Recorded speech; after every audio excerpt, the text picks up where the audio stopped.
The Apothecary Diaries, Volume 5. Prologue. Geez, how are you going to survive if that's all it takes to send you running? The voice was friendly enough, but its owner was looking down at him where he was collapsed on his knees on the ground. He could see the youthful figure on the fence, holding an apple. The figure took a bite of the hard fruit with a flash of white teeth. Why? Thought the boy on the ground. He disappeared among the trees, eluded his pursuers, so why could this kid find him so easily? Shut up, I know that. Better go back then, you've got the serving women crying, the youth chuckled. So it had come to this, being looked down upon from the lofty heights of the fence. It made him so mad. What about you? He wanted to ask. Wearing a commoner's outfit, clambering on the fence like a monkey, munching on an apple. Forget crying. If the serving women saw that, they would faint. It's an important job. Just do it already. Monkey jumped down off the fence and stood in front of him, then mussed his hair, as if the kid had the right. Monkey was only a year older than him. He pushed the hand away, hating to be treated like a child. The other youth laughed and wiped the half-eaten apple on a sleeve, then held it out. Your leftovers? Hey, you don't have to eat it. There was a pause. Then he grabbed the apple and bit into the side that didn't have any teeth marks in it. The crunchy fruit flooded his mouth with its flavour, simultaneously sweet and sour. He looked up to see the kid in the commoner's garb grinning at him. I want to at least choose my own partner, he said. Not likely. You get all the nicest stuff. What if you picked somebody awful? There would be a lot of unhappy people. She was older than my mother. I don't know what to say about that, Monkey said shyly, looking genuinely unsure. He knew that. Yes, even he knew that much. But he was still a child, so acceptance didn't come easily.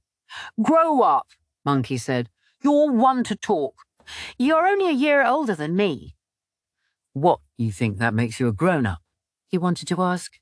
Did it mean Monkey would be able to go calmly along with a match like that? All right, fine. I've decided, he said. Decided what?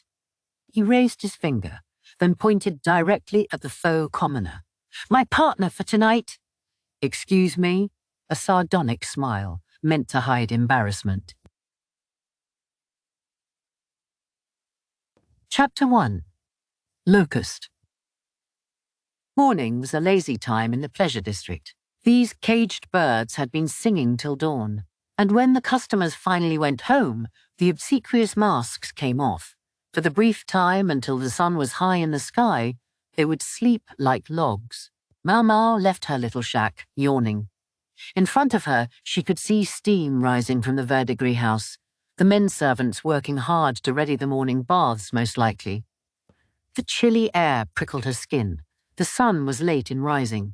Her simple cotton overgarment wasn't enough to keep her warm, and she rubbed her hands together, her breath fogging in front of her. It had been a month since she'd left the rear palace, and the New Year's celebrations had subsided. Her old man had stayed at the palace, hence why Maomao was here in the pleasure quarter. Back in the shack, there was still a child sleeping, and Maomao resolved to leave him that way, knowing it was the only part of the day when he would be quiet. The boy's name was Ukyou. He was the survivor of the otherwise exterminated Shi clan, and currently he was living with Maomao. Long story. The little shit supposedly came from a decent background, but Maomao almost found herself wondering whether he was really a son of luxury. He was astonishingly adaptable, to the extent that he could lie there snoring away in that drafty old hovel. Oh yeah, Grams wanted to see me, Maomao thought.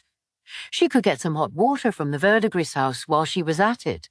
In weather like this, you couldn't go bathing in cold water. Shivering, Maomao stopped in front of the well and lowered the bucket, then started hauling it up again. When she arrived at the verdigris house, the courtesans had finished their baths and were having the apprentices dry their hair. Well, you're early today, said Maomao, her hair still glistening wet. She was one of the establishment's 3 princesses, and also effectively Maomao's older sister. The most prominent courtesans bathed first, so she was done already. Oh, hey, sis, Do you know where Grams is? The old lady's talking with the owner over there. Thanks.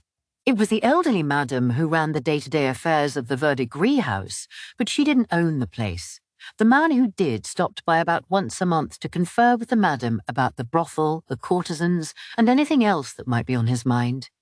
The owner was a man just entering old age, and he was totally overawed by the madam, who had known him since he was young. In fact, a few gossips whispered that he was the child of the madam and the last owner, but nobody knew the truth. Running a brothel wasn't the man's only concern. He had other more legitimate businesses as well, and at first glance he looked perfectly ordinary. He was such a soft touch that one wondered if he was really safe being a part of this world, and one worried for the brothel's affairs if the old madam should ever leave them. He's not here with another of his bizarre business ideas, is he? Who can say? Maomao shrugged expansively. At that exact moment, the madam's voice boomed around the building. You idiot! You complete, total, utter fool! What do you think you're doing? The sisters looked at each other. Guess you were right, Maomao said. Guess so. What was the man up to this time?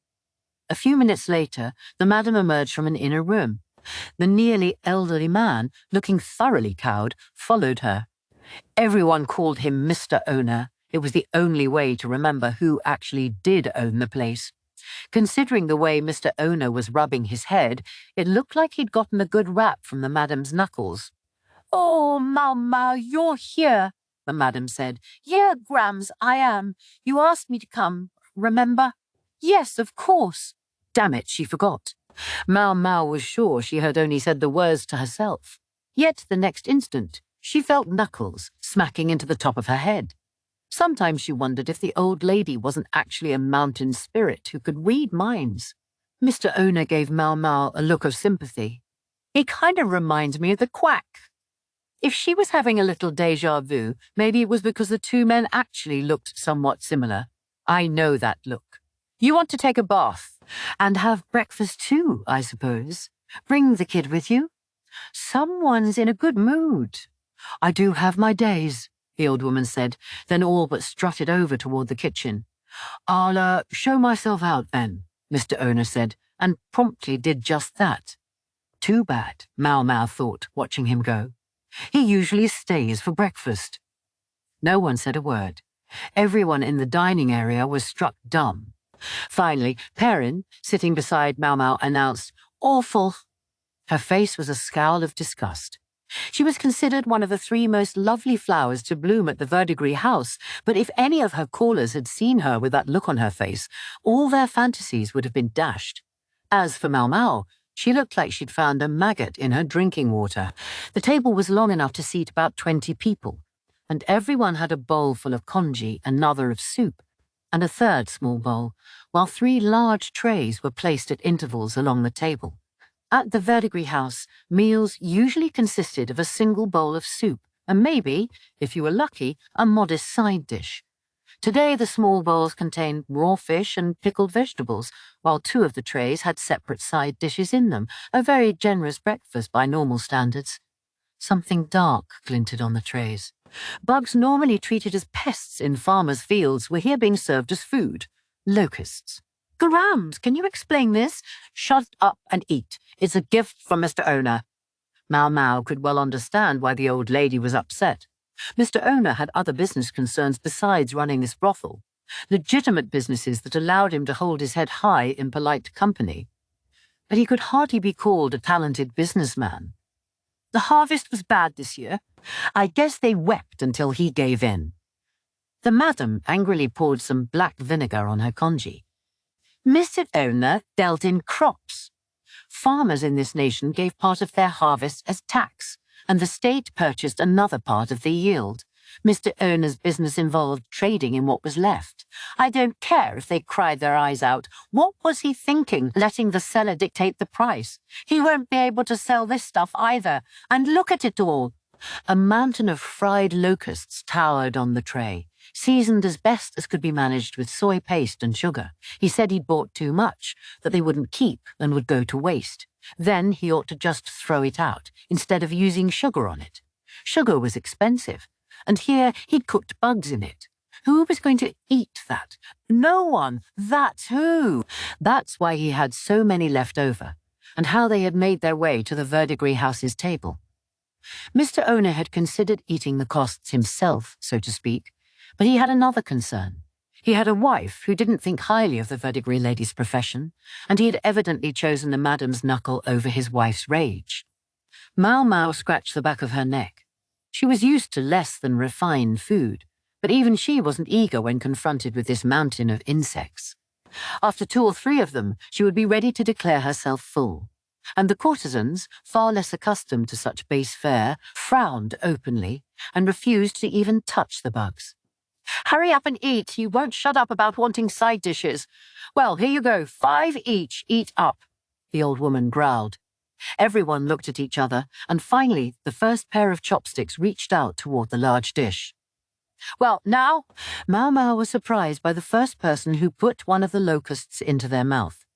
As they chewed on the bug, though, an unmistakable look of revulsion came over their face. "It's not very good. It's kind of crunchy, like it's empty." This unvarnished assessment was given in a high-pitched voice, for it belonged to Ukyou. Maomao had been sure that the young lordling with his pampered upbringing would have resisted the idea of ever putting such food in his mouth, but apparently that wasn't the case.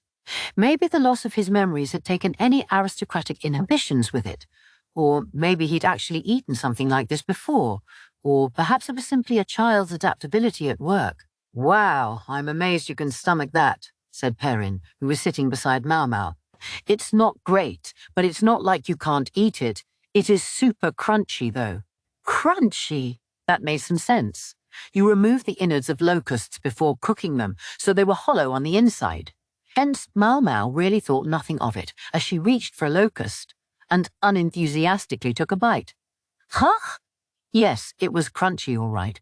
It seemed far more hollow on the inside than the locust she'd had before, even though this one had been simmered. Maybe it was because the carapace was the only thing in her mouth. An outer layer even emptier than your average locust preparation. Ukyou was busy bargaining with Perrin.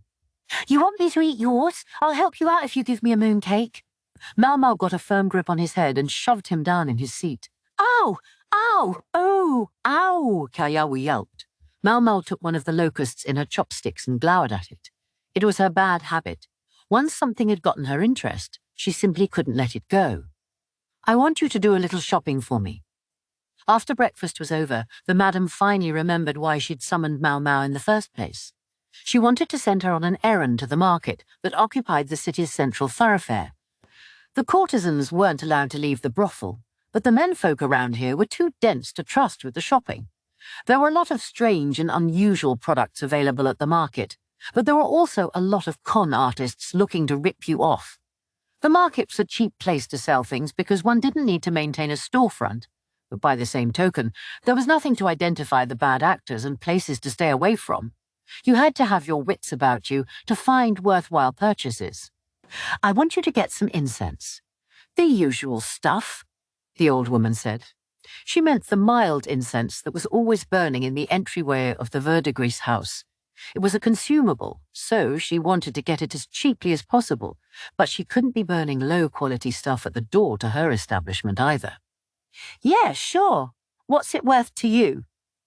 Maomao stuck out her hand, but the madam only smacked it away. "Breakfast and bathwater for 2 people. Sound fair?" Damn stingy old hag, Maomao thought, but she went. "Hey, Freckles, buy me one of those." "Absolutely not." Ukyou was pointing to a stall full of toys as Maomao hauled him away, pulling him by the sleeve. She'd fully intended to do the shopping alone, but the little shit had thrown himself on the ground and begged and tantrumed until, in the end, she'd had to take him. Now she was walking through the market, dragging him along. A single huge street cut through the centre of the capital. Carriages ran back and forth along it, and at the far end was the home of those who lived above the clouds, the palace. Every day, the street hosted a thriving market. To see the palace from here sometimes made Maomao feel as if she'd only dreamed that she had ever worked there. But the very fact that Ukyou was with her now was proof that she had lived within its walls, for that was why she'd found herself embroiled in the chain of events that had brought him to her. The Shi clan rebellion had impacted the market as well, to a point. The northern regions produced grain crops and timber products, and Maomao couldn't shake the sense that fewer places than usual were selling such things. Instead, she saw a lot of the dried fruits and textiles that came from the south and west. There was something else, too, something that brought a scowl to Maomao's face when she saw it. Simmered insects for sale. Locusts again.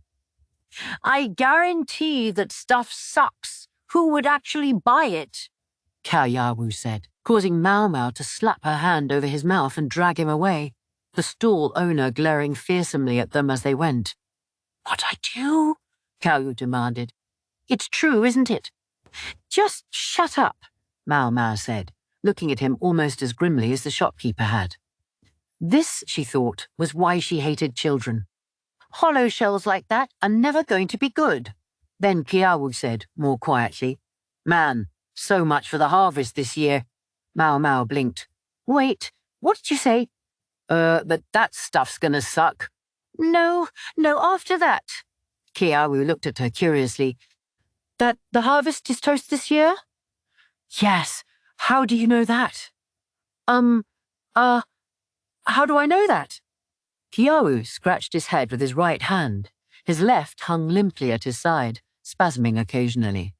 For Ukyou had died once and come back to life, and it had left him partially paralyzed and without most of his memories. "I don't remember. I just remember hearing that when the bugs are crunchy, it means the harvest will be bad." He held his head, humming thoughtfully. Maomao wondered if a good shake might bring something back, but he was technically on loan to her, so she didn't want to be too rough with him. If what Ukyou was saying was true, though, it could be a serious matter. She smacked him on the forehead, just hard enough to keep him from getting any stupider. He puffed out his cheeks in protest. "You know, I think I might be able to remember," he said. "Really?" Maomao asked, and Ukyou quickly looked around at the nearby shops. "Yeah, if you buy me something, I'll remember," he said, looking perfectly satisfied with himself. Maomao didn't say anything, but pulled the corners of Ukyou's mouth as far apart as they would go. In the dumb gap in his front teeth, a new tooth could just be seen coming in. Once a little shit, always a little shit, Maomao thought. Remember my ass. Ukyou was drawing happily, despite the lump on his head. To Maomao's surprise, he had wanted not some sort of toy, but paper and a brush. She'd agreed to let him use one of her brushes, but the paper had ended up being surprisingly expensive. Maybe something of his decent upbringing remained with him, because he could tell the difference between low-grade paper and the fancy stuff. He'd gone around the shop, mumbling, this is no good, and that's no good, until he found the most expensive paper on display. Of course, Maomao wasn't about to let him boss her around like that, and instead picked something which, although not as nice, was perfectly usable. Paper was expensive for a consumable, but not impossibly so. She hoped that as it became more common, it would also get cheaper. Ukyou looked so happy clutching his sheaf of paper that she decided to forgive him with just a single knuckle to the head. Ukyou had been drawing busily since they'd gotten back to the verdigris house. He was in the shop with Maomao, where she was busy making the abortifacients and cold medicines she'd been asked for. She'd been told to keep him close so he wouldn't cause trouble for the apprentices, some of whom were about his age, or the courtesans. When she came back from delivering the medicines to a nearby brothel, she discovered a crowd at the entrance to the verdigris house. Courtesans, apprentices, and even some of the men servants were there. "What's going on?" she wondered, squinting to see better, whereupon she discovered that the crowd had formed around her obnoxious brat. Wondering what he had done this time, she hurried over to him, the crowd parting until she was standing in front of the little shit. She discovered a piece of white paper with lines dancing across it. "Don't cut, Freckles. You have to wait in line like everyone else." "What are you doing?" Ukyou was sitting with a flat board in lieu of a table, drawing a picture. In front of him, a courtesan sat in a chair, looking as calm and composed as she could. "Can't you tell? I'm drawing a picture." The brush ran fluidly over the page, producing something resembling the woman in the chair, if more beautiful. "There, all done," Ukyou left the brush in the pot of ink and gave the paper a few good shakes. The face of his model broke into a smile and she said, "Well now," as she pulled out her wallet and gave him 5 coins, and not small ones. "Pleasure doing business," Ukyou said, tucking the money into the folds of his robe. The sum was considerably more than some kid's pocket change. "Ooh, I'm next," one of the menservants said, sitting in the chair. "Wasn't he supposed to be on guard duty or something? What was he doing playing around here?" If the madam saw him, he'd be in for it. "Oh, sorry, mister. I'm all out of paper. I'm going to go buy some more right now, though, so stop by tomorrow, okay?" "Bullshit. I've been waiting all day. Really sorry, sir. I'll do first thing tomorrow. I'll make you look extra manly." He was pretty good at this. Ukyou slipped away from the crowd and started hurrying toward the paper shop. Maomao recalled buying him a sheaf of 10 sheets, and it was already gone. At least 3 of the people standing around appeared to be holding portraits. At his prices, that would already be enough to recoup the investment in materials. Who knew he had a talent like that? Maomao thought, scratching the back of her neck and stealing a peek at the page a nearby courtesan was holding. "You louts, what are you doing?" The sound of the madam's raspy voice was enough to banish the burble of friendly chatter and turn all the faces pale. "Hurry and start getting the place ready. You want the customers to run away?" There was the madam, brandishing a broom. The courtesans and apprentices and menservants scattered like baby spiders. Maomao was about to make tracks for her own place when she was grabbed by a skeletal hand. "What is it, Grams? You know damn well what it is. It's that kid. You might have agreed to take him in and you might be getting a stipend to support him, but you can't just let him do whatever he wants." "You're the one getting all the money, Grams." Yes, for some reason it was the old lady who kept all the funds that came in. It had something to do with the fact that Ukyou was, to an extent, given free rein of the Verdigris house. But a man, even a child, couldn't be allowed to actually live in the brothel. Yet neither could he be housed in the menservants' longhouse. By process of elimination, he was put up in Maomao's shack.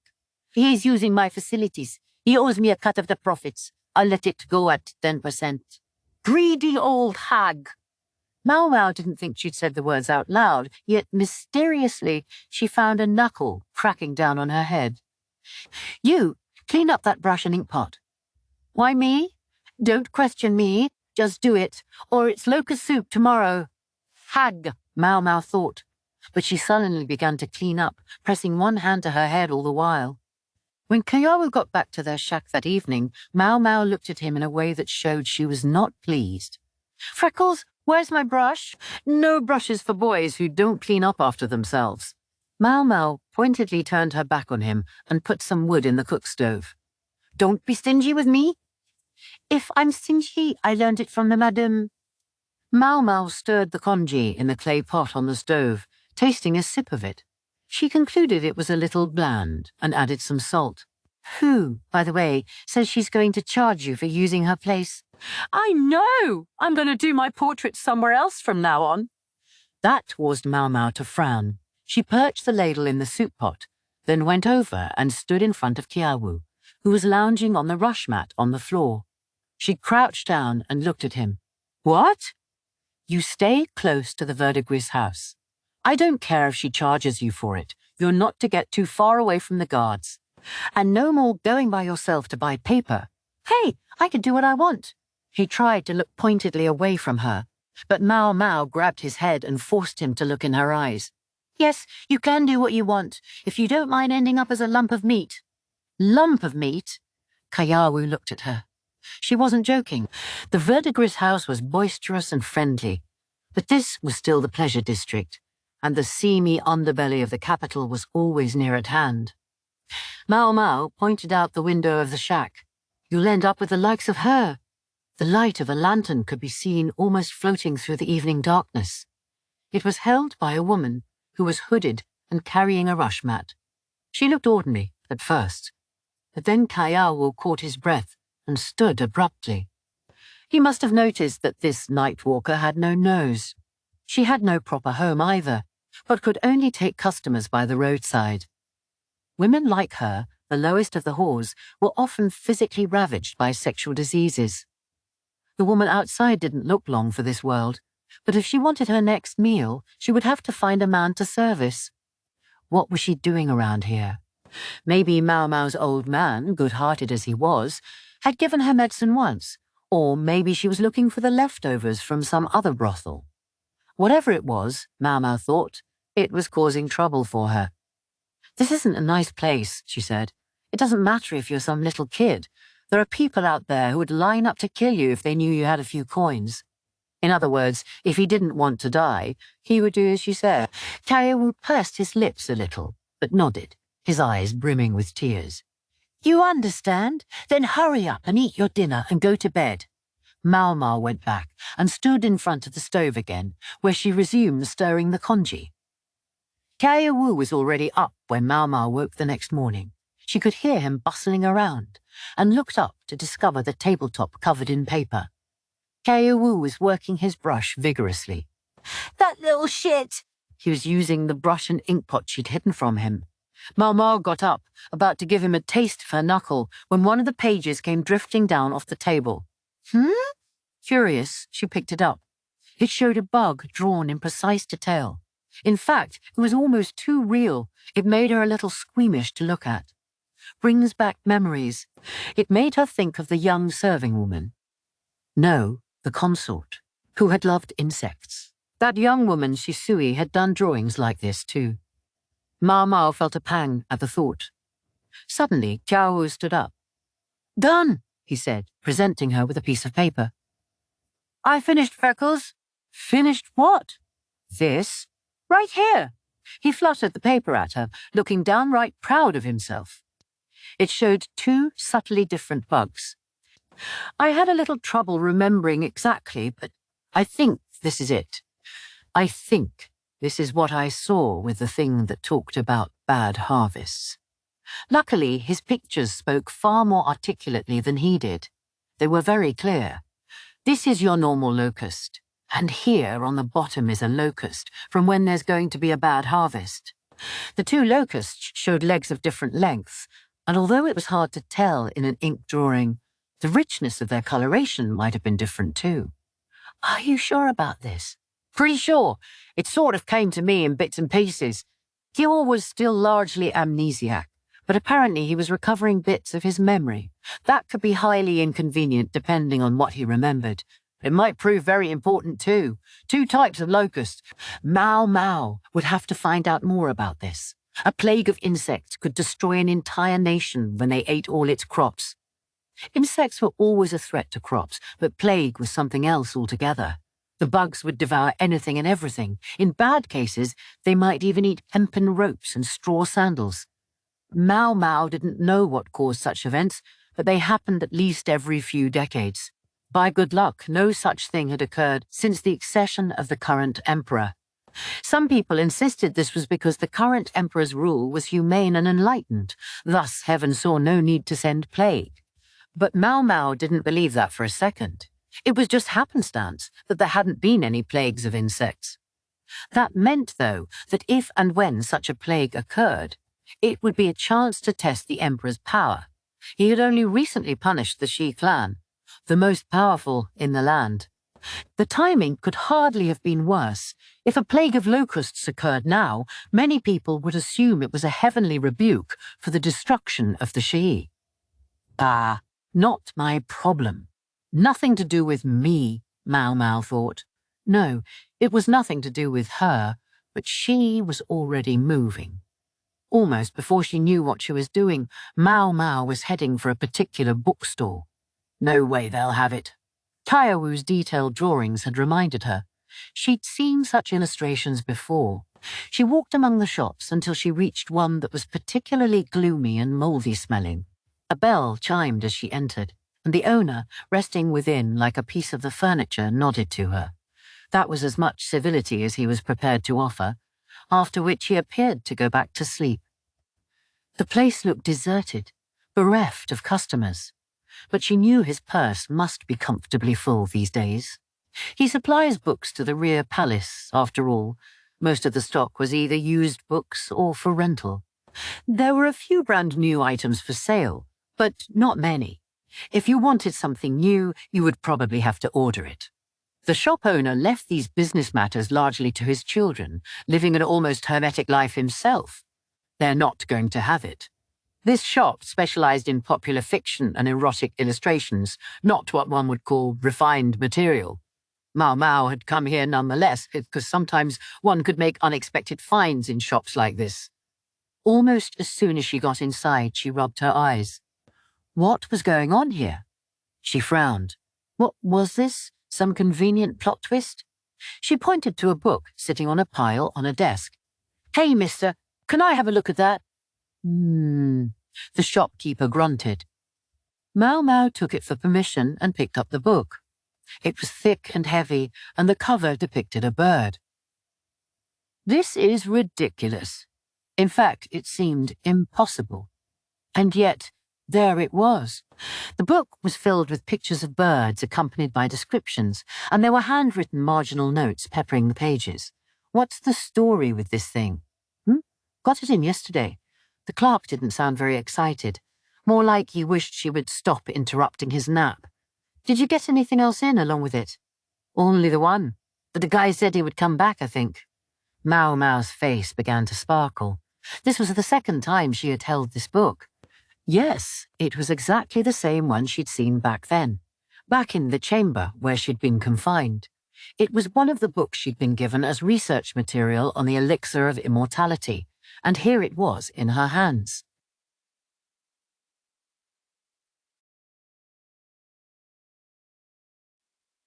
Chapter 2. Ukyou.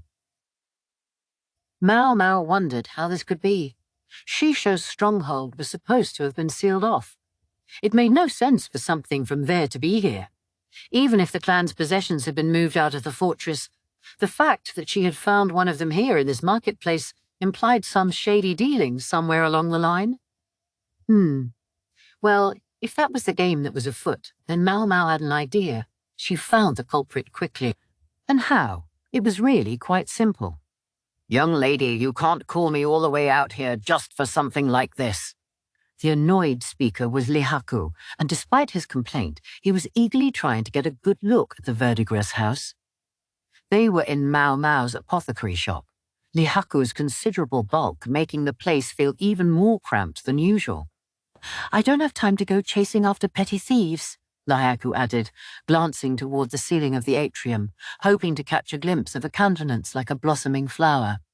Specifically of Pairin, one of the 3 princesses of the verdigris house. Lihaku, a soldier and acquaintance of Maomao's, was head over heels in love with Pairin. Coming to a brothel, however, took money, so Maomao, as a friend of Pairin's, knew that Lihaku would come running whenever she might have a request to make of him. And today, her request was this, that he keep an eye out in the market for any stolen goods that might be circulating. Specifically, books.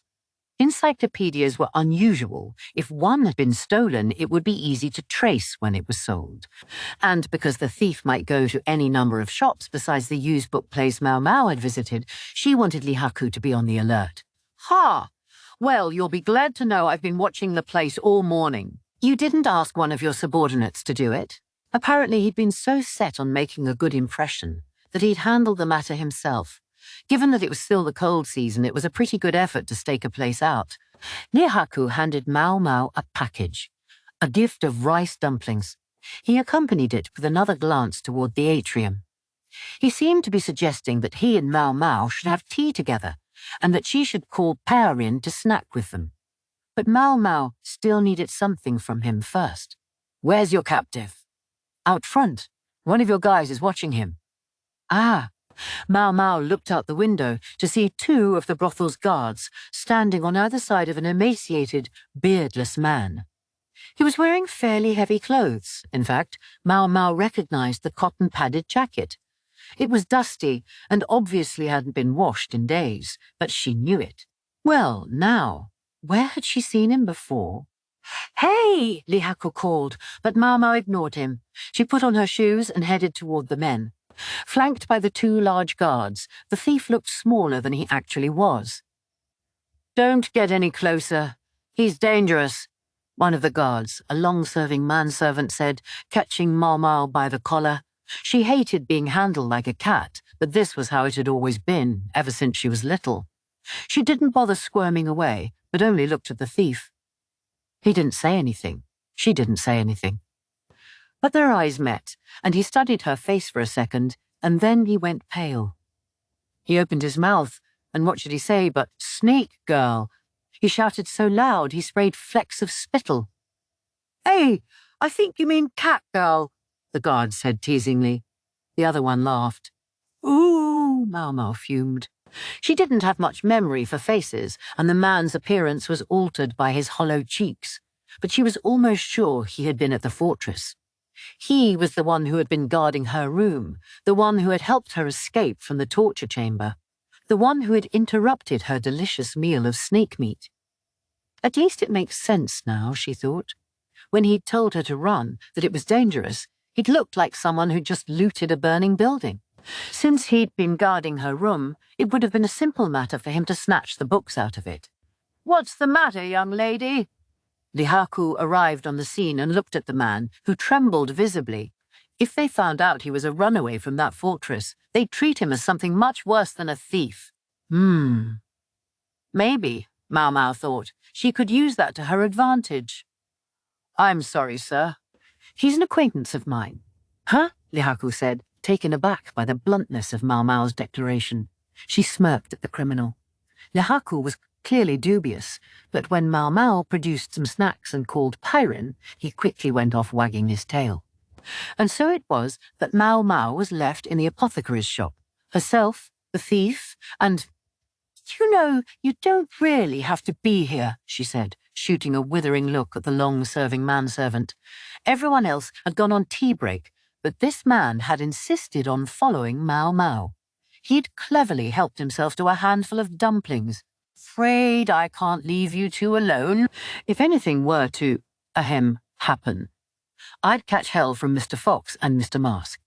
The Fox referred to the monocled strategist, while the Mask was presumably Jinshi, who covered his face whenever he came here. Even with his scar, he was still a valuable jewel of a man. His looks would make him stand out, and his position only complicated things. "Don't worry about it," the manservant added. "I'm just sitting here eating dumplings. I won't hear a thing." So saying, he went and sat by the wall. He was in his 40s, and had been around the Verdigris house since before Maomao was born. He had earned the madam's trust by always doing things diligently and accurately. His name was Ukyou. "You squeal to the old lady. I just know it." In other words, she would have to restrict this conversation to things she would be comfortable with the madam knowing about. Stuff that won't get us in trouble if she finds out.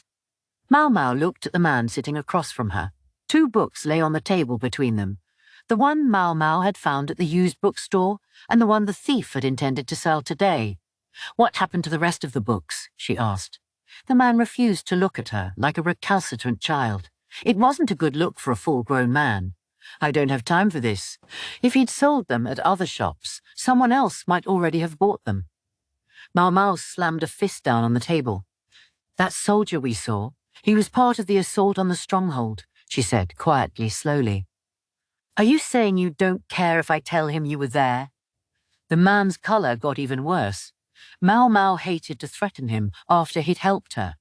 But this was no time for scruples. She needed to know where those books had gone. Ukyou munched thoughtfully on a dumpling, taking his time with each mouthful. He might look easygoing, but if things got physical, he was clearly strong enough to overpower the likes of this guy. The man frowned, fighting with himself, but in the end he bowed his head, defeated. "I still have 3 of the other volumes. 2 of them I sold in another town, and the rest I left." Assuming the fire from the explosions hadn't reached Maomao's room, it might still be possible to get their hands on those last volumes. That meant the real problem was those 2 books he'd sold. The ones on the table had to do with birds and fish, respectively. "Did you sell the one about bugs?" No, I've got one of them still." "One of them?" That piqued Maomao's curiosity. The volume about birds had a number on it. "If there was a I, there must be a 2. Can you get it to me immediately? Can you promise you won't sell me out? Depends if you're willing to cooperate, Maomao pressed. Ukyou, who had been reclining by the wall, could be heard to sigh deeply. Come on, Maomao, now you're just threatening him. He arranged himself on the cramped floor of the shop and gave the man a friendly smack on the shoulder. Listen, you must be hungry, right? Looks like you've been through a lot. Why not relax?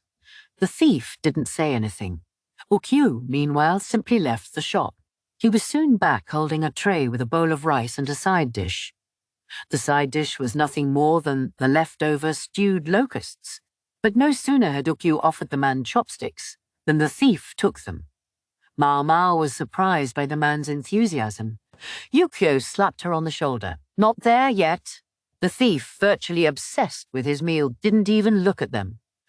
Ukyou dropped his voice and said to her, Just look at him. I think he had a hard road to the capital.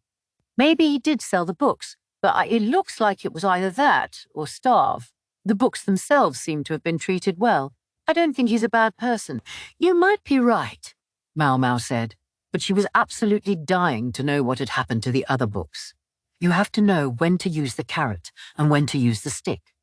I know that, damn it. If the old madam was the stick of the Verdigris house, this man seemed to be the carrot. He wasn't notably tall, and his face looked like that of any other middle-aged man, but it was his decency that endeared him to the courtesans. Suddenly, the thief stopped shoveling food into his mouth. Ukyou looked at him with curiosity. What's the matter? This is awful. You don't like locusts? This ain't a locust, the man said, holding one of the bugs in his chopsticks. Isn't it? They might call everything a locust around here, but farmers make a distinction. What sort of distinction? Maomao and Ukyou looked closely at the man. He went to work on the mountain of stewed bugs, picking them up one at a time and taking a bite, then separating them into piles. The ratio between the two ended up at close to 8-1. These are locusts. Farmers stew them and eat them. But these are grasshoppers. They look alike, but grasshoppers taste terrible. Are they really that different? Ukyou asked. He'd never realized the two were so distinct. Nor had Maomao. She'd always mentally classified them together. Take a bite and you'll figure it out. When you pull off the legs and stew them, they all come out the same color. So the less scrupulous sell them to ignorant merchants. Grasshoppers give real locusts a bad name. Aha! Mr. Owner would have made the perfect mark for a scam like that. With just one locust for every 8 grasshoppers, of course the resulting dish was terrible. Maomao took a locust and put it in her mouth. The thief wasn't wrong. It had more body and a better flavor. The man gave the grasshoppers a grim look. Before Maomao could speak, though, Ukyou said, If there's something going on, tell us. The man said, There might be a famine this year. At that, Maomao practically jumped toward him. You think so too? Hey, now, I can't be sure. But when you get a lot more grasshoppers than locusts in a year, it usually means a plague of insects the next season. It was a simple matter of the ratio between the two, and it accorded well with what Ukyou had said. Maomao gave the man another look. You seem awfully knowledgeable about bugs for a guard. I also seem to remember that Room had plenty of things in it more obviously valuable than a set of encyclopedias. Yet you went for the books. Why not just leave them? Wouldn't a thief normally choose something easier to pawn? The man scratched the back of his neck, somewhat abashed. I actually didn't want to sell the encyclopedias. But you told the bookseller you'd be back with more later. You have to schmooze with those types, otherwise you can't get a decent price. Besides, I was hoping to come buy it back if I could scare up the money.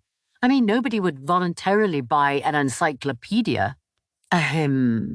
Someone would, Maomao wanted to say, but she stopped the words before they came out. The man obviously had only the clothes on his back to his name. It was still winter, so that was fine as far as it went. But his face was grimy.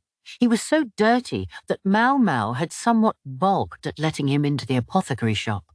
In any case, he wouldn't find it easy to earn much money looking like that. The guy who used to live in confinement back at the stronghold. I was the one who brought him his meals.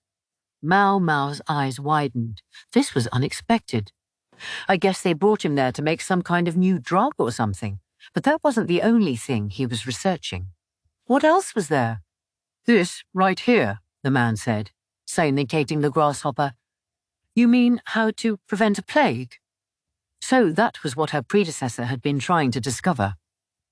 Maomao swallowed heavily and was about to press the man further when there was a great crash and the door of the shop flew open.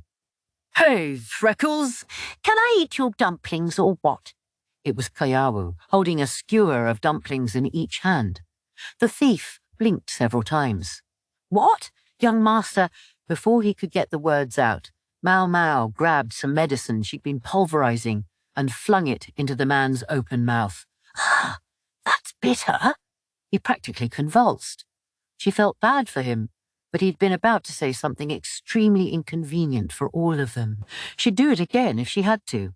I should have realized, of course he would know about Ukyou. He'd said the whole reason he'd helped her was because Ukyou had asked him to. Publicly, the Shi clan had been destroyed root and branch. The fact that one of them was actually right here was bad news. Ukyou watched the man flail with evident amusement. He seemed to wonder what this ridiculous stranger was doing. Yeah, sure, eat the stupid dumplings, Maomao said. Just go away. Don't shoo me. What am I, a house pet? Ukyou complained. He must not have recognized the man because he paid him no mind. Hey, Ukyou, how about I let you ride on my shoulders? Whoa, really? Awesome! Let me up! Maomao was grateful to Ukyou for his well-judged distraction. I can't be sure, but I ought to let him know at least, Maomao thought, and crooked her fingers, counting the days until Jinshi would visit again. Chapter 3. Sleep. 3 days later, a masked noble appeared at the apothecary's shop as the sun was crossing the meridian. Welcome, thank goodness you're here. Jinshi was set back on his heels by Maomao's warm greeting. Behind him, Gaoshen's mouth hung open. He was clearly wondering what had happened. Hey, what's the matter? Xiaomao, you do know that that's Master Jinshi before you, right? You don't have him confused with someone else, do you? Maomao scowled. Ridiculous reactions, both. Gaoshun glanced at Jinshi, knowing he'd accidentally let the wrong name slip, and was greeted with an annoyed look from behind the mask. Jinshi entered the shop and seated himself on a round cushion. The place wasn't exactly spacious, so Gaoshun retreated to the front room of the verdigris house, as he always did. Once the sliding door was closed, Jinshi finally removed his mask. There, as ever, was his beautiful face, and the scar along his cheek that never failed to look out of place. The stitches had been removed, and it looked far less painful than before, but even so, it was enough to make a person sigh with regret for the sheer wastefulness of it. People had started writing entertaining tales of the last year's rebellion of the Shi clan. The hero was the emperor's beautiful younger brother, and the villain was played by Lolan. One might expect the latter role to go to Shishu, the leader of the Shi clan, but Lolan had displaced him in the popular imagination, and that scar, one might suppose, was the reason. The villainess who had injured this unearthly face would be spoken of for generations to come. When Maomao remembered the bug-loving palace lady, laughing merrily, she found it gave her a desolate feeling. I thought you had something you wanted to tell me, Jinshi said. Oh. Yes, I did. Maomao took the encyclopedia she'd brought down from the bookshelf.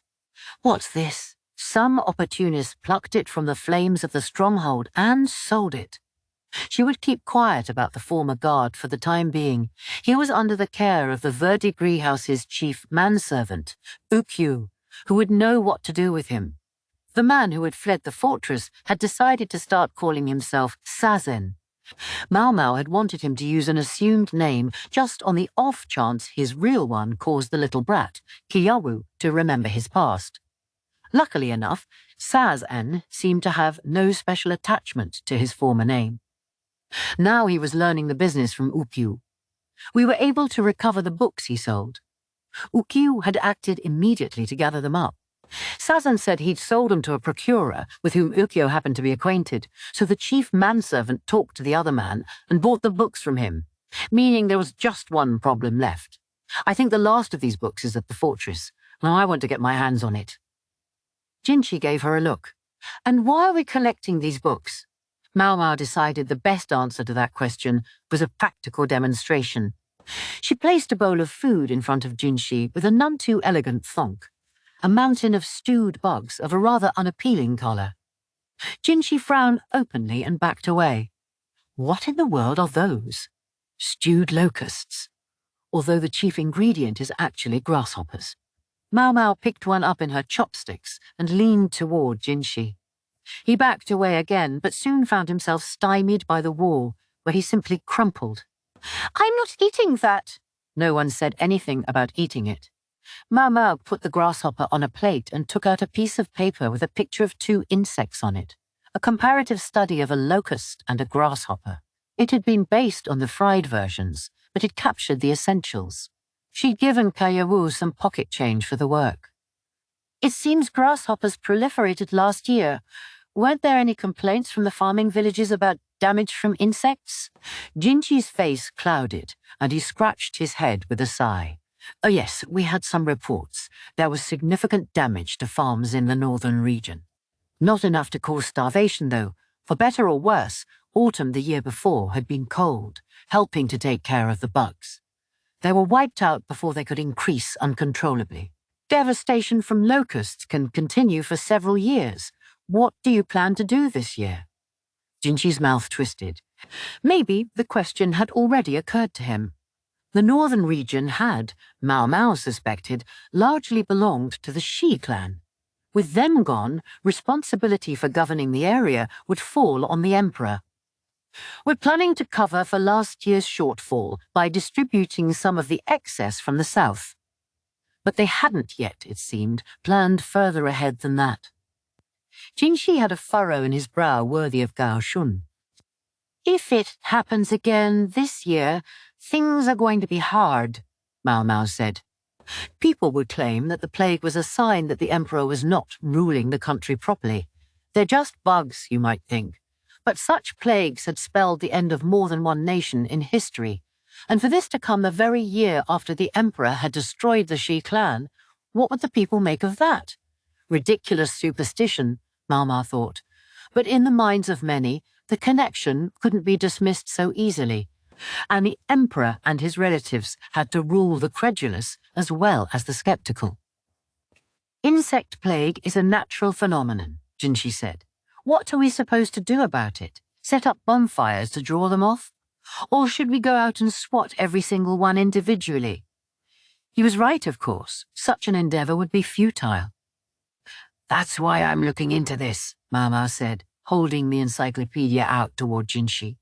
This was the volume she'd gotten from Sazan, the runaway from the stronghold. The book was thoroughly annotated in the margins. There's another volume dealing with insects, and since it's not here, I think it might be back at the stronghold. The volume in Maomao's possession said nothing about grasshoppers, yet it was unimaginable that such a common insect would go unremarked upon in such a thorough book.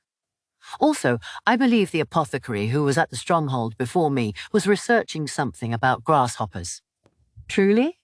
Yes, although I don't know how far his research got. Only that it had been desperate. Jinchi stroked his chin thoughtfully, then opened the door and called for Gao Shun, who was just putting a skewer of dumplings in his mouth. He immediately went to summon one of the men servants from the verdigris house. Kiawu, never one to miss an opportunity, spotted the abandoned dumplings and helped himself. "I should be able to procure it within a few days." "I would appreciate that." Maomao let out a long breath.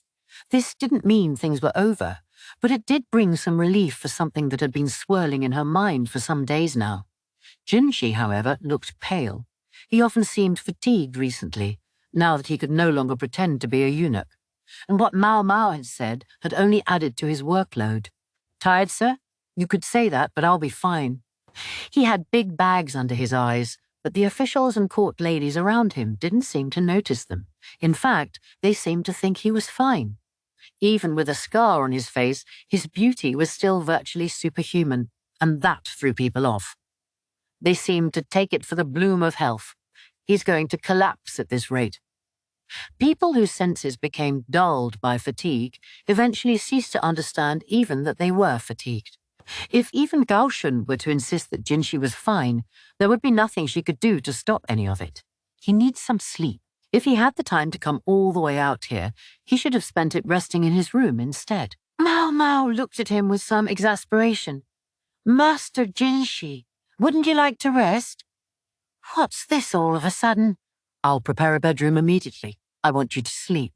Maomao was looking right at him, and it was impossible to avoid noticing the scar on his right cheek. She realized she was at risk of wanting to study the neat stitching in detail and dropped her gaze to the ground. Of course she would want to have a good look at her old man's handiwork, the careful stitches covered with ointment. Jinshi would most likely be stuck with the scar, but the healing process would go quickly, and she wished she could observe its progress. You want me to sleep in a place like this? Maomao ventured a bit of a joke. Can't sleep on your own.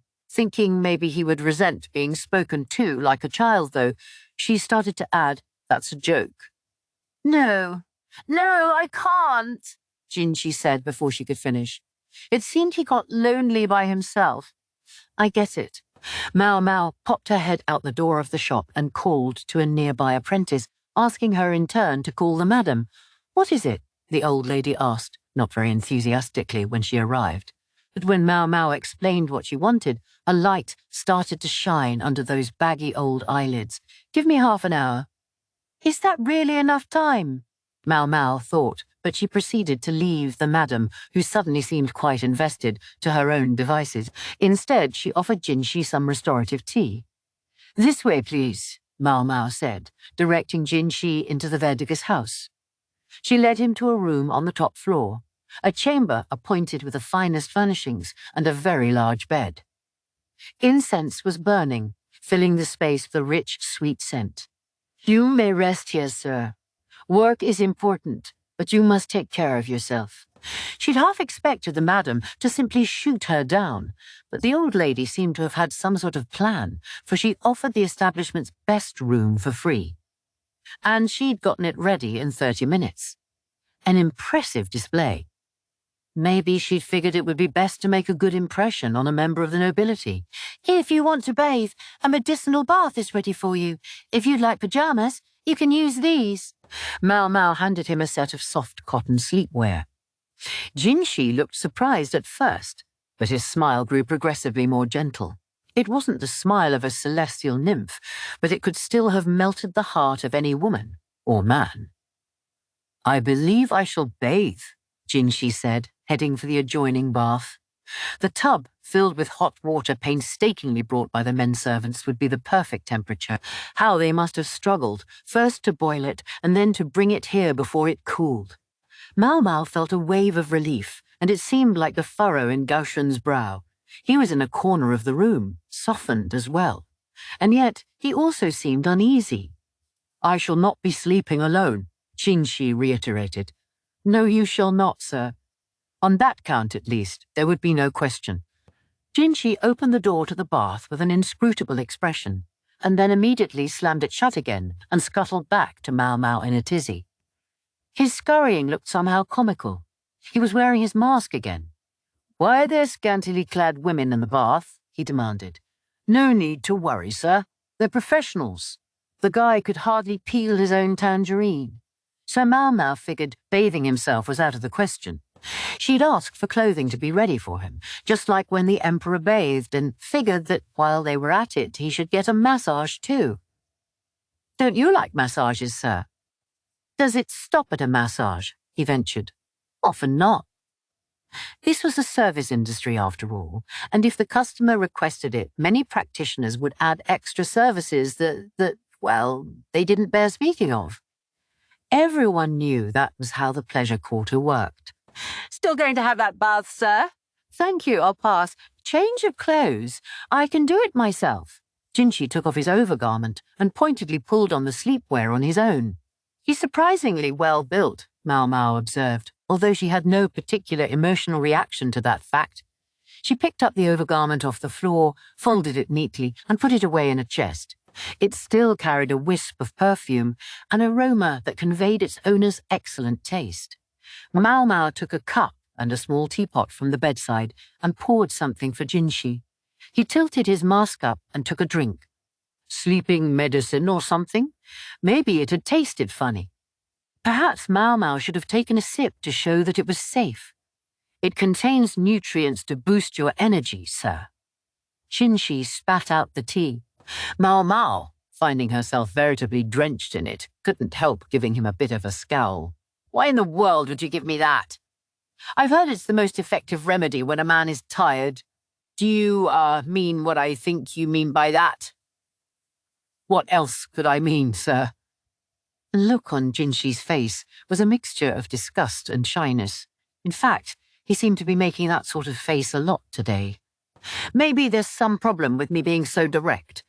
Jinshi might be a man, but perhaps he was still embarrassed to hear biological facts stated so plainly. He was still young, after all, and maybe he wasn't as mature as he often looked. She felt bad for acting like he was an animal who would be in rut all year round. Even so, his reaction seemed a little strange, probably nothing worth worrying about. Jinshi couldn't seem to look Maomao in the eye, but she continued, "So, what kind of woman would you prefer?" "Huh?" he said stupidly. Maomao clapped twice, causing a group of 5 stunning ladies to file in from another room. Each of them looked sweet and innocent. "Lady Suiren told me you prefer them your own age," Maomao explained. Suiren was Jinshi's caretaker. She could be mischievous in her way, but she was a first-rate attendant. Given Jinshi's apparent fixation on chastity, they'd endeavoured to find virgins, a state all the more desirable because they were certain not to have any diseases. It had proved impossible to get enough from the Verdigris house itself, so they'd pulled some strings at some other nearby brothels. That had earned a frown from the madam, but if they wanted all these virgins on such short notice, that's what it took. The women had been told only that the man involved was a noble, which was enough to get them on board. They were all the more intrigued by what they glimpsed of Jinshi's beauty under his mask. Yes, Jinshi must have had the eye of many a young woman, yet at the moment he was simply standing with his jaw open. He looked at Maomao, his total befuddlement obvious even behind his mask. In the corner of the room, Gao Shun had gone beyond holding his head and advanced to pressing his forehead against the wall. "Are none of them to your liking?" Maomao asked. It wasn't Jinshi, but the assembled women who reacted to this. Each started to gesture at Jinshi in whatever way she thought would be most attractive. "None of them have yet known a man," Maomao said. "The madam herself inspected them." Exactly what kind of inspection it was can be easily guessed. Jinshi, moving as awkwardly as a puppet, looked at Maomao. "I just want to go to sleep. Please let me rest." "I see, sir. Then just pick a woman, any of them, I mean literally," he exclaimed. Maomao's shoulders slumped, and the courtesans left the room in a collective huff. Instead, Maomao went over to Gao Shun, whose shoulders were even slumpeder than hers, and said, "Would you like them then, sir? I, have a wife. A scary wife, and my daughter's something of a stickler for cleanliness," he said. "Ah, of course. Maybe it wasn't the best idea to offer courtesans to a married man. Do you know what it's like to be told, 'Papa, you're filthy. You had to bathe last night'?" "Yes, sir, I do." I know how his daughter must feel, anyway.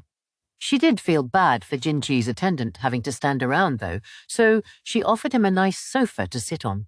There was another bed, and indeed another entire room available, but Gao Shun politely turned her down when she pointed this out.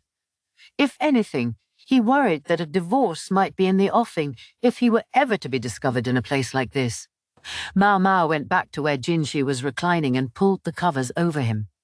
When she went to leave the room herself, she felt him holding on to her arm. "Surely you could at least spare a lullaby." She didn't say anything at first. She wanted to tell him no, but he was looking at her with those puppy dog eyes he got sometimes. And anyway, after all the excitement with the bath and the courtesans and everything, it seemed this little break hadn't helped him feel refreshed at all. He refused to let go of her, and she let out a sigh. I'm not a good singer. I don't care. So, gently tapping the covers to keep time, Maomao began to sing, an old children's song that the courtesans used to sing to her. It wasn't long at all before she heard Jinxi's breathing take on the even rhythm of sleep. Jinxi left in the evening just before the sun sank beneath the horizon. The nap must have been restorative because he woke up looking much better and ate 3 entire bowls of congee. Maomao had started to fear he might work himself to death, but if he was still eating, he wouldn't die. If anything, she thought he might catch trouble from Sui Ren when he was too full for dinner that night, or maybe she was worrying too much.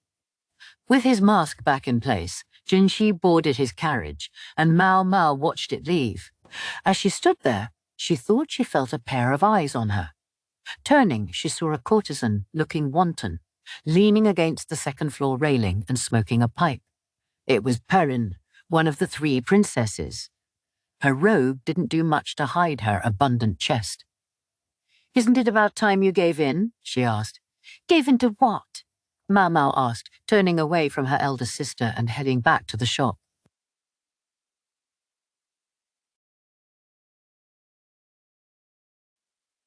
Chapter 4. The Fire Rat Cloak. Maomao's apothecary shop closed its doors as the lanterns were being lit at the verdigris house. There was no point doing business after dark. It would only attract unsavory customers, and the lamp oil would be a waste of money anyway. Maomao totaled up the day's earnings and handed them over to the madam. Keeping large sums of cash in her little shack would attract thieves and burglars. Having the money kept somewhere safe was far better, even if she did have to pay for the privilege. Then she gathered up the coals and the herbs and locked up the cramped little shop. "All right, we're going home," she announced. "What, already?" Ukyou groused, but she took him by the scruff of the neck and headed back to their shack. Though it was located just behind the verdigris house, the walls were riddled with cracks that let in the wind, making it very cold. Maomao placed the coals among the starter paper in the stove, and when there was a decent fire going, she tossed some kindling on it. Ukyou, feeling the cold, was curled up on his sleeping mat, wrapped in his blanket. Maomao heated some soup in a pot on the stove, stirring gently. It involved a base of dried meat, along with vegetables and kudzu she'd picked in the garden. She even shaved some ginger into it to take the edge off the chill. "Not going to have any?" she asked. "Sure am," Ukyou said, trying to shuffle over while still under his blanket like a giant pillbug. Maomao smacked him with a knuckle, but tossed a cotton jacket at him in exchange for taking away his blanket. I wouldn't mind another winter outfit, Maomao thought. She was being pretty fairly compensated for bringing up Ukyou, but she didn't intend to waste the money. Ukyou might grumble, but so long as Maomao was the one getting the cash, the education he would receive was, "Those who don't work don't eat." She poured some soup into a chip bowl and handed it to Ukyou, who sat on a chair with his knees up and sipped at it. "Needs more meat," he said. "If you want meat, go earn the money for it," Maomao said. Then she took a sip of the soup herself. They didn't have any congee, but she'd been able to get some bread. She took a bit from their supply and set it beside the soup pot to warm it up. Then she broke it in half and stuffed some simmered vegetables inside. She didn't think the bread tasted particularly good. Maybe on account of last year's bad harvest. A poor crop led to poor quality grain, perhaps. "You've got money, right, Freckles? Oh, why don't we get some decent food, then?" Ukyou said, reaching for another piece of bread despite his complaining. "I'm renting the shop from the old lady, moron. Do you have any idea what she charges?" "Why not find another place, then?" "Listen, you, it's not as simple as that." Maomao dipped her bread in what remained of her soup and put it in her mouth. She might have been able to lead a slightly richer life had she so wished, but she had reasons for not doing so. "You're coming with me tomorrow. We're going clothes shopping. You're cold like that, aren't you?" "Yay!" Ukyou said, tossing up his hands, but the motion threw him clear off his chair. His paralysis left him unable to catch himself, so he tumbled pathetically to the ground. Maomao looked at him for a moment, her expression cool as she washed her bowl in the water bucket. The next day, she and Ukyou went to the market, which lined the great thoroughfare that bisected the capital from north to south. The farther north you went, the richer the shops became, while the class and quality declined as you went south. The pleasure district was in the south of the capital, so the first market stalls they found didn't even have awnings. They were just wares laid out on rush mats.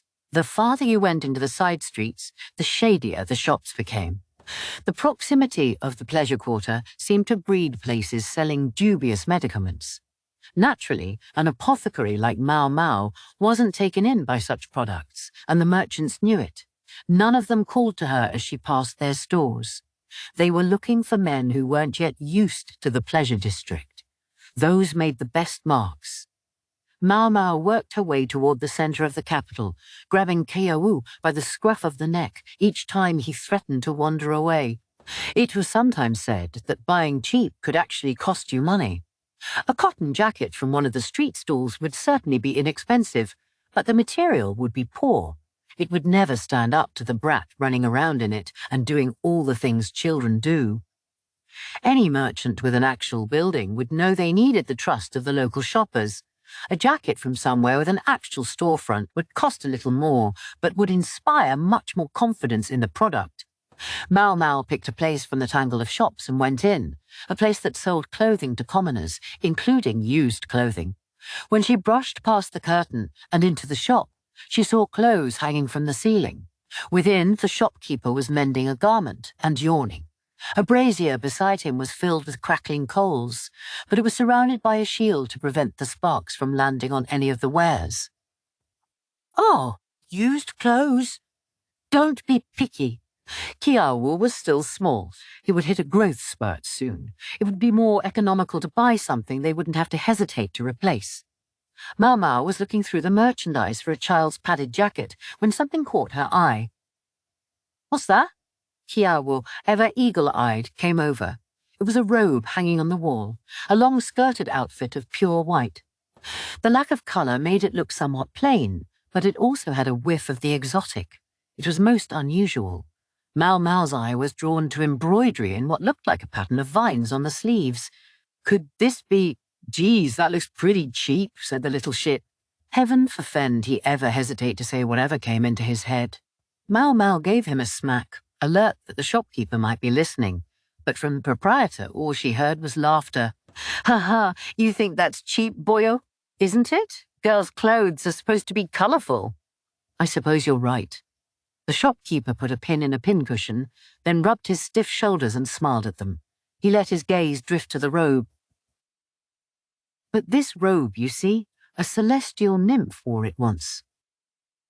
"A celestial nymph?" That seemed to get Ukyou's interest. He had taken a seat on top of a chest of drawers. Maybe the paralysis made it hard for him to stay standing for too long. Annoyed, Maomao continued her search through the shop. The shopkeeper here was one of those clerks who killed time by chatting with the customers. No way of telling how much of what he said was true. All she remembered was how he used to get a hold of her father Luo Men for hours at a time. "I just need to find something, and then we can get out of here." If Ukyou was busy talking to the clerk, that was perfect. She could find something while he was distracted. But it was a small place. Like it or not, she was going to hear the clerk's story while she browsed. "You see, that robe came to me from the west. A villager in one of the little villages there helped a girl who was lost on the road. The girl was quite beautiful, and the villager fell head over heels in love with her.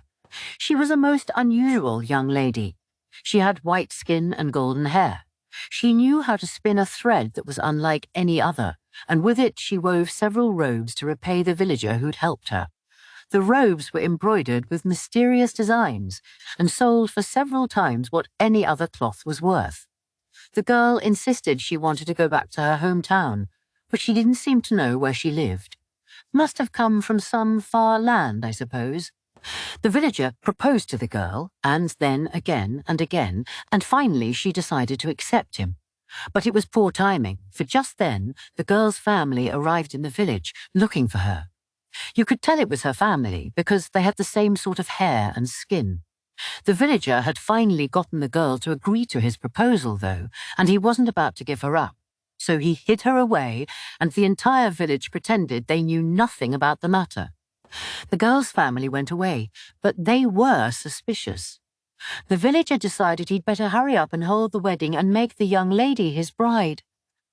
Once they were joined in marriage, her family would no longer be her family, you see. The young lady objected, but the villagers paid her no heed. She was made to bathe at the village spring to purify herself, after which they planned to hold the wedding immediately. The girl wept as she washed herself. Her one comfort was that, for her bridal gown, she wore one of the robes she'd made, a reminder of her lost home. Can you imagine what grief she must have felt? Even as she stood in her bridal gown, she almost drowned herself in tears. As everyone around her celebrated, the girl came up to the altar to swear her vows to the villager. Yet even at that moment, she couldn't forget her family. She begged the man to return her to her relatives. He refused. Whereupon the girl doused herself in some nearby oil, grabbed a torch, and lit herself on fire. She ran in flames past the panicked villagers until she dove into the spring and vanished. She left behind her only a single piece of cloth, the veil she had been wearing. Of the burning woman herself there was no sign. The villagers speculated that perhaps she'd returned to heaven. Nor was anyone from her family ever seen again, so the villagers all agreed the girl and her family had disappeared back up to the sky. "And that is the robe the nymph was wearing," the shopkeeper proclaimed. "Wow," Ukyou said, duly impressed. Just a few minutes before he'd derided the garment as cheap, but now he looked at it as though at a shimmering jewel. Maomao, meanwhile, was holding up a succession of jackets to Ukyou's back, wondering which of them might fit him best. She found one with a somewhat unpleasant colour, but which was the perfect size. "Hey, Freckles, this is some gown. How about we buy this?" Ukyou's eyes were sparkling. "The boy's got a point," the shopkeeper ventured. "That celestial nymph wasn't much older than you, young lady. I'll even give you a special price on it, since the two of you are so alike." Nice try, but the abacus he was holding suggested the price was still about 1 digit too many. Maomao nearly laughed out loud. "A celestial nymph, right? I can see a real one for free." After all, one slightly damaged nymph came to the Verdigris' house on a regular basis. "Are you telling me you don't believe the legend of the nymph?" the shopkeeper asked. "Some people have no sense of romance." He spread his arms and shook his head with an expression of disappointment. I'm the one who should be disappointed, Maomao thought. Not only had she seen a celestial nymph before, she'd seen one vanish into the water just like in the story. The moon spirit had come back out of the water too, looking like a drenched mouse and asking if she ever planned a repeat performance, but then again, such sights must be rare indeed. Without meaning to, Maomao chuckled at the memory. The world was full of strange things, but they always had some explanation. It was only because people didn't know why certain things happened that they made up stories about curses and magical powers and even sometimes ghosts. Maomao took a good, hard look at the robe the celestial nymph had woven. "May I touch it?" "Sure, just don't get it dirty." Maomao felt the texture of the fabric and studied the embroidery. Then she grinned. "Shopkeep, you really think you can sell this thing at that price?" What makes you say that? Of course I can. And yet he'd been trying to foist it off on Maomao. If he'd really believed the robe had been woven by a genuine visitor from heaven, he'd have added still another digit to the price.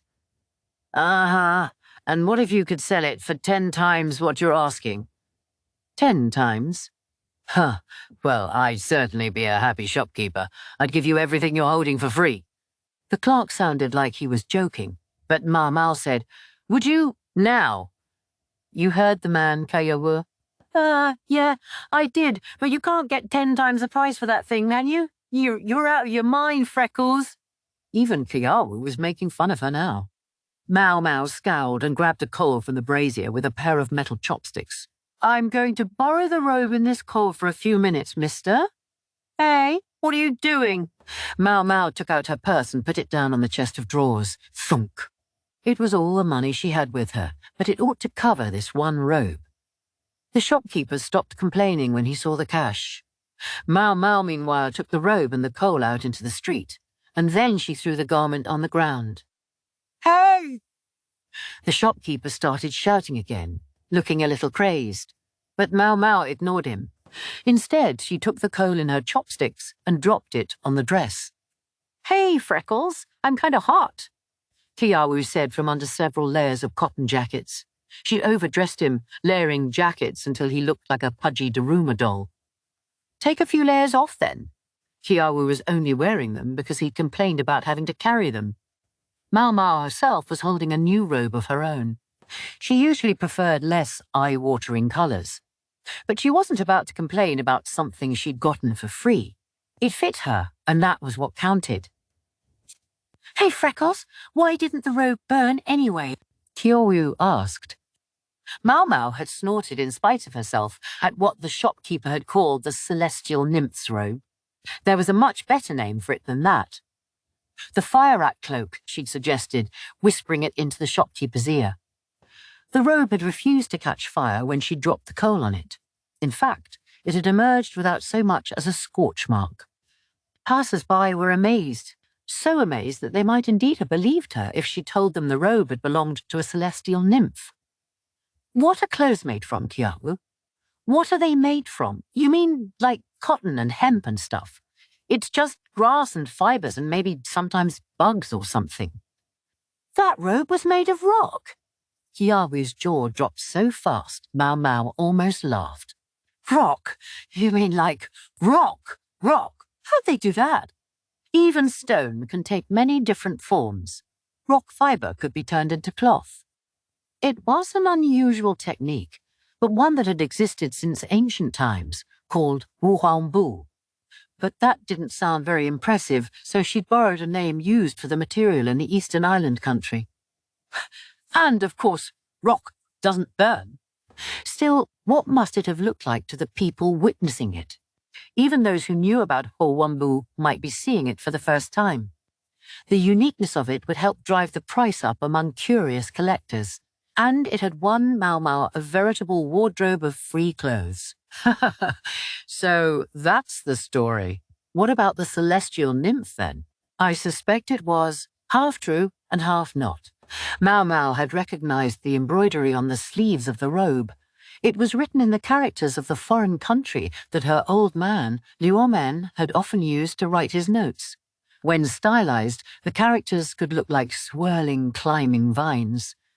The so-called celestial nymph had probably been from that area, and if she'd had golden hair and white skin, maybe she had some northern blood in her veins as well. If the marriage of close relatives went on too long in a small village, the offspring would grow weaker. So the inhabitants of such places would certainly wish for more distant bloodlines. Maybe the young woman really had been lost, or maybe she'd been kidnapped. Whichever it was, the villagers certainly wouldn't want to let such a prize go. So the girl had made her dress, sick with the wish to go home to her family. She wove with an unusual material, rock fibre, and embroidered it with characters the villagers couldn't read, a secret message asking for help from her homeland. On the day of the wedding, she'd most likely been wearing undergarments she'd soaked with water. She would have drenched her hair too, using her veil to conceal the fact. "Did you know there's a way to prevent a wooden bowl from burning, even if you put fire to it?" Maomao said. "You simply filled the bowl with water. Until it dried completely, the wood wouldn't catch fire. At least so long as the heat didn't get above a certain temperature. If the woman wore wetted undergarments under a robe of rock fibre, and if she then put a more flammable garment over that as well, then all she needed to do was jump in the spring before she sustained any burns. If she used the patterns on the robe to indicate how she'd escaped, it was likely someone would find her later. Of course, she would have had no guarantee that it would work. But judging by the shopkeeper's tale, she'd succeeded. On some level, it wasn't so different from the performance they'd put on at the banquet for the envoys the year before. Ukyou said, looking genuinely impressed. "Why didn't you say any of that to the guy at the store?" "I wouldn't want to spoil the romance," Ukyou laughed, as if to admit that she was right. There was, one might add, another reason, albeit one Ukyou didn't need to know about. There had been fine embroidery on the inside of the robe as well as the sleeves. So we have a young lady from somewhere either in the west or the north, Maomao thought. Would a perfectly ordinary young woman have the nerve to set fire to herself and run around? Maomao certainly wouldn't. What's more, the young lady could read and knew how to make the stone fibre. Did everyone on the streets in these other lands know how to do those things? It seemed unlikely that some wandering performer would possess such accomplishments. Maybe she was a spy or something. The West was more prone to small border disputes with other countries than were many nearby regions. The idea that the young woman was an intelligence agent wasn't out of the question, although if so, she seemed to be a somewhat careless one. Maomao, for her part, smiled sardonically at these pointless fantasies and continued on the way home. Chapter 5. Let Them Eat Cake. Apothecary! Apothecary, come quickly!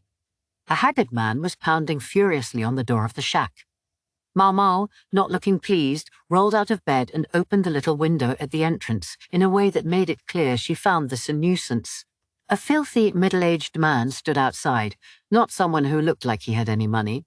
She was about to close the window and pretend she hadn't seen anything. I know you can hear me! Damn it!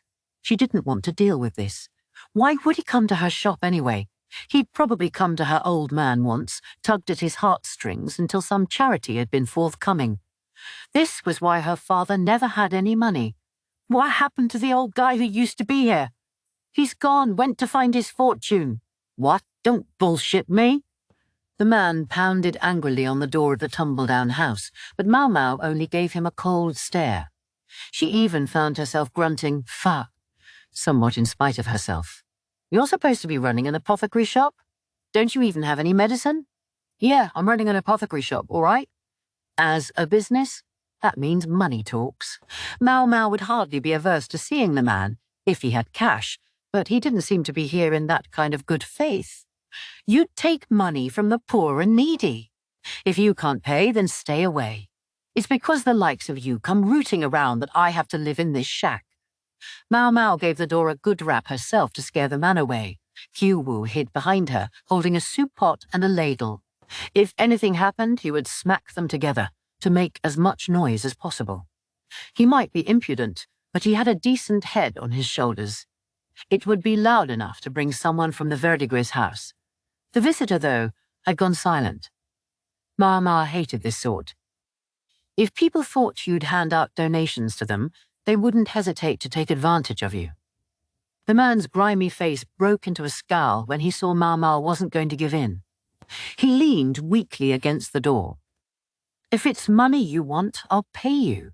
Not right away, but I swear I will. So please, come look. My child.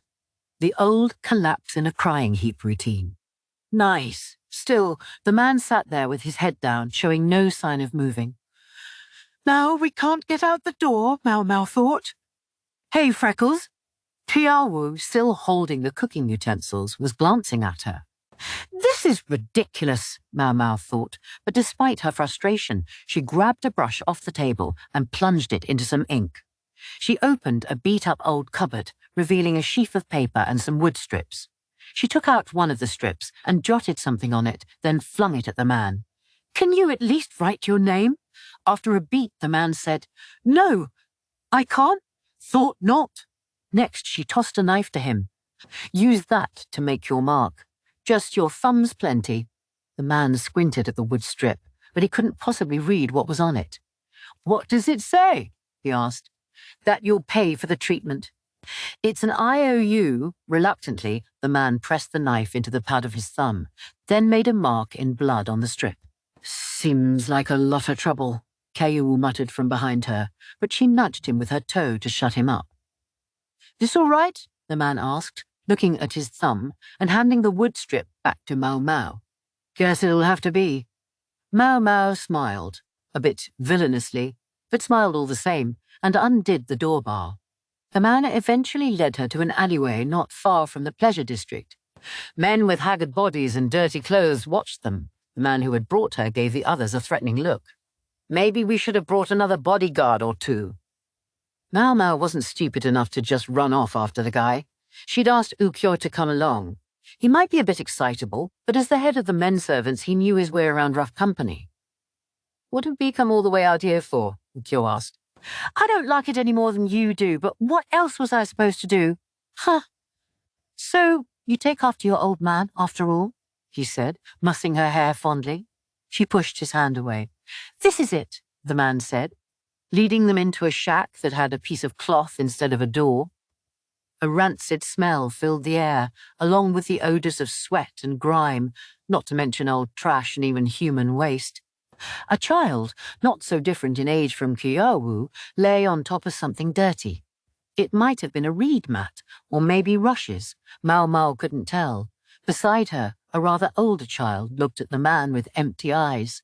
She was a girl, several years younger than Maomao, but she had none of the vitality her youth deserved. "Daddy!" She must have cried all her tears long ago, for her cheeks were dry as she looked at the man. "Here she is. I'm begging you, examine her." Wordlessly, Maomao looked at the girl lying on the mat. The colour of her arms and legs was dull. Her body spasmed occasionally, and the smell of waste was probably due to whatever was coming out of her. Her hair was such a mess that it was hard to tell whether she was a boy or a girl, and she was terribly filthy. How long has she been like this? "Since a few days ago. But even before that, her hands seemed to be bothering her," the older girl answered. Maomao wrapped a cloth around each of her own hands, as well as around her mouth, and then she approached the child. "Hey, what do you think you're doing?" the father demanded angrily. "What do you mean, what? She's sick, isn't she? I won't do anyone any good if I catch whatever she has. But if it bothers you that much, I don't have to look at her." Maomao glared at the man, and he lowered the hand he had raised, prompting Ukyou, who had come up behind him, to cross his arms as well. He'd probably been preparing to put the man's arm out of joint if he'd turned violent. Overprotective, Maomao thought. She touched the child's hand. Circulation was poor. The blood wasn't reaching the fingertips, which were turning necrotic as if with frostbite. The place was draughty, to be sure, but not cold enough for that. Besides, the child almost looked paralyzed. Her eyes were open, and she made strange sounds occasionally, as if in a waking dream. "She's worse than this morning. What do we do, Daddy? She'll end up like Mummy." The father looked at his daughter, who looked about to cry, and seemed at a loss. He scratched his head and crouched down. "Please, you've got to help her. I don't want to lose another family member." The older girl also fell to her knees, and both of them pressed their foreheads into the dirt floor. "Well, this is a tough one. Her mother died the same way?" Maomao asked. "No. She succumbed to a miscarriage." "A miscarriage?" Maomao looked at the spittle dribbling down the immobile child's cheek. There was a layer of thick stuff around her mouth. "Have you been able to get her to eat anything?" "We gave her some congee, just a little." At that, Maomao looked over at the filthy stove, where she saw an ash-covered clay pot containing gruel the consistency of glue. It was hard to see much that looked like rice in it. It seemed to contain whatever they'd been able to scare up. "What exactly is in that?" she asked. Aside from the scarce rice, she saw what she took to be potatoes and various herbs. Did it also contain other grains? The older girl stumbled out of the house and returned with a handful of herbs. Nothing poisonous, but nothing nutritious either. The sort of grasses one ate to stave off starvation during times of famine. "I know this isn't it. What else?" Maomao asked, but the girl averted her eyes. "Nothing," she pressed, and finally the girl gave in and opened a cupboard, from which she produced some small cakes, several of them each carefully wrapped. Not of a quality that would have passed muster among the consorts of the Imperial Palace, but still, they had a distinctly sweet smell. If they seemed a little damp, it was probably because they were being conserved, eaten bit by precious bit. "What are those?" the father asked, his eyes widening in surprise. Apparently this was the first time he was learning of them. "Someone gave them to us.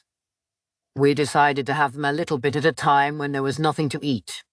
We showed them to Mummy, but she said not to tell you about them, Daddy." Shocked by the deception, the man's face twisted into a grimace. "How dare you hide those from me? I run this house." The older girl's lifeless eyes suddenly took on a spark. "But you don't ever work, Daddy. You only gamble. You make us beg by the roadside, and then you take what we earn." Her words were harsh, but judging by the way the man's head drooped, evidently true. Here Maomao had been thinking he only wanted the best for his daughter, but maybe he'd just been afraid to lose a source of income. "Did you give your sister any of this?" Maomao asked, and the girl nodded. Maomao tore off a bit of the cake, sniffed it, and licked a few crumbs from her fingers. Her eyes narrowed. "You said someone gave this to you." It was sweet. Sweet enough to tell it contained sugar.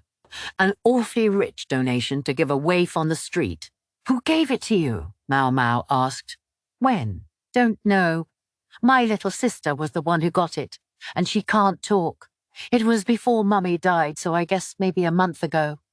A cake with proper sugar was a real luxury for a commoner.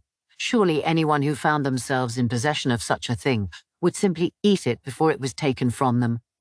"You know anyone else who got anything like this?" Maomao asked, but the girl shook her head. "All right. Was anyone showing symptoms like this girl's about a month ago?" "Now that you mention it," Ukyou said. "He always was a sharp one." When Maomao saw him leave, she turned back to the child. She removed the cloth from around her hands and mouth and picked the girl up. "Hey, what do you think you're doing?" "I'm taking her back with me. She'll never get better in a cesspit like this. And take my advice. Get rid of those treats." More than anything, it didn't look like the girl had any hope of getting a decent meal in this place. And there was something else that bugged Maomao too. "Let me take her," Ukyou said, coming back. "Thank you." Maomao handed the child to him, and together they left the shack behind. "The old man next door, his fingers were rotted off," Ukyou said as he trotted along carrying the girl. He said he'd spoken to the old man as the elder was begging by the roadside. His recollections had been hazy at first, but a few small coins in his palm had soon jogged his memory. "He said a woman was giving them out. Claims he didn't see her face." Maomao said. This story was starting to sound fishy. Ukyou saw Maomao back to her home, then headed straight for the verdigris house. She tried to give him a few coins, but he said, "I'm used to protecting kids," and refused. It was how he'd always been. Maomao brought the grimy child into her shack. Ukyou, who'd been left effectively to watch the house, gave a pointed sniff. "What's with her? She's filthy." "A good reason for you to go heat some water. And here, take this and go ask Grams for some white rice." She gave him a handful of coins, and he dutifully went over to the verdigris house. The thought of white rice to eat must have motivated him. It seemed likely the girl's condition had taken a sudden turn for the worse because of the cake she'd been fed. The older girl had said she hadn't eaten any herself, but had saved them all for her sister. If Mum was pregnant, maybe she'd found herself snacking on some too. Maomao looked on the shelf. Given that she ran an apothecary shop in the pleasure district, she kept a supply of various abortifacients on hand, many of which would be deadly in the wrong dosage. One of them produced symptoms much like this. It was a toxin found in bad grain, and even small amounts could cause poisoning. The toxin restricted blood flow to the limbs and could quickly induce necrosis. The body became paralyzed, and people sometimes had hallucinations. The treatment was simple. Stop ingesting the poison. That and some exercise would work it out of the body. Sadly for this girl, if she'd been left in her house, she would have likely wasted away before she got better. Hence, Maomao had transferred her. I wonder if I really needed to do that, she thought. It wasn't as if she believed the father would ever actually pay her. And if he did, she had to suspect the money would come from the older sister's begging. Even as she reflected that she'd really stepped in it this time, she was already getting some clean rags together. A few days later, they had a visitor, but it wasn't the middle-aged man again. Rather, his daughter. She had fresh bruises, and Maomao doubted she'd gotten them from falling down. The girl's little sister had recovered to the point where she could walk, albeit not very steadily. Malnutrition was a far bigger concern for her than the toxin had been. Her fingers still didn't move very well, but that would probably heal in time. Maomao was relieved to have at last gotten her into the bath the day before. At the moment, the girl was out for a walk with Ukyou, who'd started to act like a big brother to her. "Did you bring my money?" Maomao asked the grubby young girl, her gaze hard. "Where's my little sister?" "See for yourself." Ukyou could be seen outside the crude window, helping the child as she stumbled along. With her hair washed and tied up, she was actually starting to look like a little girl again. When she spotted her sister, the older girl almost went running over to her. But Maomao caught her hand. "My money." "Money! Your money!" She didn't have it. Of course she didn't. Maomao had known from the moment the old man had failed to come himself. That was why she'd had him sign what she had. She flashed the wooden slip at the girl. "You don't have it? That's fine. You can just sell her." She jerked her thumb toward the toddling child. "It's probably not too late. If we start training her now." The older girl went silent for a beat. Then her eyes slowly met Maomao's. Maomao had been sure she would break down crying. But those dim, near-dead eyes had that spark in them again. "I would bring more than a mute little girl," the older sister said, smacking herself demonstratively on the chest. A chest, Maomao noted, even less impressive than her own abysmal example. Maomao looked at the girl. "You're saying you'll take your sister's place. Do you know what you're volunteering for?" She leaned against the wall and scratched her shin with her toes. "I know full well, but it's either that or keep begging for the rest of my life. I'm sure he'll have me turning tricks before long anyway. Daddy takes away whatever little money I earn every day, so what's the difference?" She stamped her feet on the floor. "Better to just go ahead and be a prostitute." Sometimes, young women came knocking on Maomao's door, young women under the mistaken impression that the courtesans of the verdigris house enjoyed a far better life than those on the lowest level of society. Knowing that Maomao was somehow connected to the place, they wanted her to put in a good word for them. This girl seemed to have come here with something similar in mind. Maomao gave her an appraising look, then sighed pointedly. "And you think you're worth that much? In your state, a farm girl fresh from the fields would fetch more than you." "But my little sister's in the same condition, and she can't even talk." "But she's younger than you are. That means quicker to learn discipline. Besides, you'd be surprised how many men out there prefer the silent types." She was being deliberately cruel, but the young woman's eyes remained fixed on her. The girl never averted her gaze. The light in her eyes only burned stronger. "I have to get out of there. It's that or spend the rest of my life as the mud under his feet. And I'll take anything before that." Maomao put her pinky in her ear and started scratching industriously. It was a perfectly common story. When you were trapped in the mud, the harder you struggled to get free, the deeper you got sucked in. But maybe fighting was still better than not doing anything at all, just waiting to sink to your doom.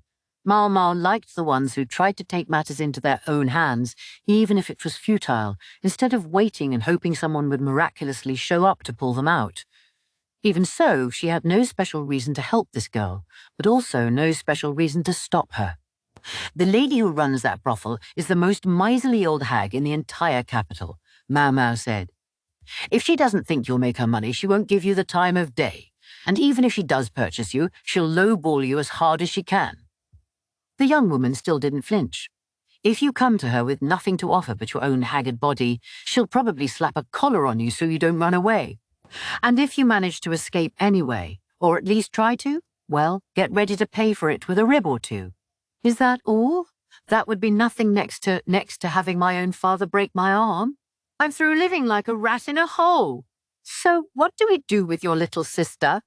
I'm sure the old lady will take her in once she sees that I'll work hard enough to cover both of us." The verdigris house was a practical place. If the girl could generate that sort of money, the madam would probably indulge her. "If she can't make any use of you, neither of you will be any better than rats." Still looking less than pleased, Maomao went over to a chest of clothes and rifled through it, pulling out an outfit almost at random, one of the things she'd gotten at the used clothes shop. It bordered on the ostentatious, but she tossed it at the filthy young girl. Use the well to wash up. Everything, including your hair. It'll be cold. Too bad. If you have one solitary flea on you when you show up, she'll chase you away with a broom before you get in the door. The girl clutched the clothing and made for the well. What would happen to her after this was none of Maomao's concern. She'd chosen this path for herself. If she was going to regret it, then she could stay in the mud until she sank out of sight. Chapter 6. The Last Volume. Gaoshen's son Basin came knocking on the door of the apothecary shop with several volumes of the encyclopedia. Maomao offered the young man, who looked every bit as put out as usual, the battered cushion and poured some tea for him. Master Jinshi is busy, Basin said, evidently meaning he didn't have the spare time to be coming here. The reason he was still using Jinshi's eunuch name was partly as an alias, but chiefly because Basin simply couldn't speak his true name. The names of nobles were not to be pronounced lightly in the hearing of commoners. The courtesans of the Verdigris house were all aflutter to see Maomao entertaining someone other than the usual beauty and his attendant. The madam, in particular, was trying to act nonchalant, but Maomao could see the abacus working in her head. Unlike when she was with Jinshi, the door to the shop remained open while Basin was present, their dealings completely visible to the world. Perhaps it was an act of consideration on Basin's part, a way of showing that nothing inappropriate was happening between them.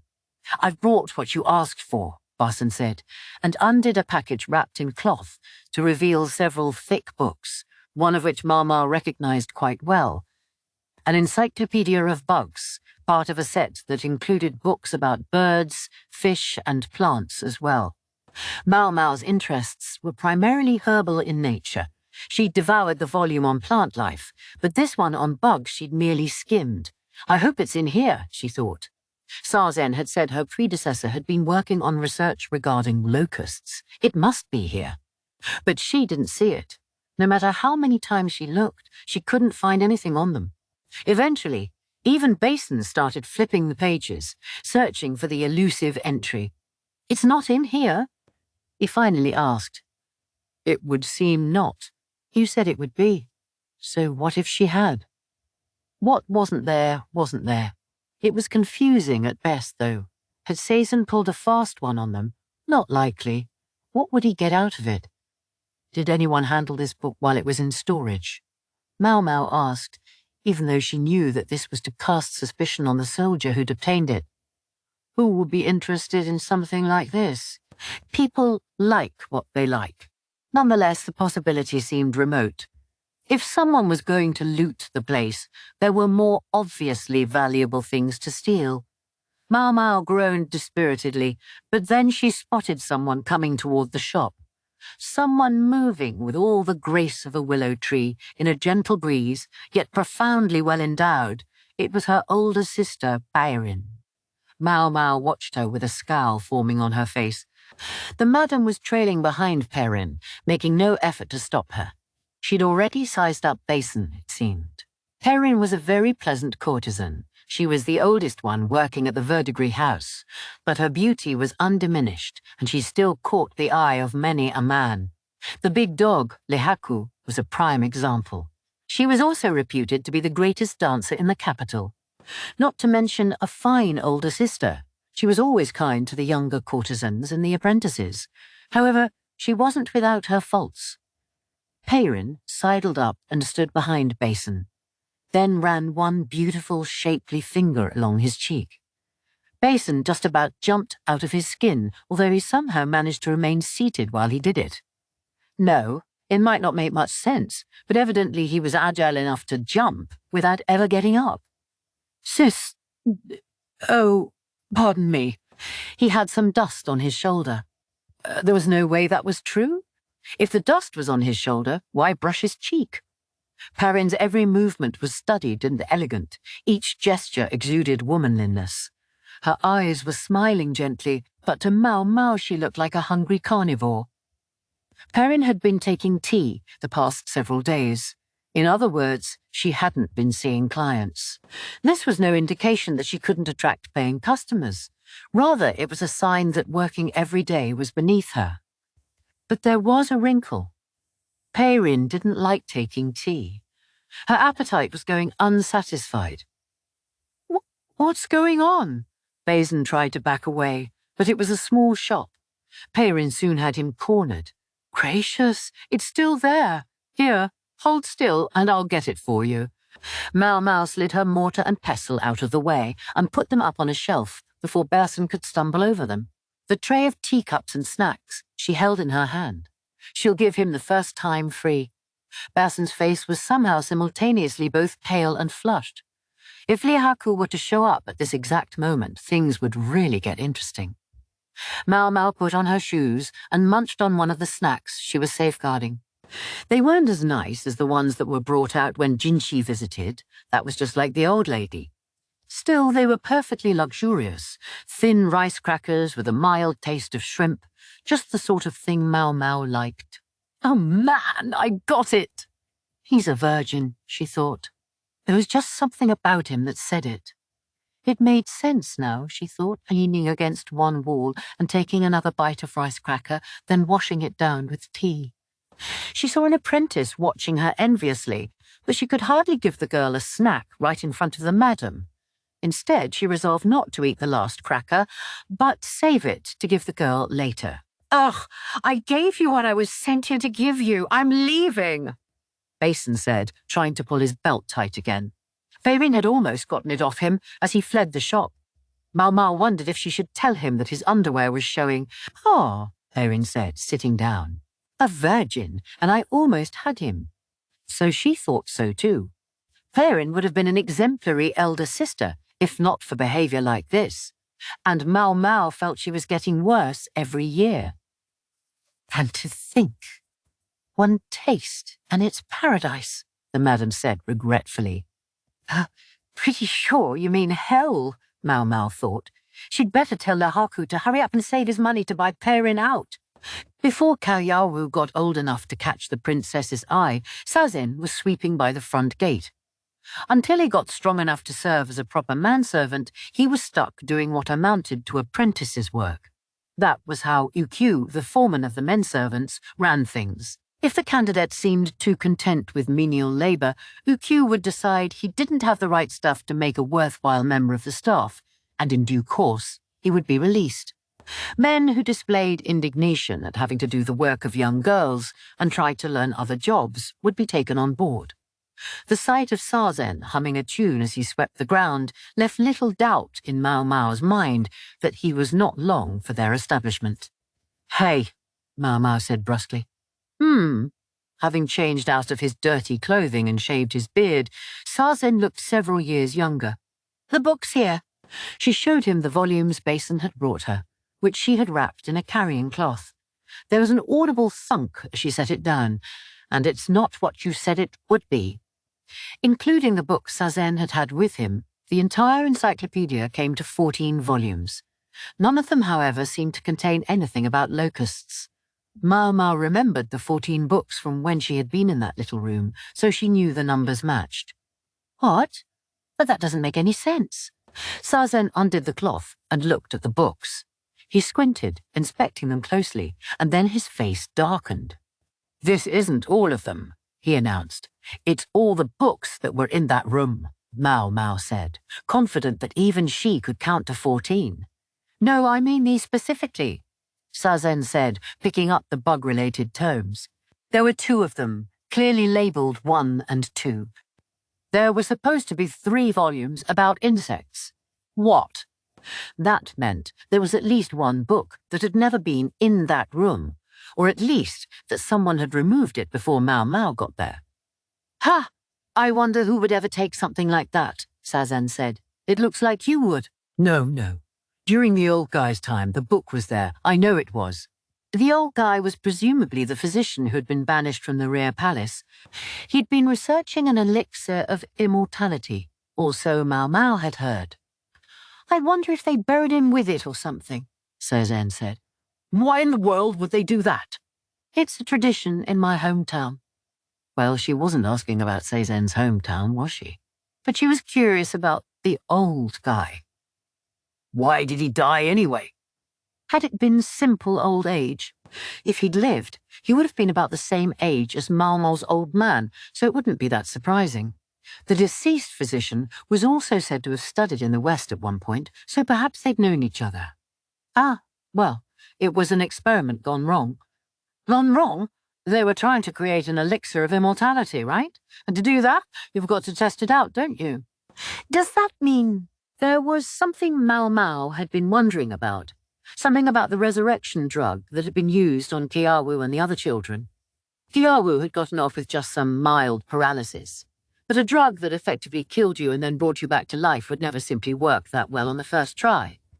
They must have conducted a series of experiments, gradually increasing the prospect of success. So how had they done the experiments? They'd used rats, yes, but to really know it was going to work, he would eventually have to test it on actual human beings. Hey, what's wrong with you? Sazen grimaced. For a moment, Maomao wondered why, but she soon realized. She was grinning horribly from ear to ear. Tell me, where did they bury him? No idea. I wasn't the one in charge of that sort of thing. Who was? Sazen scratched his head. I guess you'd know her by the name Sui-Ray. She was the old guy's helper. You know, the expressionless one. The young mistress's older half-sister, I guess they called her. A shock ran through Maomao, and before she knew what she was doing, she had smacked Sazen on the shoulder as hard as she could. Why hadn't she realized it sooner? Sui-Ray, a surviving member of the Shi clan, the previous emperor's granddaughter and Shi Sui's half-sister. Ouch! What did you do that for? I've got it. You just keep sweeping. Don't slack. Maomao rewrapped the book in its cloth, then rushed back to her shop to write a letter. She requested a manservant to deliver her missive as soon as possible. Writing directly to Jinshi would have been to overstep herself, so she typically addressed her letters to either Gaoshen or Basen. But given that Basen didn't always seem to have it together very well, she mostly wrote to Gaoshen. The next morning came quickly, and with it an answer to her letter, followed closely by a carriage to pick her up. It would take her to where Sui-Ray was. Maomao had heard she was now living with Duo, a former high consort. Maomao gave the encyclopedia volumes to a servant who came along with the carriage, then closed the shop door. Oh, you get to go out? Lucky you, Ukyou said, tugging on Maomao's sleeve. She frowned at him. Take me too. Absolutely not. Not only Sui-Ray, but the other Shi clan children lived with Duo. Keeping Ukyou away from all of them was the whole point of having him here. She wasn't about to take him straight to them. Jerk! You get to have all the fun! I'm going for work. Maybe you can pass the time by cleaning in front of the shop or something. She patted him on the head and passed him off to Ukyou. Ukyou, who liked kids, went away with Ukyou riding on his shoulders. The new girl, the poor man's daughter, was hanging around too. Her older sister was currently in an evaluation period as an apprentice. The madam had made clear that if she turned out to be a poor learner, she would soon be turned out, period. The girl's father had come to take them back several times, but each time the men servants had chased him away. He'd tried to browbeat Maomao as well, but it was his daughter who had said she wanted to be a courtesan. Maomao hadn't been involved then and wasn't involved now, and above all, she still hadn't gotten any money. Come on, hurry up and pay me.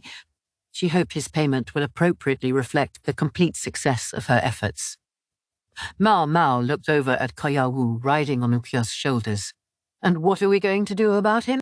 If he hadn't been partially paralyzed, they could have trained him as one of the men servants. But to be a bouncer at a brothel required a certain level of physical capacity. Maybe I should make him an apothecary, Maomao thought. At the moment, though, Ukyou showed no interest in matters medicinal. Maomao, by contrast, had already known 100 different formulae by his age. How can he not be interested when it's so fascinating? Maomao got into the carriage, pouting a little. Duo's residence was grand and sumptuous, as befitted an imperial villa. Maomao was made to change clothes before she disembarked the carriage. She knew Duo didn't particularly care about such niceties, but propriety demanded it. Thus Maomao found herself walking along, holding up the hem of her long skirt so it wouldn't get dirty. She passed under a magnificent gate and through a courtyard laid with gravel. It was like a painting, garden stones and gravel and moss. The beauty of the place amply communicated the groundskeeper's pride in their work. After a short walk, Maomao arrived at a room where she found both Ukyou, the mistress of the house, and another person, both of them dressed like men. "Welcome!" Duo's voice was as clear and strong as ever. Indeed, perhaps even more than before. The person with her was Suirei. Perhaps she was dressed in male attire because she'd become used to it, or perhaps she had some other reason. She was as expressionless as she'd always been and stood a step behind Duo. "I suppose there's no need for formalities. I'll be present, but don't mind me. Please, speak freely." So saying, Duo seated herself on a couch, then gestured to Maomao, who, as a guest, sat next, and finally Suirei took a seat. "Don't mind me." Easy for her to say. How could Maomao not mind her? Despite having some difficulty with the request, Maomao took the encyclopedia volumes brought in by the servant and set them on the table. Well, if this was something they didn't want Duo to know, then Jinshi presumably would have handled things differently. Maomao had no choice but to forge ahead. "Do you recognize these? My mentor was using them." Suirei's tone was more polite than usual, perhaps because Duo was there. "Is this all of them?" Suirei cocked her head and looked at the books. After a moment, she said, "One's missing. I believe there should be 15 volumes. And do you know where the missing volume might be?" "I'm afraid I don't," she said softly, and it didn't look like she was lying.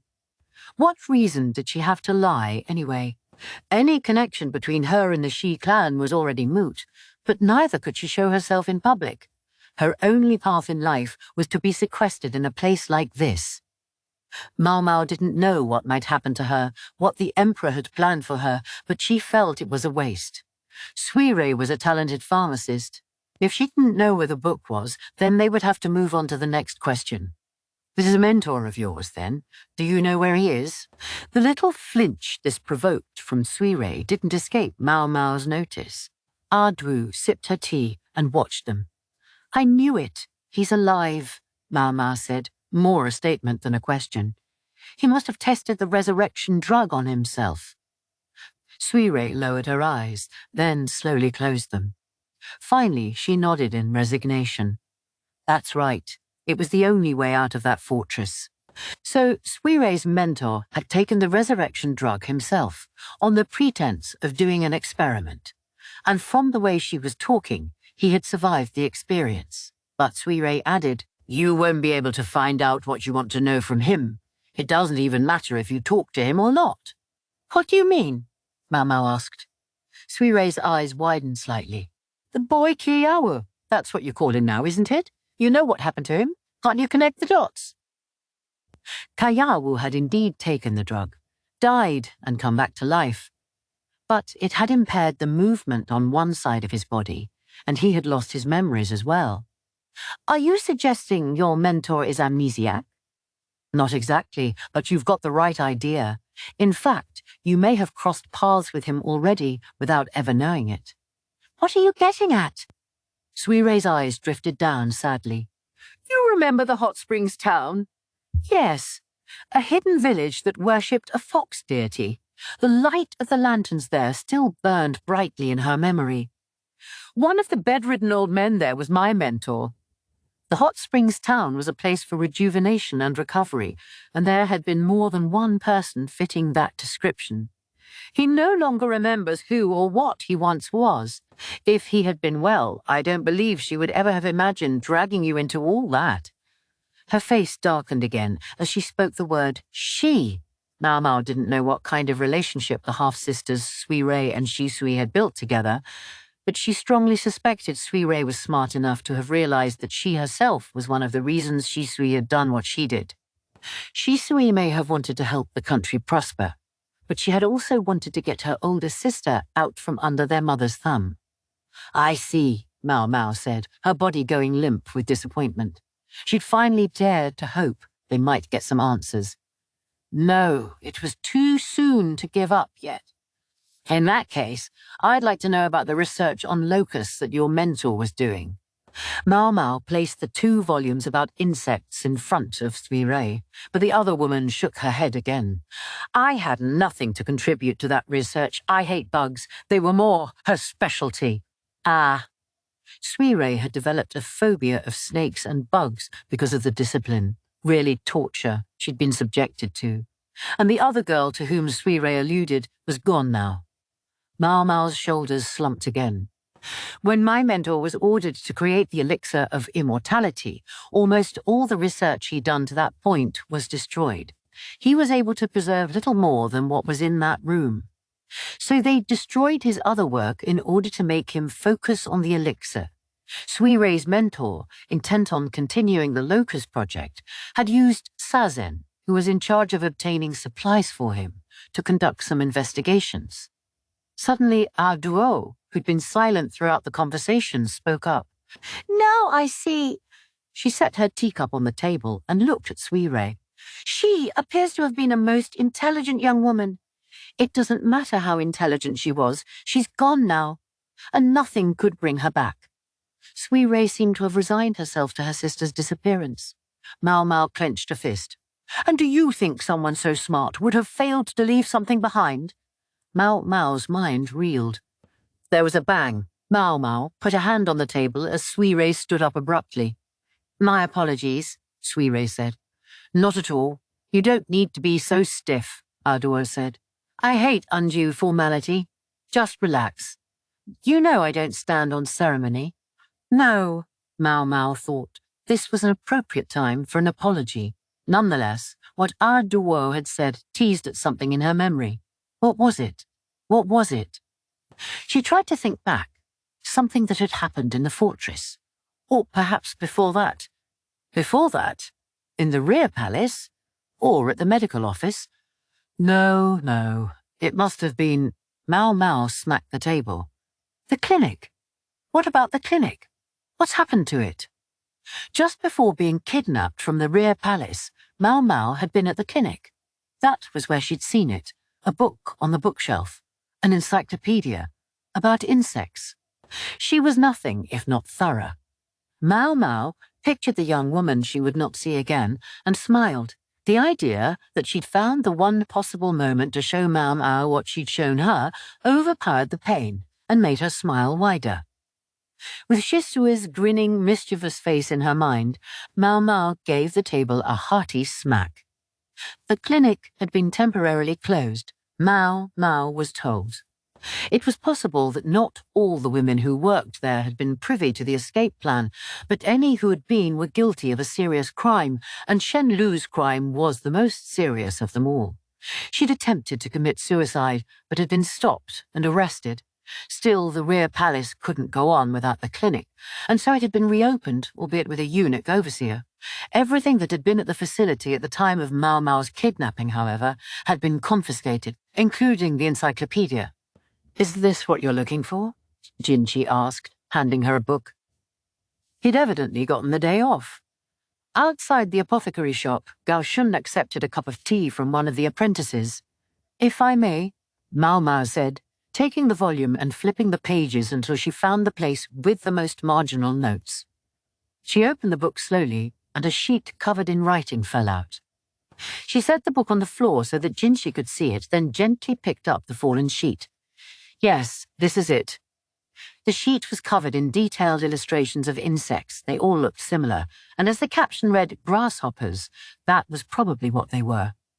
Some of the illustrations showed the entire bug, while others were close studies of the legs or wings. There were even some colours, though they were a little faded. The illustrations seemed to be divided into 2 broad categories, with perhaps a third if one were being precise. Maomao outlined them as she read through the text. "I gather this is a grasshopper's normal appearance," she said, pointing to a picture daubed with green.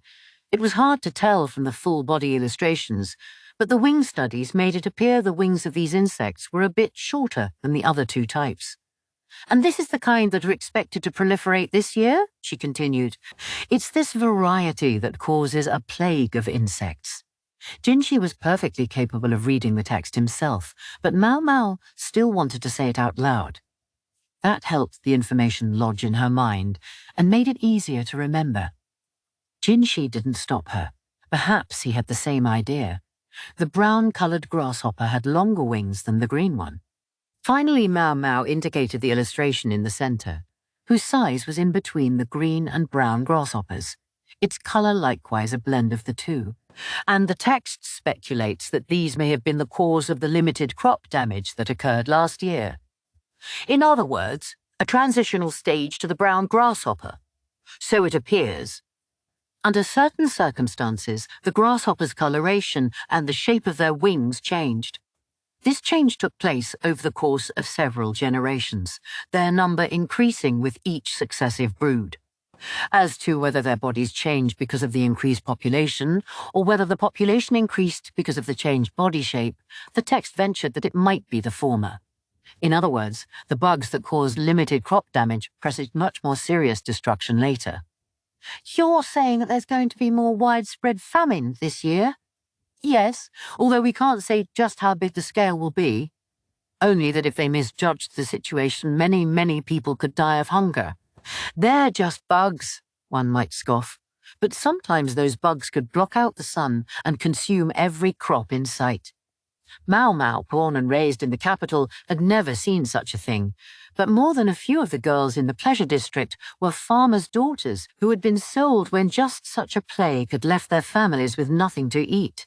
And the timing could hardly have been worse. The entire nation was abuzz over the destruction of the Shi clan the previous year. If there were to be a major plague the year after the clan's extermination, it would bode ill for the country as a whole. None of that was what Maomao or Jinshi were interested in, however. Rather, what they wanted to know was, if this person had been researching the insect plagues, had he devised a way to stop them? However, none of the notations suggested any uniquely effective chemicals. They only advised that when small-scale crop destruction had occurred, it was crucial to deal with the problem before it advanced to the next stage. To that end, the text enumerated a few possibilities. All of them were close to a human wave strategy. The best thing was to destroy the insects while they were still in the larval stage, and the notes described how to make several insecticides that were deemed to be particularly effective. The ingredients were relatively easy to obtain, no doubt chosen because so much of the chemical would be necessary. If the insects had already matured, the text recommended setting up bonfires, an age-old method of dealing with bugs, particularly in the summer. They simply flew into the fire and burned themselves up. All that, and we didn't really learn anything significant, Maomao remarked.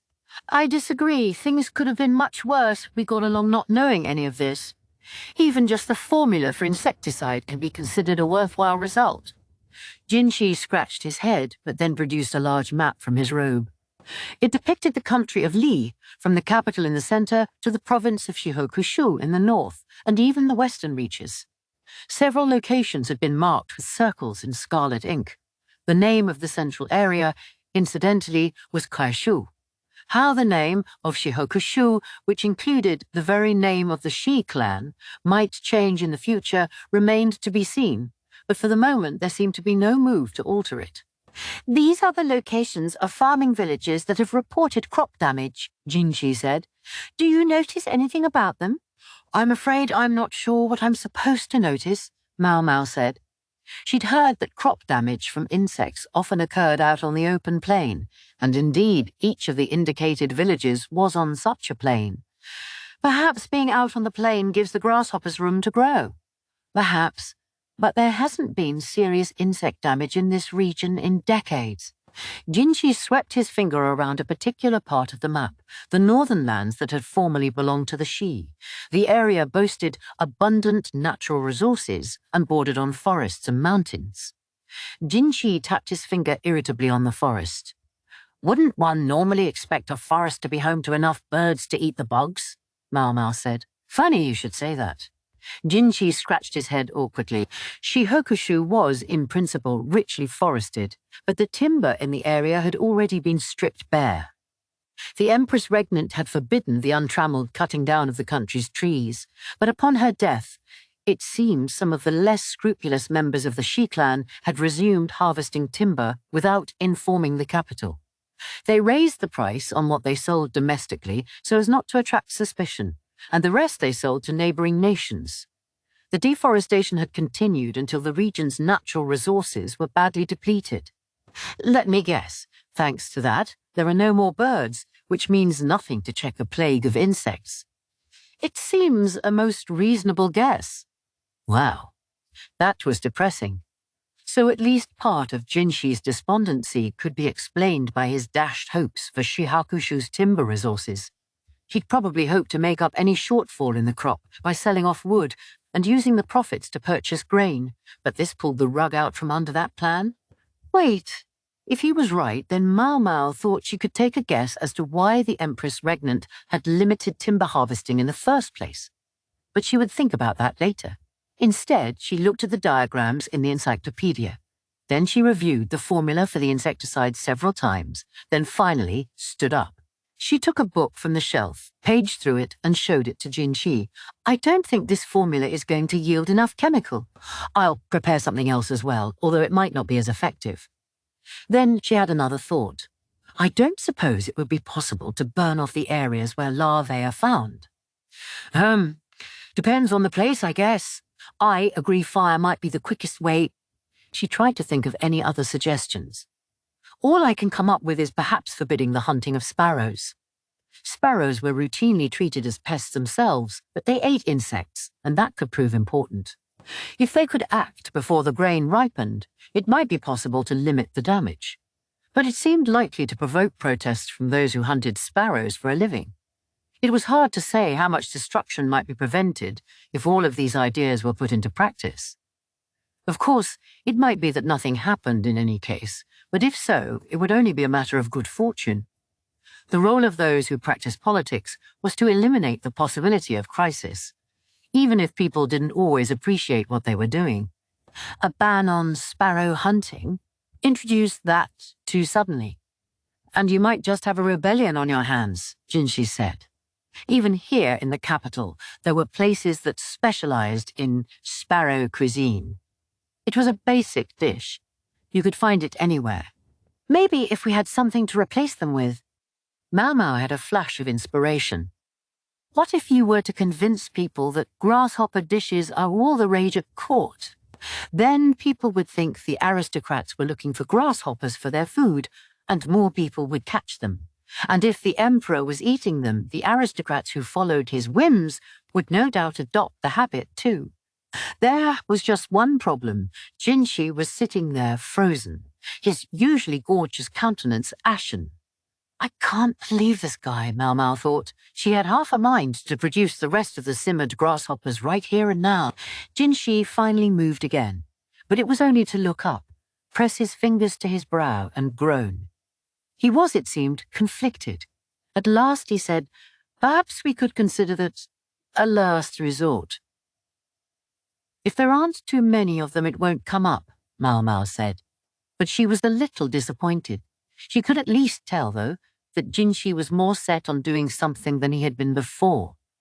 Apparently, he hated the idea of eating grasshoppers just that much. A bit of a smile came over Maomao's face, causing Jinshi to freeze again. Ahem, Master Jinshi. Yes, what is it? He managed, stuttering just a little. Won't you have a meal before you go back? Maomao said, politely. Now she was grinning. So it was that Jinshi decided to have dinner before he left. The apothecary shop was, of course, too small for proper meal service, so Maomao found an unused room for them. Naturally, she produced the remaining grasshoppers. She didn't actually intend to make him eat them. It was just a bit of a joke. She had every intention of taking them away again the moment Jinshi seemed even the least bit upset by her jest. And then there was Grams, glaring very pointedly at her. However, say ah! Maomao grabbed one in her chopsticks and pretended to feed it to him with uncharacteristic gusto. Jinshi watched her silently. Okay, maybe that's enough, she thought, but just then Jinshi, with only some hesitation, took a bite of the grasshopper Maomao had offered him as a joke. She felt herself grimace, and she wasn't even the one eating it. To watch Jinshi knit his brow and chew away was to feel that one was seeing something that shouldn't be seen. It was different, in its way, from the time she'd witnessed him made up like a woman, but still, it felt like something that shouldn't exist in this world. Everyone else present seemed to have the same sense. They looked as if they'd been struck by a collective lightning bolt. Gaoshen's hands were shaking.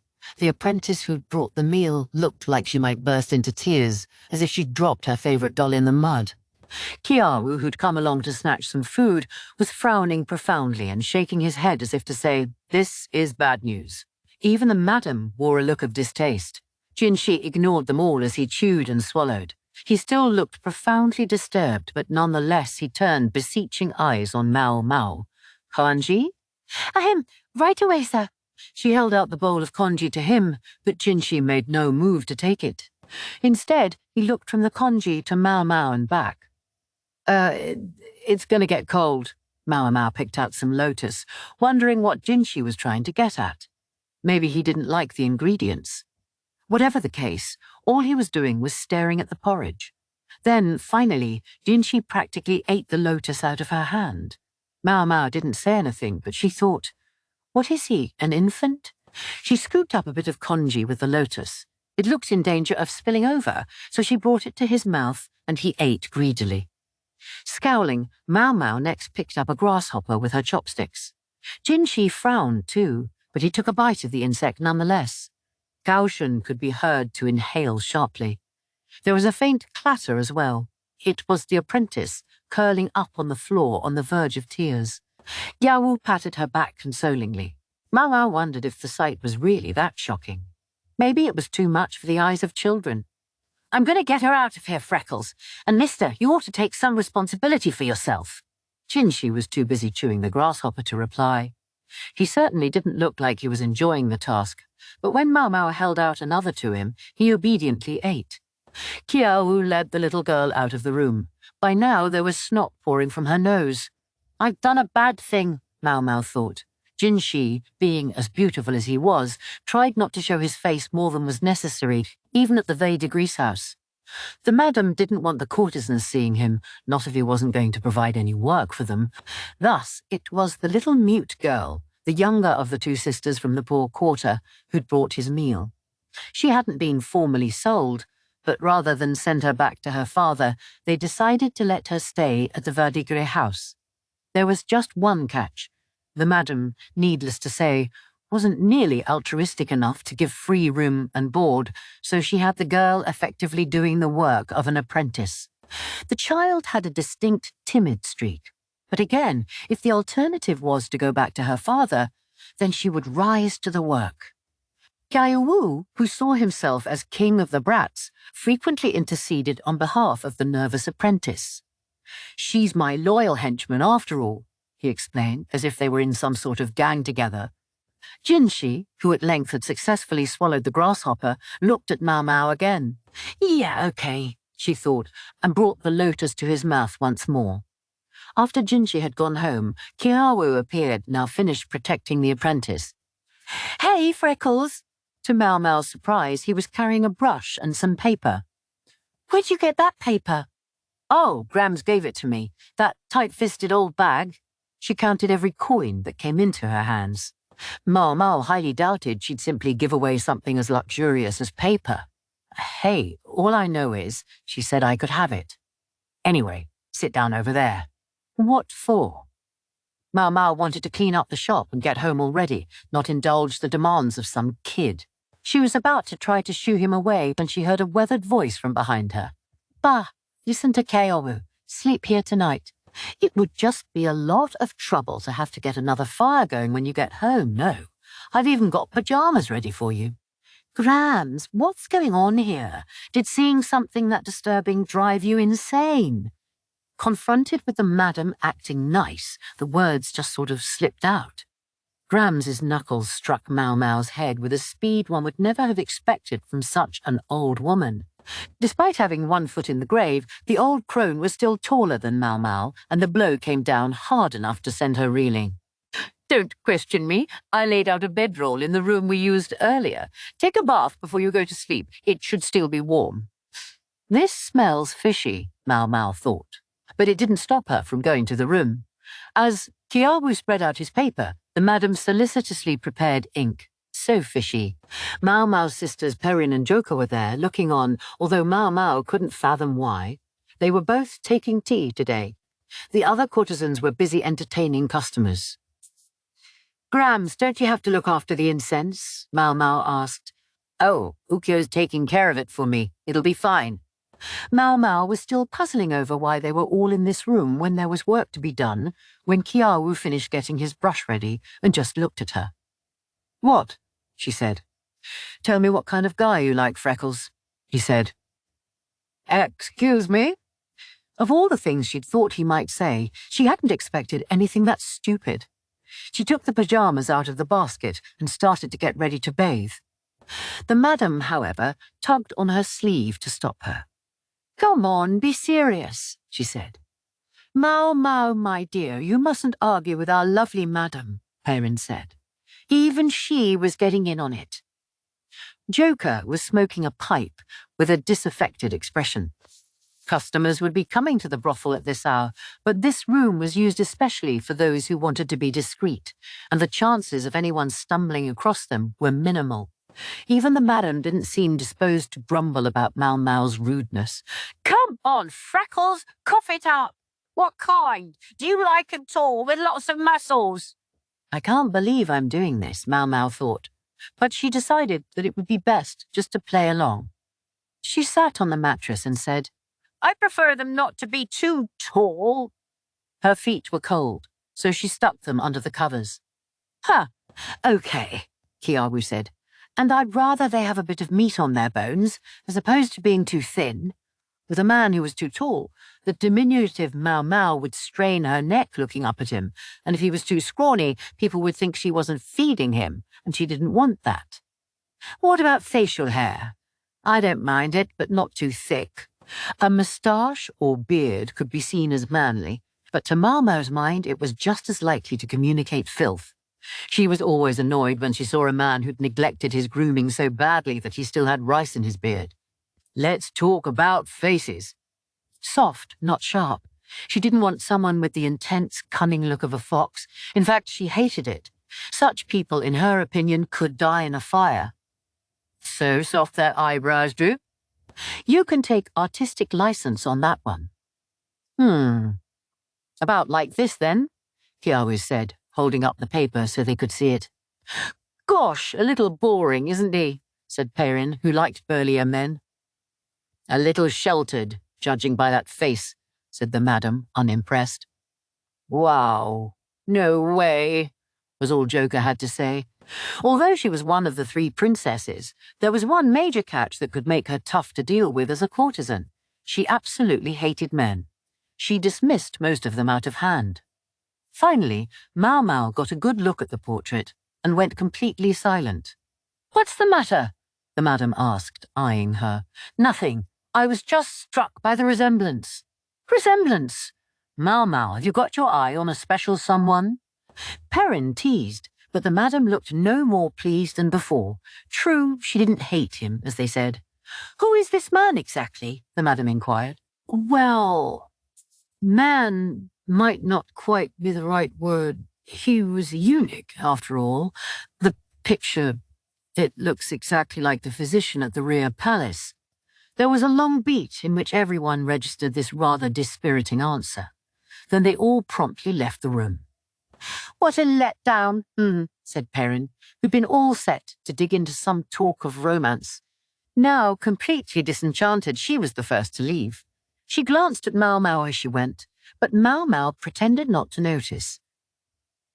Then the madam exited, likewise looking as if nothing could interest her less. Ukyou, meanwhile, headed to the bath. At last only Ukyou was left with Maomao smoking her pipe. The older woman opened a window, letting in a breath of cold air. A half-moon floated in the sky, which was as dark as a pool of spilled ink and speckled with stars. From their vantage point they could see other windows in which were the silhouettes of men and women. A succession of romances being born this evening here in this brothel, destined to fade with the morning light.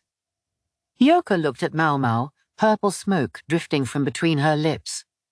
I can't say I don't sympathize with you, men.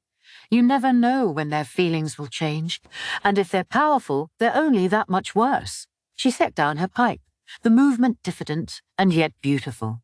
Joker was the youngest of the 3 princesses, and customers deeply valued the education she'd been given as a woman with potential. Some claimed that if you could keep up with Joker's conversation, you could expect to pass the civil service examinations, and her regulars included rich young men who hoped to take the tests.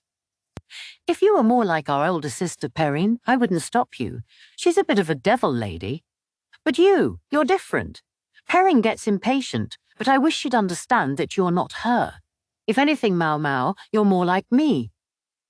Maomao thought she understood what Joker was getting at. It was almost certainly. You'll never find some fine prince whose heart will never change. That's one lesson you can't escape here. What does trust ever get you? Ukyou picked up her pipe and settled the ashes inside. Then she packed in some more tobacco and took a coal from the brazier. White smoke enveloped her. When you come down to it, I'm a whore, and you're a whore's daughter. That was the reality of it. Maomao looked at the ashes dropped in the brazier and felt a slight furrow form in her brow. Sis, don't you think that's enough smoking? It's fine, now and again. The thing about these somber bureaucrats is they hate to see a woman with a pipe. When she wasn't entertaining customers, at least, she was going to do what she liked. As if to prove the point, she took another long drag on her pipe and breathed the smoke out into the sky.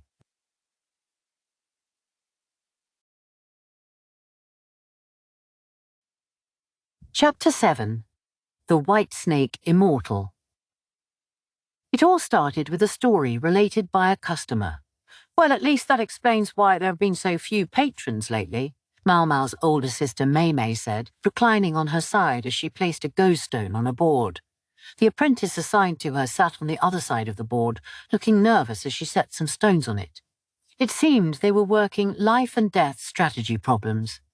Big, important men can't get enough of strange and novel things, Joker said, breathing out some pipe smoke. Maomao, meanwhile, was preparing her tools. Her sisters had asked her to do moxibustion for them. These women's lives were hard, and sometimes they needed a chance to relax and let off steam. Hence days like today, when they had no real work to do. Maomao said it was the man she'd been playing Go with the night before who told her. He claimed there was someone even more striking than the 3 princesses of the Veligre's house around, a young woman who seemed to be a mystical immortal. I guess we're too old for them these days, Joker nearly spat. And to think, they used to treat us like jewels. Yes, of course, Maomao said placatingly as she encouraged Joker to lie on her stomach and began placing herbs in specific spots around her body before lighting them. Ah, Joker moaned sensually. Her toes nearly curled. Maomao wished she could reassure her sister that she was still more than woman enough. He said her hair is pure white, Maomao told them. And if that were it, well, you might say, so she's a girl with white hair, but he said her eyes are bright red as well.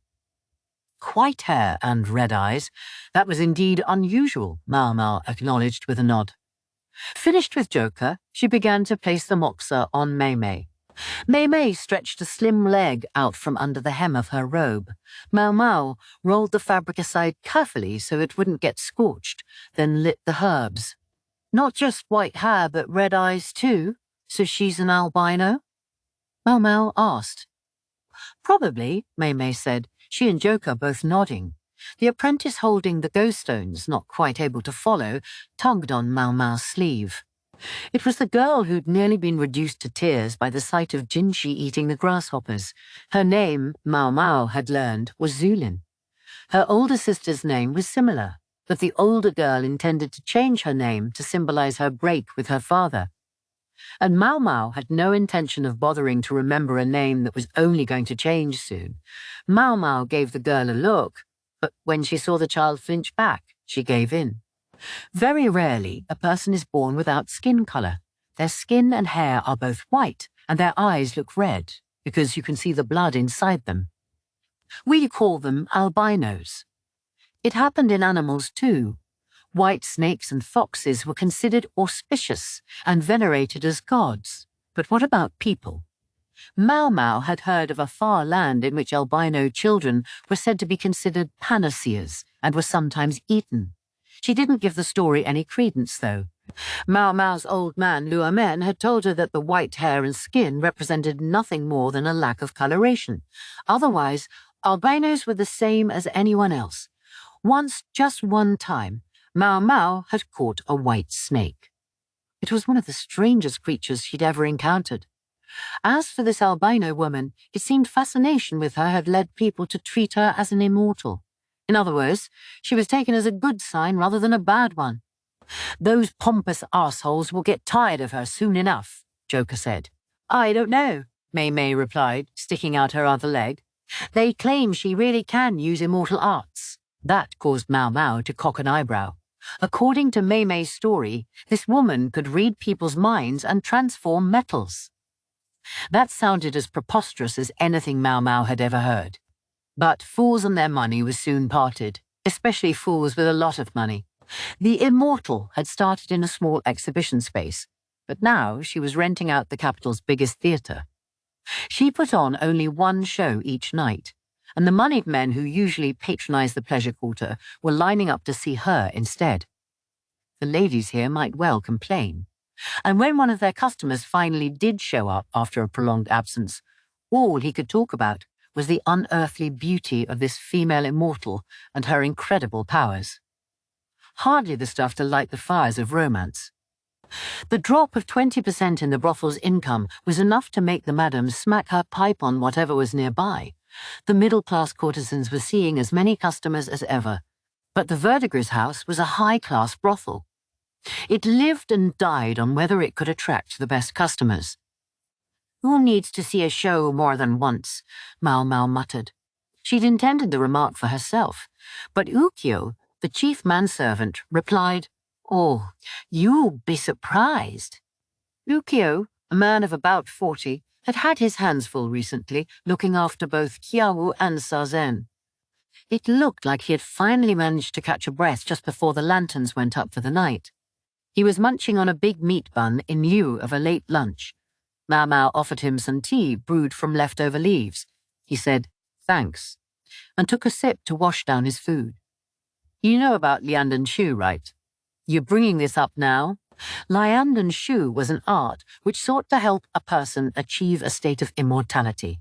It had been enough to make Maomao's eyes sparkle when her old man had told her about it, but he'd been quick to add that she must never attempt it. It could be dubious practice indeed. "You're saying she pretends to have the power of immortality?" "Maybe. She's got that unusual appearance, and they say she can read people's minds." "Ah, the great and powerful might arrive skeptical, but when this woman told them what they were thinking, how must they feel? Any sense of being made a fool of might be transmuted, as it were, into faith, and that might convince them that some elixir of immortality really did exist. But if that isn't the stupidest thing I've ever heard, Maomao did know of someone who, after many attempts to create an elixir of immortality, had succeeded in producing a resurrection drug. Quite an achievement as a physician, but the side effects still left much to be desired. Maomao clenched her fists. She knew it was pointless to wish that physician were here, but if he were, he might have been able to give them a better idea of how to prevent any damage from the plague of insects. The disaster wasn't yet upon them. If they could do something now, they might be able to change things. Jinshi and his immediate acquaintances were busy racking their brains for any possible preventative measures, but the rest of the nation's important people took the matter lightly at best. Maomao wondered about this woman's alleged abilities. So what? She claims to have an elixir of immortality, and that's how she attracts customers? No idea, Ukyou said. I just caught wind of what the big wig's bodyguards were saying. He stuffed the rest of his meat bun into his mouth, washing it down with the rest of the tea. It was time to go light the lanterns. If you're so curious, why don't you go see the show? You think I'd pay that much to see that little? Beg someone to take you then. He winked amicably and left. Beg who? Maomao thought, grunting in disgust. Nobody has that much time on their hands. Several days later, Maomao had an unexpected visitor. Of all the people I thought might show up, I never imagined him, Ukyou said, scratching his chin. He was frequently at the Verdigris house these days to look after the kids. No sooner had he brought the visitor to Maomao than he disappeared again. Yes, of all the people, Maomao said. I'll thank you to be a little more polite, the visitor huffed. He was a diminutive man with round spectacles framing sharp, fox-like eyes, and he carried an abacus. His name was Lahan, yes, of the La clan. He was the nephew and adopted son of the eccentric strategist, and he had come to invite Maomao to see the infamous show. He even had some friends to come with them. I didn't know you had any interest in entertainment, said Maomao, who'd produced tepid tea steeped from some leftover leaves, purely for form's sake. When all the world seems interested, how could I not be intrigued? Lahan slid his glasses up his nose pointedly. Beside him stood a man Mao didn't recognize, smiling broadly. Probably not quite 30, he had delicate features and a composed expression. Maomao gave him a quick but polite dip of the head before returning to her conversation with Lahan. They say this albino woman is quite beautiful, he remarked. Maomao knew full well that Lahan had no special interest in beautiful things. Unlike ordinary men, he claimed to see beauty in the form of numbers. Evidently, the adopted son of the eccentric was rather unusual himself. And you're inviting me? Why? Don't tell me it doesn't interest you. He was right about that, at least. But what did Lahan stand to gain by bringing her along? Maomao glanced around. If you're worried about my father, he's not here. And he won't be there. You mean it? Maomao wouldn't have put it past Lahan to use her as a sacrificial lamb to curry favor with the eccentric strategist. I mean it. However, one of his subordinates is with us. Lahan indicated the man beside him. Maomao scowled before she could stop herself. Don't look at me like that, the young man said, wounded. He was about to say the name, but with one look at Maomao's face, he quickly covered it with a cough. May I refer to him as the strategist? Maomao's expression returned to something that bore looking at directly, causing the man to breathe a sigh of relief. I'm the strategist's subordinate. My name is Rikuson. Maomao, she said after a beat. Yes, I've heard of you. Maomao gave Lahan a good, hard stare. Why wasn't the eccentric here himself? Why send someone in his place? The frizzy-haired, bespectacled man spread his arms helplessly. It doesn't look like my father will be leaving his house for a while. It didn't seem like this fact made his life easy. That remark sounded significant, but Maomao didn't foresee anything good for her coming of pursuing it. I still don't know why you're inviting me along. Lahan never did anything without calculating the potential benefit. He was the only person Maomao knew who could give the old madam a run for her money for sheer miserliness. There are going to be some dealings with the West coming up, and we were thinking of asking this troupe to perform for them. Keep going. There will be women among the delegation, you see, and I thought it would be wise to get a woman's perspective on the performance. Bullshit, Maomao shot back. Yes, Rikuson was there, but she didn't care. She had no intention of minding her manners just because one of the strategist's lackeys was around. Lahan spread his hands again, more deliberately this time. Frankly, the gesture was annoying. She suspected he'd only given her that excuse to see if she'd call his bluff. Suddenly, Rikuson broke in. Actually, he looked uneasy. Anxious, even. Not sure how to explain himself. My superior, the strategist, he let slip that it is indeed curious about that. It's that simple.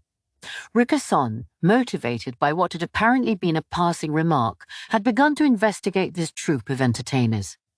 He found no basis for what the strategist had said, unless it was the man's own vaguely supernatural instincts. But I did hear a rumor about them that made me wonder, he said, and then, with a look of wonder, he proceeded to relate the story he'd heard.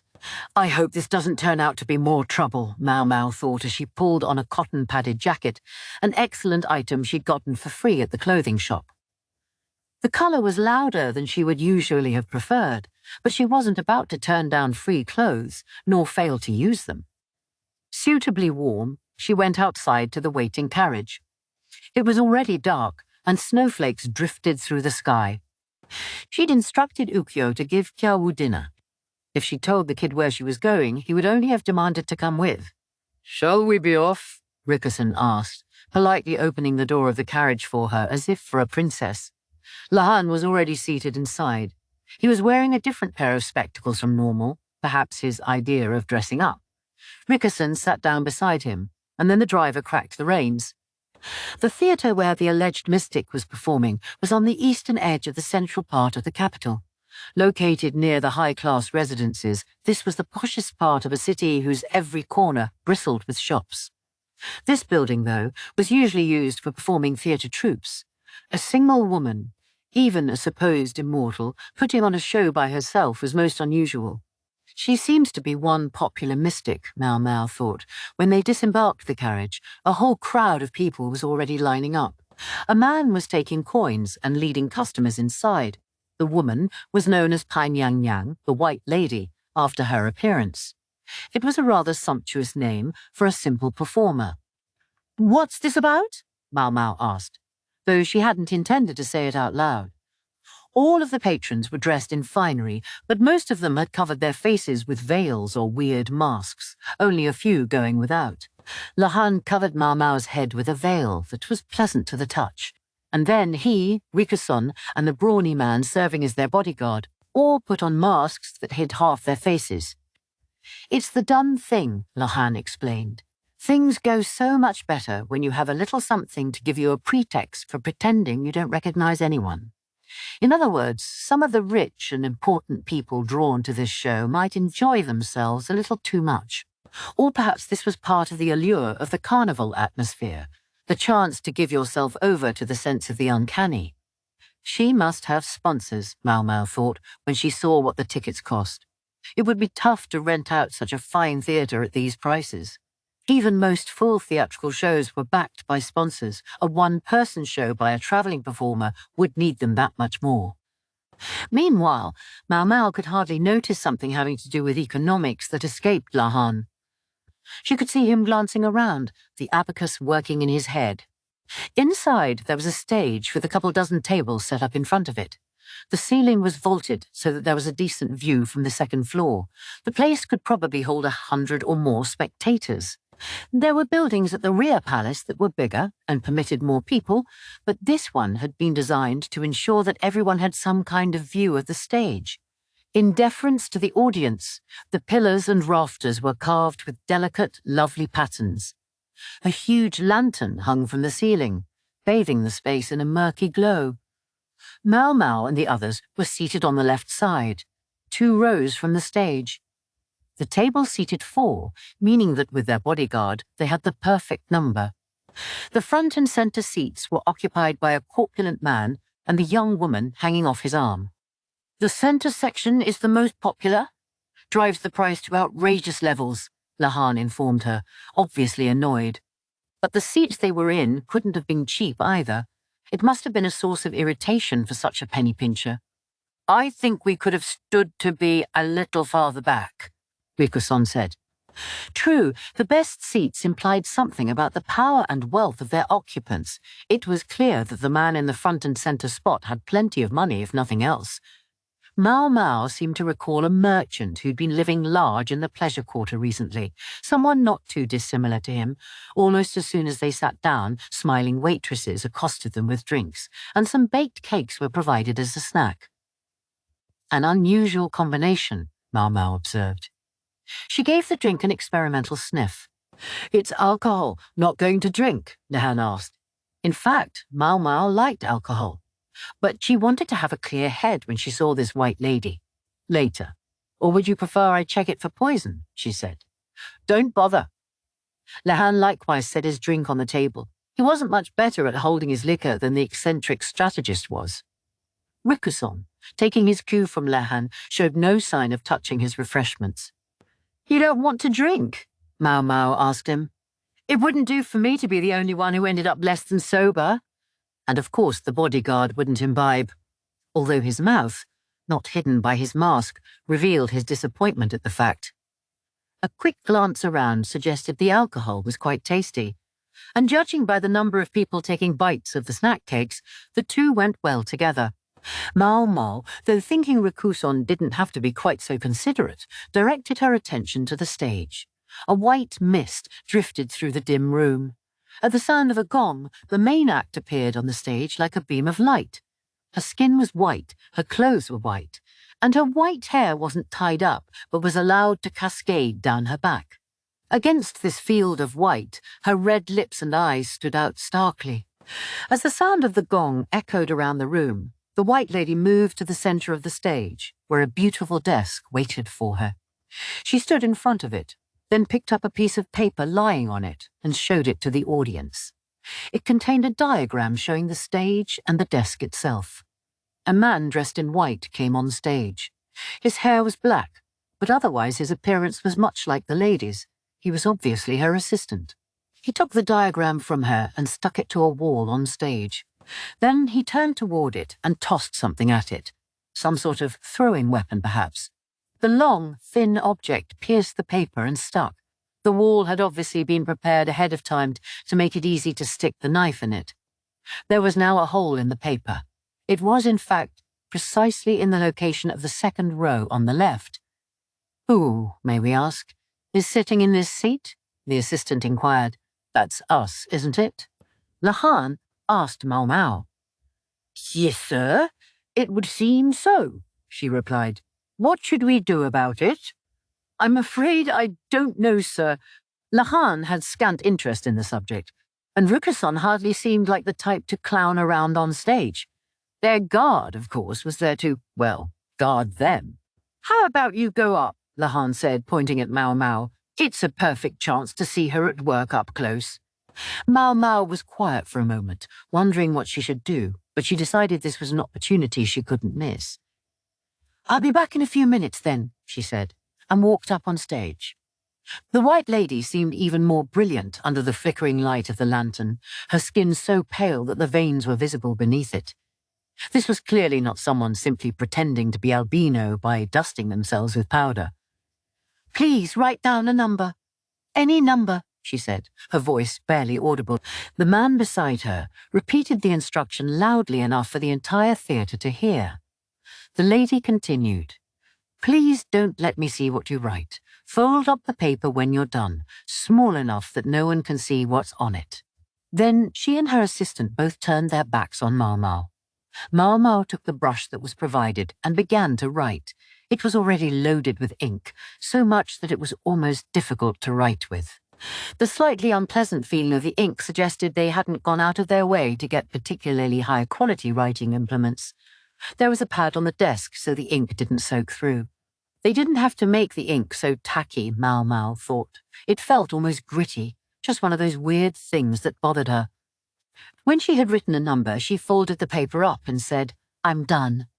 The white lady and her assistant turned back around. The man took the desk off stage and replaced it with something brought in on a clattering cart. It looked like a box with a collection of strange cylinders shoved into the bottom. 100 cylinders arranged in 10 rows and 10 columns. May I ask you to push the paper into one of those tubes, the white lady said, and then she and the man turned around again. Maomao didn't think that was really necessary. The tubes weren't visible either from the stage or the spectator seats. Nonetheless, she balled the paper up even smaller and pressed it into one of the tubes. The paper was soft, but the pipe was narrow, and she had to work a bit to do it. With a good shove, she managed it, though she didn't envy the person who had to pull it out again. When she was done, she placed a thin veil over the box so the tubes couldn't be seen. Then the lady's assistant took the box, moving it to another desk in a corner of the stage. The veil, thin and light as it was, billowed as he went. It is ready, he announced, and immediately there was a thunderous clang of the gong. It caught Maomao by surprise, and she was glad she was wearing a veil herself, so no one could see her eyes widen. As for the White Lady, she smiled and held out her hand. Maomao took the hint and held out her own hand. She felt pale, chilly fingers grasp her wrist. This time there was a jangling of bells. The White Lady stared intently at Maomao. Ah, she must have poor eyesight, Maomao thought, noticing that the lady's eyes occasionally flitted in different directions. Her eyes had no pigment either. Life must be tough for her. As Maomao was getting lost in thought, though, the White Lady said, "The number you wrote is 7. Maomao jumped. "That's correct." The red lips twisted into a leer. When Maomao met those crimson eyes, they made her think of the white snake she'd caught once long ago. It too had had red eyes and white skin. When she had tried to roast it, her old man had gotten mad at her. He'd said it was a messenger of the gods, and she couldn't eat it. Maomao knew it was no divine messenger. It was an animal that happened to have white skin for entirely mundane reasons. But her father, to her frustration, could sometimes be like that, bringing up illogical arguments at the most unlikely times. Just as Maomao threatened to be swallowed up by those large round eyes, the gong sounded again. Maybe it was the fog in the room that made her feel so warm, made her head hurt. She felt a flash of irritation at the sensation that a fly was buzzing around her ears, but then the White Lady spoke again. "The third row from the top, second from the left." Maomao paused. "Well?"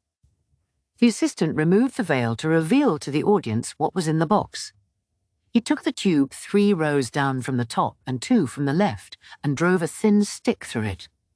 Pop! The paper Maomao had shoved into it came flying out.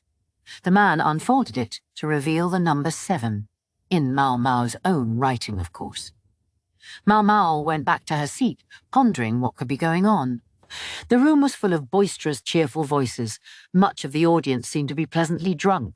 Lahan and the others, though, were waiting studiously for Maomao to return.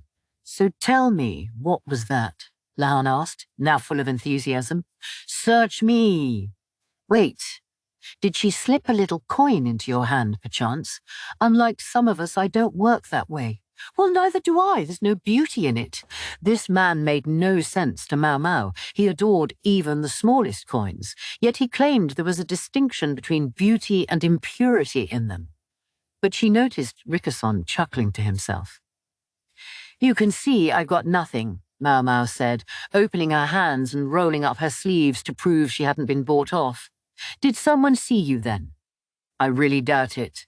Only the White Lady and her assistant had been up on stage with her. Maomao didn't think anyone had observed her writing the number, and which pipe she'd put the paper into had been obscured by the cloth. But maybe, she thought. She glanced toward the stage, which was bathed in the uneven glow of the lantern hanging from the ceiling. She thought perhaps there was a mirror in which the performers could see which number she'd written, but it didn't seem to be the case. It looked like it would have been hard to hang anything of the sort from the ceiling, and anyway, you would need to have something of the sort in the first place. Above all, though, the White Lady's eyes were too bad for that. Everything more than a shaku in front of her probably looked hazy. Maomao was still contemplating it when the next part of the performance began. A new desk was brought out and a variety of utensils arranged on it. The lady used a pair of chopsticks to pick up a small, thin piece of metal from among them. She chose a dish as well. Her assistant took the metal and the dish, set them on a tray, and began walking around the theatre with them. The piece of metal appeared to be no more than a sheet of polished bronze. The dish, meanwhile, was deeply recessed so that the liquid in it wouldn't spill. The assistant skipped the second floor. Evidently, he didn't have time to make his way all the way up there, provoking a few shouts of protest from above. But that, in Maomao's opinion, was just what you got for sitting in the cheap seats. When the man returned to the stage, the White Lady took the metal sheet and the dish back from him. Then she placed the metal in the dish and placed the dish in a fire that had been lit almost without anyone noticing. She began chanting what sounded like a spell of some kind, then started to dance. In the gloomy, misty room, her entire body seemed to shine. When the dance was over, the lady took the chopsticks and removed the piece of metal from the fire. The colours changed. The reddish hue of the bronze had become a pure silver. Several people in the front row exclaimed with wonder. "The bronze turned into silver," someone shouted. "What? Really?" Those in the back couldn't quite see what was happening on stage, but they could see other people's reactions and pressed forward with interest. The guards managed to keep anyone from mounting the stage, but that was plenty close enough to see what was going on. The lady was bathing the metal in some sort of liquid, then wiping it dry with a cloth. This time she exposed it directly to the fire. The shouting grew louder. The silvers changed to gold. Indeed, the silver sheet had turned to shimmering gold. The lady shook it with the chopsticks, getting the heat out as she placed it on the dish. Her assistant held it up so everyone could see the shining gold clearly. "Are you able to explain that?" Lahan asked Maomao, wiping his spectacles. Maomao smirked. "Yes, later. For now, let's enjoy the show." Her eyes were sparkling. In fact, she was loath to look away from the performance on stage. With Lahan, her voice took on an edge that she normally reserved for use in the pleasure quarter. It might have sounded a little strange to Rickerson, but considering that he served someone very strange indeed, maybe he was willing not to let it bother him. Maomao had other things on her mind anyway. This is fascinating, she thought, so eager to see the panoply of unusual techniques on display that she almost forgot to blink. The woman might not be an immortal, but it was clear they couldn't dismiss her out of hand. The White Lady proceeded to show them a wide variety of intriguing entertainments. She placed a wet stone on a piece of paper and recited a spell over it, shortly after which they burst into flames. She produced butterflies seemingly out of thin air, and as they were flying away, they, too, appeared to incinerate themselves, turning to ash in mid-flight. Each display earned a chorus of oohs and ahs from the audience. Finally, the lady held up a shimmering silver liquid. With every eye in the house fixed on the mysterious substance, she poured it into a small cup and drank it down. Maomao almost choked, barely resisting the urge to jump out of her seat. Thankfully, she stopped herself before she got to her feet, and instead focused intently on the lady. "I hope you've had another enjoyable evening at my show," the lady said with a smile, and then descended the stage. The audience members, meanwhile, continued to fill the theatre with excited chatter about what they'd just witnessed. Some people's eyes flickered as if with flames, while others looked adoringly at the spot where the Immortal had just been. Only Maomao's group seemed less engaged than the rest, perhaps in part because they hadn't indulged in the wine. "She certainly is something special," Rickerson remarked, finally reaching for his cup. Maomao, though, instinctively stopped him, looking at him uneasily. "Is something the matter?" he asked. Yes," Maomao said, and took her own cup in her hand. She sniffed it, then put a single drop of the wine on her skin. When she saw how it behaved, she lapped up the smallest mouthful of the drink. "It's mixed with something," she said. There wasn't much actual alcohol in it. It was closer to juice, very drinkable, but it also had several other conflicting flavors. It seemed the drinks had been adulterated with several other substances, perhaps including some salt. "It's not poisonous," Maomao said. But in spite of how modest the alcohol content was, it seemed likely to pack a punch. That was all there was to it. Then there was a wavering lantern light, the darkened room, the eerie mist and phantasmal woman on stage, the strange phenomena the audience had witnessed. Well, now, this was all more than enough to inspire blind faith in someone. Maomao wondered how many of the audience members had been moved to exactly that. As she mulled it over, she continued to sip at her drink. "It's definitely a little salty," she thought. "It would be better without," she reflected, and that was when it hit her. She plunged a finger into her drink, then ran it over the tabletop, using the juice like ink. "What are you doing?" Lahan asked. "You wanted to know what's going on? Here it is." Mama looked around at them. If that stuff's like this, then that must have some trick to it, too. She wished she'd looked around more closely when she was on stage. Had there been something there? It had been mistier up there than in the seats, warmer, making her head hurt and interfering with her concentration in some odd way. Mist, fog. She suspected it was steam, maybe from something being boiled behind the stage. That would explain the heat, too.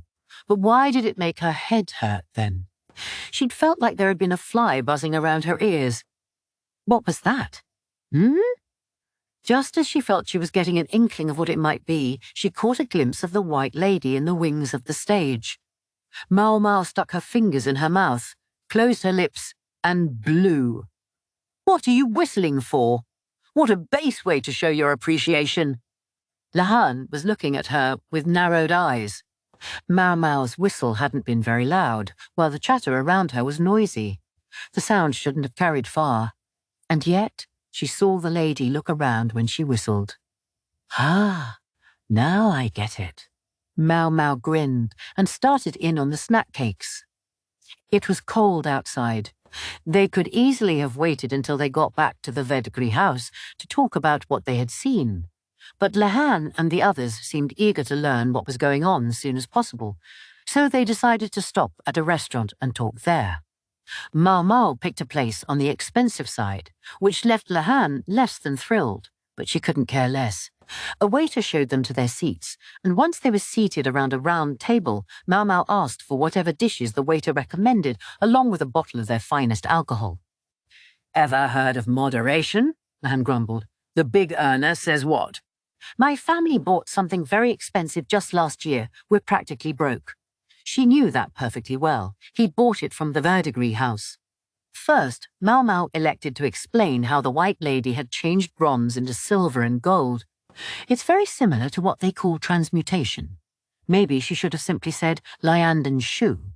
In fact, making gunpowder fell under the same category. Transmutation was a subcategory of Lianden Shu, a way of turning base metals into noble ones. Maomao played with the spoon the waiter had brought. The art of Lianden Shu was aimed at prolonging people's lives, but many of the things attributed to it were pure bunk. The histories told of an ancient emperor obsessed with gaining immortality, who had instead lost his life trying misguided ways of obtaining it. Yes, the two were quite similar, but if I had to distinguish them, I would say it's closer to what they call alchemy in the West. "The West?" Lahan asked, and Maomao nodded. "Yeah." Lahan seemed to be thrown off by the fact that Maomao spoke more politely to Rickerson than to him. Maybe she could speak casually to Rickerson by now as well, Maomao reflected. "My old man told me about it, but I've never seen it with my own eyes before. That piece of metal did not turn into actual silver or gold. It simply had a metal plating on it that could be scorched off in the fire to change it from one to the other." Maomao had wanted to try it herself, but her old man had refused to tell her the necessary ingredients. Though she suspected that even if he had, they wouldn't have been things she could get in a humble apothecary's shop. "What are you saying? What's this plating?" "It's when you enclose one metal in a shell of another metal," Maomao said, pinching the spoon between the fingers of both hands. "If you'd like to know more, you should ask my father, and if you'd be so kind as to tell me what you learn." "No, you must tell me." Her eyes flashed. The self-burning paper could be accounted for with the byproducts of that process, and if the butterflies had been made of paper as well, that might explain them. Moreover, the audience's vision had been impaired by the mist in the theatre, and they'd been drinking wine specifically made to induce a drunken stupor. Even she and Lahan and the others who hadn't been drinking had practically been taken in. None of the other tipsy spectators would have suspected anything. Incidentally, the paper butterflies sounded a lot like a traditional trick from the island country to the east. It involved cutting shapes out of a very thin, high-quality paper. "Explain how she was able to read your mind, then," Lahan said, still puzzled. "Yes, about that." Maomao was just trying to decide how to explain when the waiter returned with their pre-meal soup.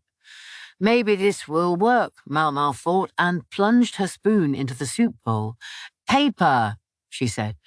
"Look at you giving orders," Lahan said, scowling at her, but nonetheless he produced some paper from the folds of his robe and handed it to her. Maomao ran the soup-laden spoon over the paper, producing a childish scrawl. She gave the paper a quick wave to dry it out, whereupon the scrawl disappeared. "Do you see it?" she asked.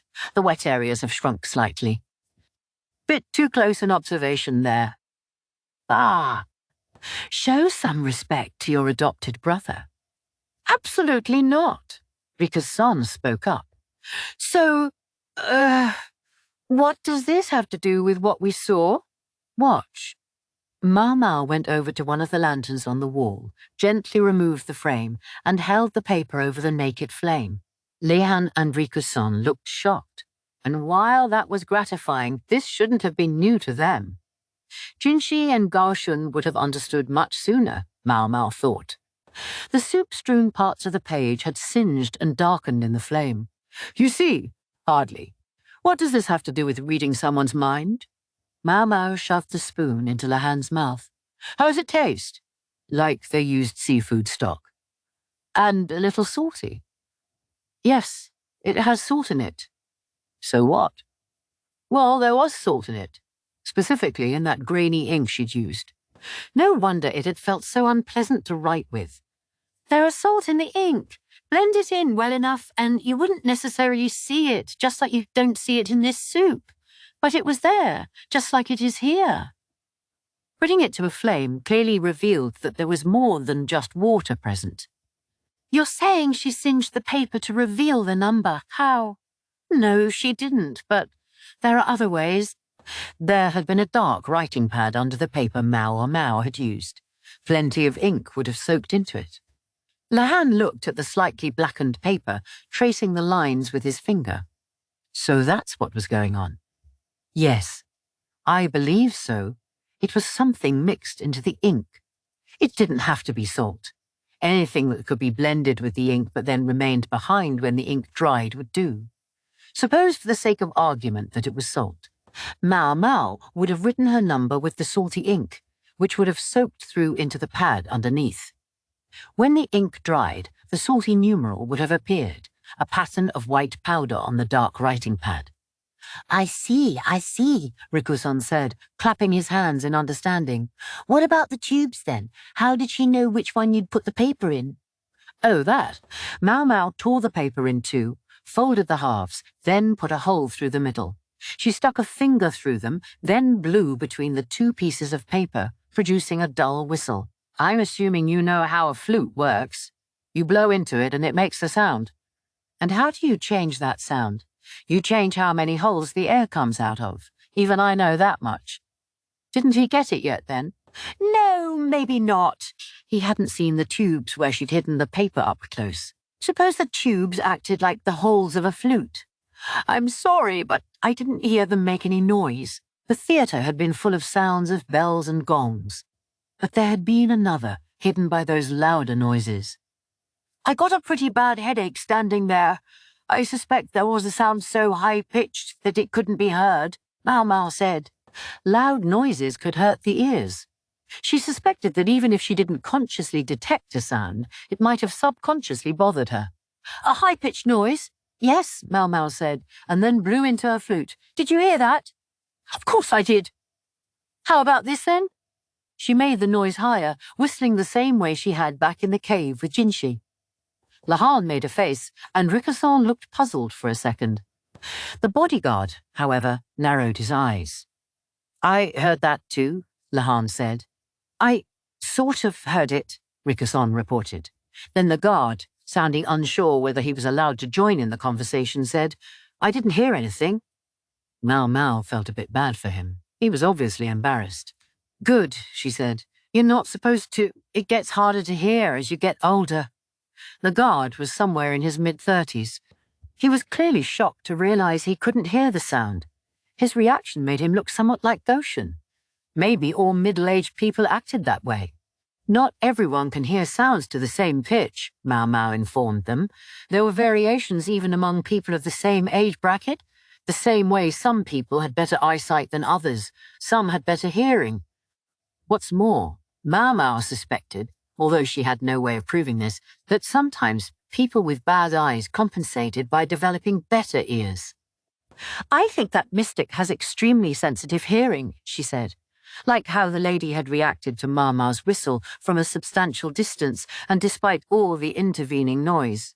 Maomao suspected that the White Lady practiced discerning whistling sounds on a regular basis. It made her think of the hunting dog Lihaku had been clowning around with on their excursion. It would also explain why there had been no flutes in the musical ensemble at the White Lady's performance. Both the vertical and horizontal flutes produced changes in sound by opening and closing a series of holes along the length of the instrument. Suppose the 100 tubes in that box were akin to the holes of a flute. Maomao pushing the paper into one of them would be like closing a hole on an instrument. You're suggesting that she could discern 100 different sounds, and that was how she knew which pipe it was. If that box was like a flute, what served as blowing into it? There's a very simple method. What if, with the gongs and bells as signals, someone blew into the flute 10 times? The box had been covered with a veil, so it would have been no problem for the lady's assistant to be nearby, operating something that would force air through the pipes. You wouldn't even have to learn 100 different sounds. 10 would suffice. As for how they blew into the pipes, the mist explains it. The mist was steam, which meant they were boiling water somewhere to produce it. What if the desk had been designed so that the vapor would enter it from below? The audience was so focused on what was on top of the desk that they wouldn't notice any little devices underneath. Make sense now? Lahan and the others nodded.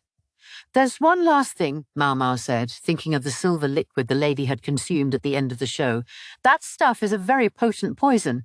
I don't know if she actually drank it or not, but it's definitely not something to try at home. You should warn other high officials about it when you get the chance. She gave Lahan her most serious possible look. Several days later, the White Lady and her show vanished without a trace. In their wake, they left only a series of mysterious food poisonings among the merchants of the capital. What had her objective been? The female Immortal who looked like the white snake was gone, but the mystery remained. Long, long ago, those in power had sought an elixir of immortality and had consumed silver that looked like water, believing it would prolong their lives. Little did they know all it would do was shorten them. Because of the way it moved, the metal became known as quicksilver. Maomao wondered what had happened to the White Lady after she had drunk the stuff. Had she simply been pretending? Or had she really consumed it? If the quicksilver could be expelled from the body still in its liquid state, it wouldn't be too poisonous. But if it was dissolved in steam and inhaled, or else joined with some other substance into a new form, then it was very toxic indeed. Once upon a time, it had been considered a palliative.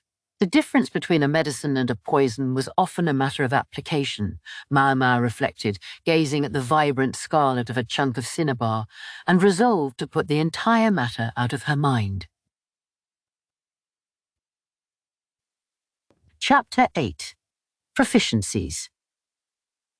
I'll excuse myself then. Maomao didn't say a word as the man who delivered the letter to the apothecary shop exited, his job finished. She read the letter, remaining expressionless the entire time, then put it in a letterbox. It was from Jinshi, but it wasn't quite the usual business.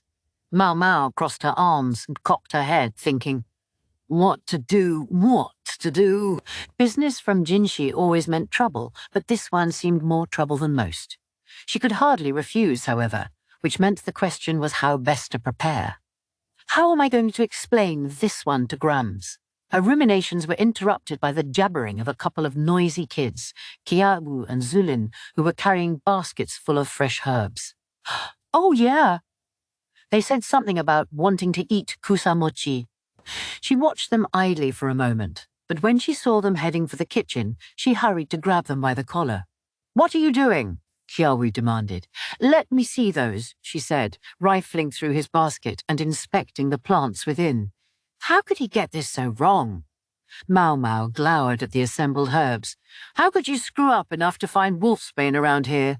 She stared at Ukyou, who sat down sullenly. Beside him, Zulin, the younger of the two poor girls who had recently joined them, looked on with worry. She seemed to have embraced her role as Ukyou's henchman. I mean, they look really similar. Make your mochi with this and you'll die. They must have gone out looking for fresh mugwort for their snack, but they'd managed to find a similar-looking but poisonous plant. Except I didn't think there was any wolfsbane around here.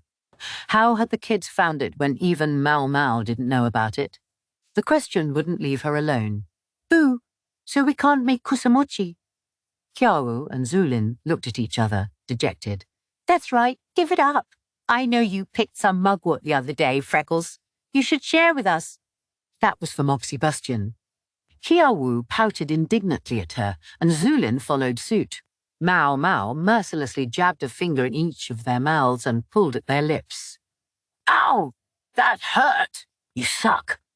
Zulin, though silent, likewise resisted. How do I suck? What was your plan? To give the entire Verdigris house food poisoning? I thought I told you not to go wandering around outside by yourself anyway. We weren't by ourselves. Sazin was with us. That made Maomao frown even harder. And that was exactly when Sazin showed up, ambling in with a cloth bag in hand. Don't go running off without me, kids. I'm not a young man anymore, he said, a most inauspicious thing to utter at this particular moment. He knew about Ukyou's past, and even though Maomao kept trying to get him to stop acting like it, he insisted on treating the boy like a young princeling. Sazin, it's your fault Freckles got angry at me. Try to keep up. Without a word, Maomao brought her knuckle crashing down on Ukyou's head. Zulin looked a little panicked, and Sazin's mouth opened like he wanted to say something, but Maomao only glared at them both. Then she went and got the mugwort she'd picked for the shop the day before. It was a little dry by now, but it was still recognizable. She held it in one hand and Ukyou's wolfsbane in the other, and stuck them under Sazin's nose. It wouldn't do any good trying to tell the kids about this, but she could at least teach the closest thing to an adult in the room how to tell the difference. Do you know what these are? She asked. Sure. Mugwort and wolfsbane, obviously, Sazin said easily. Maomao looked at him, her mouth open. I thought I'd surreptitiously switch the wolfsbane for some mugwort, but I never got the chance. Why are kids always in such a hurry? He opened his pouch to reveal some freshly picked mugwort. He also produced another, smaller pouch from inside and handed it to Maomao. She looked at it with curiosity, then opened it to discover some kind of root. Is this wolfsbane root? I assume someone brought it down from the mountains and planted it here because they thought it was pretty, but that stuff is dangerous, so I pulled it up. But it would be a shame to let the root go to waste. You can use it for something, right? Yes, wolfsbane did have medicinal properties. Expressionless, Maomao grabbed Sazin by the hand. Still without a word, she veritably dragged him into the shop and started lining up herbs and medicines from her shelf. Then she said, What's this? Huh? Medlar leaves, right? And their effect. They can stop coughs and diarrhea, among other things. Maomao pointed to the next herb and repeated the questions. Sazin looked perplexed, but he answered. Ukyou and Zulin watched them from the doorway. When Maomao had finished interrogating Sazin, she crossed her arms and thought, So you already know about half the ingredients in here off the top of your head. What I don't know is what brought this on. Maomao didn't respond directly. Instead, she took a book off the shelf and handed it to him. Come to think of it, she reflected, didn't he say that once he got his feet back under him, he meant to go buy back the encyclopedias? Can you read? She asked him. The old man taught me, he said. The old man, presumably meaning the former physician, the one who would never regain his right mind. If Sazin had also learned about all those medicines from the old man, it would all make sense. This was the best kind of surprise. All right, then learn this book, and you'll be spending your afternoons here for a while. Maomao smacked the book she'd given Sazin. I'm sorry. I'll explain everything to the madam and Ukyou. Sazin still looked confused, but Maomao was feeling magnanimous enough to explain it to him. You're not exactly the most gifted bouncer in the world, are you? Hemp, I think being an apothecary would fit you much better, don't you? Oh, well, Maomao had no intention of retiring, but it had always been her and her father running the place. He wouldn't hurt if there were another pharmacist or two around here. She'd thought she might be able to lard the physically impaired Ukyou with medical knowledge, but the little shit was only interested in playing around and drawing his pictures. No, it would be much faster to work with Sazan here, not least because as long as Jinshi was in her life, Maomao was likely to be called away from the shop routinely and on short notice. It would be best if there was someone to hold down the fort. Only question is, did Sazan want to be an apothecary? At the moment, he was looking down at the book intently. He flipped a page, his expression serious. At length, he said, "I'm only a simple farmer.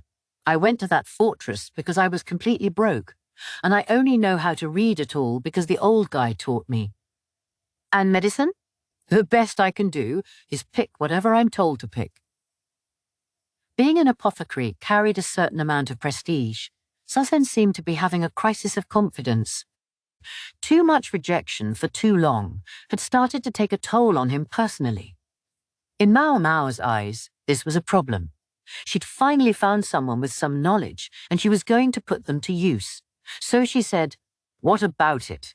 Some people in this world make their living by reciting nonsensical spells, or they dance some ridiculous dance in an attempt to cure a cold, when it would be a lot better to keep the patient warm and administer cough medicine and antipyretics.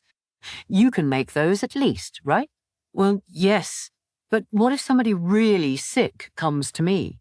If there's nothing you can do, then say so. Those who are going to die will die, whether they take any medicine or not. And if you think the prognosis is too grim, send them somewhere else. You already know more about medicine than some doctors out there." Like the quack. To be fair, the physician at the rear palace seemed to have a certain amount of knowledge as a medical official. He just lacked the ability to apply it. He was very personable, but that wasn't enough. "Anyway, it's settled," Maomao said. "What's settled? Aren't you moving a little fast?" "We have to move fast, or we'll run out of time." Maomao, thinking of the letter she'd received that morning, ignored the still thunderstruck Sazan, instead turning to the kids.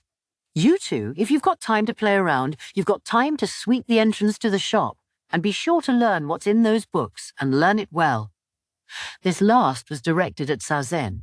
No sooner had she chased the kids out of the shop than she dropped a pile of books in front of him. As Maomao had suspected, Sazan turned out to be a fast learner. He picked up simple recipes quickly, and he proved capable of reading the encyclopedia, if slowly and hesitantly. Maomao showed him around the fields near the house as well as those outside the walls, pointing out which medicinal herbs grew where. Maybe I should teach him which plants are poisonous too. She wasn't worried, mostly, that it would provoke any strange impulses in him, but she still wasn't going to give him every little detail. If he was that interested, he would pick them up in the course of his study anyway. For now, she restricted herself to the most common ingredients and how to handle them. Sazan frowned when she taught him to produce an abortifacient, but he was sensible enough to understand that it was better than the more physical methods of inducing an abortion, like dunking the woman in cold water or simply beating her, both of which occasionally happened to courtesans. She'd told Ukyou all the same things, but the brat had shown no interest in any of it. It seemed like every time she looked up, he'd run off to play somewhere. His little side business seemed to be filling his pockets too, to the extent that he was even doing portraits for courtesans from other nearby brothels. One day, Maomao instructed Sazan to mix up a simple recipe while she went out to deliver some medicine requested by a courtesan from one of those other establishments. No sooner had she gone outside, though, than she heard a jingling bell. She looked up, wondering what it could be, to find something charging at her. It appeared to be a calico cat, running pell-mell. She might well wonder what the cat was doing there. Calicos were hardly unusual, but this one had a noticeably fine collar, woven of silk and decorated with an imported bell. Not the sort of thing you would see on every feline running around the neighborhood. "Maomao, where are you?" called a familiar voice. She soon saw a portly, middle-aged man approaching at something between a walk and run. It was the quack doctor. Maomao picked up the cat, who'd grown substantially in the time since they'd seen each other last, and held her out to the doctor as he finally shuffled up. "Young lady, it's been quite a while," he said, smiling even as he struggled to catch his breath. "Yes, sir, it has. But what in the world is going on?" The cat and the quack should both have been at the Imperial Palace, not here in the pleasure district. "Yes, about that." The quack couldn't seem to catch his breath, so Maomao led him back to the apothecary shop and made him some tea. She thoughtfully served it cold, and he drank it down in one gulp. "If I may ask, what are you doing here?" On second thought, never mind." Maomao felt bad for him. They must have finally let him go. He was a perfectly decent person, but one could only sit around collecting a salary for so long before questions started to be asked about whether one was doing anything to justify it. It would be tough for him to find new employment as a eunuch, but Maomao resolved to be as cordial to him as possible. The quack, however, looked at her skeptically and said, "I think you're under some kind of misunderstanding, miss. Please, you needn't feel embarrassed about it with me. It happens to everyone at some point." "No, I'm not certain it does." The quack stroked his none-too-rich moustache, while Maomao the cat yawned on his knees. Apparently, he'd continued to serve as her caretaker. Once consort Ukyou had become the emperor's bride, she had moved to a palace adjoining that of the empress dowager, where many a rule and regulation had to be observed, much to the chagrin of the sovereign's little girl, Princess Lingli. It couldn't possibly have hurt to allow her a single pet, could it? I suppose if it were just the Empress Dowager, she would be fine with it, Maomao thought, but the other palace women living nearby would never have put up with it. And Ukyou no doubt had more ladies-in-waiting by now too, even in the rear palace. She'd barely gotten by with her 7 women. Maomao felt a pang of loneliness, but she knew it was the right thing that she hadn't followed Empress Ukyou. Maomao was confident that she could cause more of an uproar than even her feline counterpart, if she might say so herself. "Ahem, so, the matter at hand," the quack said, having finally gotten his breathing under control. He drank some more tea. "I've been granted permission to return home for the first time in quite a long while, and I was just on my way there." "Huh, finally sending you back, are they?" "Now you're just teasing me, young lady," the quack said with a touch of exasperation. He was right, and since it was preventing the conversation from progressing, Maomao decided to leave it at that. "So instead of your home, you're here." "Why is that?" she asked. "Yes, well," he looked at her with an inscrutable expression. "The permission was granted on a rather unusual condition. You haven't heard anything about it, miss?" "Exactly what kind of condition?" "Nothing major. But apparently there's someone who wants to travel with me part of the way. This is a personal request from the matron of the serving women, so I'm sure it's no one strange." This apothecary shop, it transpired, was to be the meeting place. Maomao thought back to the letter she'd received several days before, a unilateral demand from Jinshi that she accompany him on an expedition he would be undertaking. No duration was specified, nor any destination, nor even when they would leave. Maomao was reluctant to close the shop every time they went on one of these little adventures, and she knew the madam wouldn't look favourably on it either, which was why she'd been in such a hurry to teach Sazen the ropes. "I thought maybe I'd have a little longer." Thankfully, Sazen was a quick student, and she'd readied a supply of medicine beforehand. She was left to wonder, though, why they would be travelling with the quack doctor. She would ask later. "And as for why Maomao is here, I thought maybe I could ask my family to look after her," the quack said.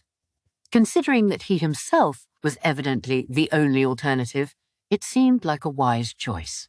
He would be lonely, yes, but the kitten had originally stayed at the palace only because of Princess Lingli's caprice. It would probably be hard to justify keeping her in the medical office much longer. "They'll be happy to have her catching rats for them." "I see," Maomao said. The quack seemed jubilant at the idea of seeing his family again for the first time in more than a decade. Maomao recalled that they were producers of paper, supplying even the imperial court. They certainly would welcome a guard to be on the lookout for any rats that might try to chew on the product. It sounded far away, though, and Maomao the girl couldn't help wondering whether Maomao the cat would behave herself on the long journey. "Oh, look, a cat!" called the courtesans. It was only afternoon, and they still had time before the customers started to arrive. The cat, unfortunately, was startled by the shouting. She gave the quack's knees a good scratch, then fled the shop. "Ow! No, Maomao, wait!" "What a name," one of the courtesans said, laughing as she watched the cat go. The animal with the unfortunate moniker ducked through a crack in the door of the shop and made for the entrance to the verdigris house. Maomao and the quack slipped on their shoes as quickly as possible and went after her. Maomao the cat went weaving among women fresh from early baths and looking less than made up, ducked between the legs of the men servants, preparing the bedchambers, and arrived at the kitchen. She could see 4 short legs, the kids having a late lunch. "Where'd you come from?" Ukyou asked as the cat came to a halt in front of him. He chewed on his chopsticks and looked at the calico. Zulin blinked her dewy eyes. Maomao the cat Splayed herself over Ukyou's foot. Is this what you're after? Ukyou asked, picking up some fish with his chopsticks. It was just grilled blueback, but it had a pleasantly salty taste without the need for any seasoning. Meow. Maomao batted down Ukyou's food. Hey, you! The fish fell smack on the dirt floor, and Maomao gobbled it up. Awfully indelicate table manners for one consuming such a fine feast, rather like a certain someone else. "No, Maomao, don't do that," the quack cried as he arrived, breathing hard. "Stupid cat! And who's the geezer?" But that wasn't Ukyou's only question. "Wait, Maomao, seriously?" He grinned openly at Maomao the girl. Even Zulin seemed to be laughing under her breath, in her own mute way. Maomao, thoroughly displeased, at least managed to snatch up the calico, although there was no hope of recovering the fish, which the cat kept firmly in her jaws. Ukyou looked ruefully at his meal, but the cat seemed to intrigue him. When he poked her squishy pink toe pads, he exclaimed, "Oh!" and his eyes sparkled. They decided to leave Maomao the cat with Ukyou and Zulin, with strict instructions not to let her get away. They alerted one of the men servants, so chances were the kids couldn't get up to too much trouble. When they got back to the shop, Maomao finally had a chance to ask the quack what was really going on. Fiddling uncomfortably with his facial hair, he said, "I believe you know about my family's paper business." "Yes, sir." Well, the reason I'm going home is actually because there's been a bit of an issue. Some time ago, he'd received a letter from his younger sister saying that the quality of the paper had suddenly gotten worse. That problem was supposed to have been solved, but maybe something new had come up. That's why I asked to be allowed to visit. But apparently, someone important had just been hoping they could see my village themselves. Jinshi had been interested in paper production since his days as a eunuch, so maybe this struck him as the perfect opportunity to see the process up close. But that still left Maomao wondering what the problem was this time. "What did her letter say?" she asked. "I'm not quite sure I can tell you here," the quack said, looking distinctly uncomfortable. "Please let me explain after we get there." "Very well," Maomao said, and as if on cue, a horse could be heard neighing outside. It was a sombre young man who appeared, his face classically lovely, but his bangs worn long to hide a burn scar on his right cheek. Maomao recognized the gloomy visitor. Not bad, not bad. It was a customer who'd come to the verdigris house when all the courtesans had been summoned to entertain. He'd paid no attention to them, just sat there drinking wine. He was one of Jinshi's alter egos. Jinshi had used the fake burn to hide the real scar on his cheek, and his whole appearance was so much less, well, sparkly than it normally was, that he looked like a different person. Maomao had taught him once how to disguise himself. It seemed he'd put the lesson to good use. If she hadn't seen him in his darker moments as well as a few disguises, she wouldn't have realized it was him. As for the quack doctor, he didn't seem particularly wary even when confronted with the lovely noble. He didn't recognize him at all. "Are you ready to go?" Mason spoke in lieu of the disguised Jinshi. His clothing was finer than Jinshi's, and Jinshi behaved like a servant toward him. It seemed to make Basan slightly uncomfortable, although he was likely even more worried about the possibility of being noticed by Maomao's sister Pyrin before they could get out of there. "Am I ready? I dare say it's a little sudden for that," Maomao said. Yes, the letter had arrived several days ago, but there'd been no specific indication of their departure date. Frankly, she hadn't gotten anything ready at all. I'm afraid it was out of our control. There were issues of timing to consider. We've already packed for you. True, Jinxi's appearance suggested they were going to go spying, and going spying suggested they were going to be at it for a while, so Maomao understood that they must have pushed themselves to be ready for this moment. But to say they'd prepared changes of clothes for a woman, did they understand what that meant? Whatever. Regardless of what their relationship might actually be, brothers or whatever, the Emperor certainly saw fit to work Jinxi like a dog. There were probably still things to clean up at the rear palace, along with plenty of other professional headaches Jinxi no doubt had to deal with. It was his job, so he couldn't exactly complain, but still... It's like he's grooming a successor, Maomao thought, and then promptly threw the idea away. At the moment, it was Consort Empress Yokuyou's son who was the presumptive heir. And what's more, Consort Li Hua had also borne a son. The Emperor was only in his mid-30s and still the picture of health. In all likelihood, he would easily remain on the throne until his children came of age. Assuming, of course, that nothing happened to him. But Maomao elected not to contemplate such an unhappy possibility.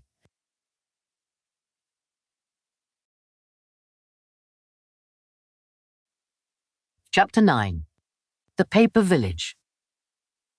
After travelling westward 2 days by carriage, they reached the village that was the quack doctor's hometown. It sat adjacent to some mountains and a forest, downstream of the source of the great river that divided the country in half. Ditches followed the river, but it looked like only weeds were growing in the fields. Maomao looked at them intently, and the quack, who loved to talk, was kind enough to explain. He kept his voice down, perhaps out of deference to Basson, who was sitting diagonally across from them. Jinxi sat beside Basson, but the quack still hadn't figured out who he was. "That's barley," he said. "Barley, sir? It seems extraordinarily well irrigated." The ditches ran all around the fields, but Maomao didn't think barley was supposed to need that much water. Maomao, the cat, was at her feet. She had tired of riding in her basket and alternately lounged on the doctor's knees and peered out the window. She, for one, seemed to know who Jinxi was and occasionally cuddled up against his ankles. Basson kept his distance from her. Maybe he'd never dealt with cats before. There seemed to be a lot of things he didn't cope with very well. "Those are for the summer rice season. They grow 2 crops each year here, you see, rice and barley." "Ah. Stick to wetland rice, and you can grow another crop in the same field without exhausting the soil," the quack added. Growing 2 crops in the same year meant taking that many more nutrients from the soil. But the water for rice paddies actually restored nutrients in the ground, protecting against depletion. An ideal form of farming for such a water-rich area. As they got beyond the fields, the forest came into view, the village nestled nearby it. "There seems to be a wide range of natural resources around here," Maomao remarked. So many, she thought, that there didn't seem to be a compelling reason to focus on making paper, but there were other factors at play. "When we arrived here, the flat land already belonged to someone else," the quack explained. But they hadn't given the forest a second look. That forest, with the water from the nearby mountains running through it, provided the resources for the village's paper industry. There wasn't enough to allow them to produce in bulk, but they had been able to succeed by focusing on quality instead. Happily, the river also served as a convenient way of transporting their product. The 2 groups made different things, so the villagers got along well with the land's original inhabitants. "When we got here, the landowner was quite a fine fellow," the quack said. Something bothered Maomao, however. As they were passing by the fields, her eyes had met those of a farmer stomping on the barley. That was a way of making the grain stronger, yet the way he did it seemed almost angry. The look he had given her was sharp, dark. Maomao had pretended she hadn't seen him, instead turning back to continue her conversation with the doctor. When they arrived at the village, they were greeted by a woman who looked to be around 40. The softness of her eyes and the way they sort of drooped reminded Maomao of the quack himself. The woman must be the quack's younger sister, she surmised. The quack passed the cat to the woman, who smiled and stroked its fur. He must have told her ahead of time that he would be bringing the animal. He evidently had not, however, let her know that he would be travelling with an entire entourage, for she looked at Maomao and the others with surprise. "Ah, elder brother, welcome home," she said. "Yes, thank you. It's good to be back." The quack sounded calm enough, but tears beaded in the corners of his eyes. It was hard to blame him, a man seeing his home again for the first time in more than 10 years. "I'd like to go visit the graves," he said. "You know, father, and they must have died while he was at the rear palace." He sniffed audibly. "Yes, of course. But if you don't mind my asking..." The woman glanced at Maomao and the others. "Are these friends of yours?" Maomao realized, as the woman looked at them, that she was seeing a housewife mentally calculating dinner preparations. "Ah, so this is your superior from your workplace and your assistant. You could have said so sooner. So I'm his assistant now." That wasn't exactly true, but it wasn't exactly untrue either. The same could be said of the word superior, but as Basin elected not to say anything, he apparently meant to play along. Auntie Quack, she'd told them her name, but it had been hard to catch, and Maomao frankly didn't remember it, so she simply resolved to think of the woman this way, was busily loading the table with food. Steamed freshwater fish with herbs, baozi in a steamer basket, and golden sparkling fried rice all looked delicious. They looked perfect, in fact, considering she'd had to make them on short notice to account for the size of the party. There was even a concoction of fish and congee for the feline Maomao, who ate heartily and without the dignity one normally associated with cats. She would certainly have grabbed the fish off the table if she'd thought she could get away with it. "I must say, I never expected a eunuch like you to come home with such a lovely young bride." "Ha ha ha. No such thing, I'm afraid." "I suppose not." The teasing bit of banter was accompanied by the sound of a bowl striking something hard. Maomao looked over to find that Jinshi had dropped his tray. "Goodness, no worries, I'll get you a new tray right away," Auntie Quack said, refusing to ignore the man with the unsettling burn wound. In Maomao's opinion, if Jinshi was really going to play the part of a servant, he should have stayed with the carriage and eaten field rations or something. Basin probably hadn't allowed it. Jinshi's disguise was perfect. Maomao hoped that they wouldn't give themselves away through some small slip like this. By the time all the food was on the table, Auntie Quack's family had arrived. There were 2 younger men and a middle-aged man with a kerchief wrapped around his head. Presumably the middle-aged man was Auntie Quack's husband, and the others were sons. "Brother-in-law. Long time no see," the husband said, removing his kerchief and greeting the quack respectfully. "Yes, quite a long time," the quack replied, smiling. One of the sons followed his father in greeting the doctor, but the other ignored the quack entirely, instead sitting down and starting in on the meal with a passion. "Stop that! How dare you not even say hello?" Auntie said, glaring at the boy. "Elder brother," the other son said, giving the young man an agonized look. So he was the younger, and the man with the nasty attitude was the older brother. Quack nephew number 1 broke open a baozi and took a bite. It was full of pork filling, making Maomao's mouth water. "You say I should respect my uncle. He's a eunuch who hasn't been home in ages. What's he doing here now, and dragging a whole crowd of visitors with him?" At that, the quack produced one of those eyebrow-drooping, uncomfortable smiles he seemed to specialize in. By now, he was used to being ridiculed for being a eunuch, but to suffer such mockery from his own nephew must have been painful. Even Maomao found herself put off by the boy's attitude. Was she going to stand by and let this guy mouth off and eat all the good food? She was not. She sat down firmly in her chair.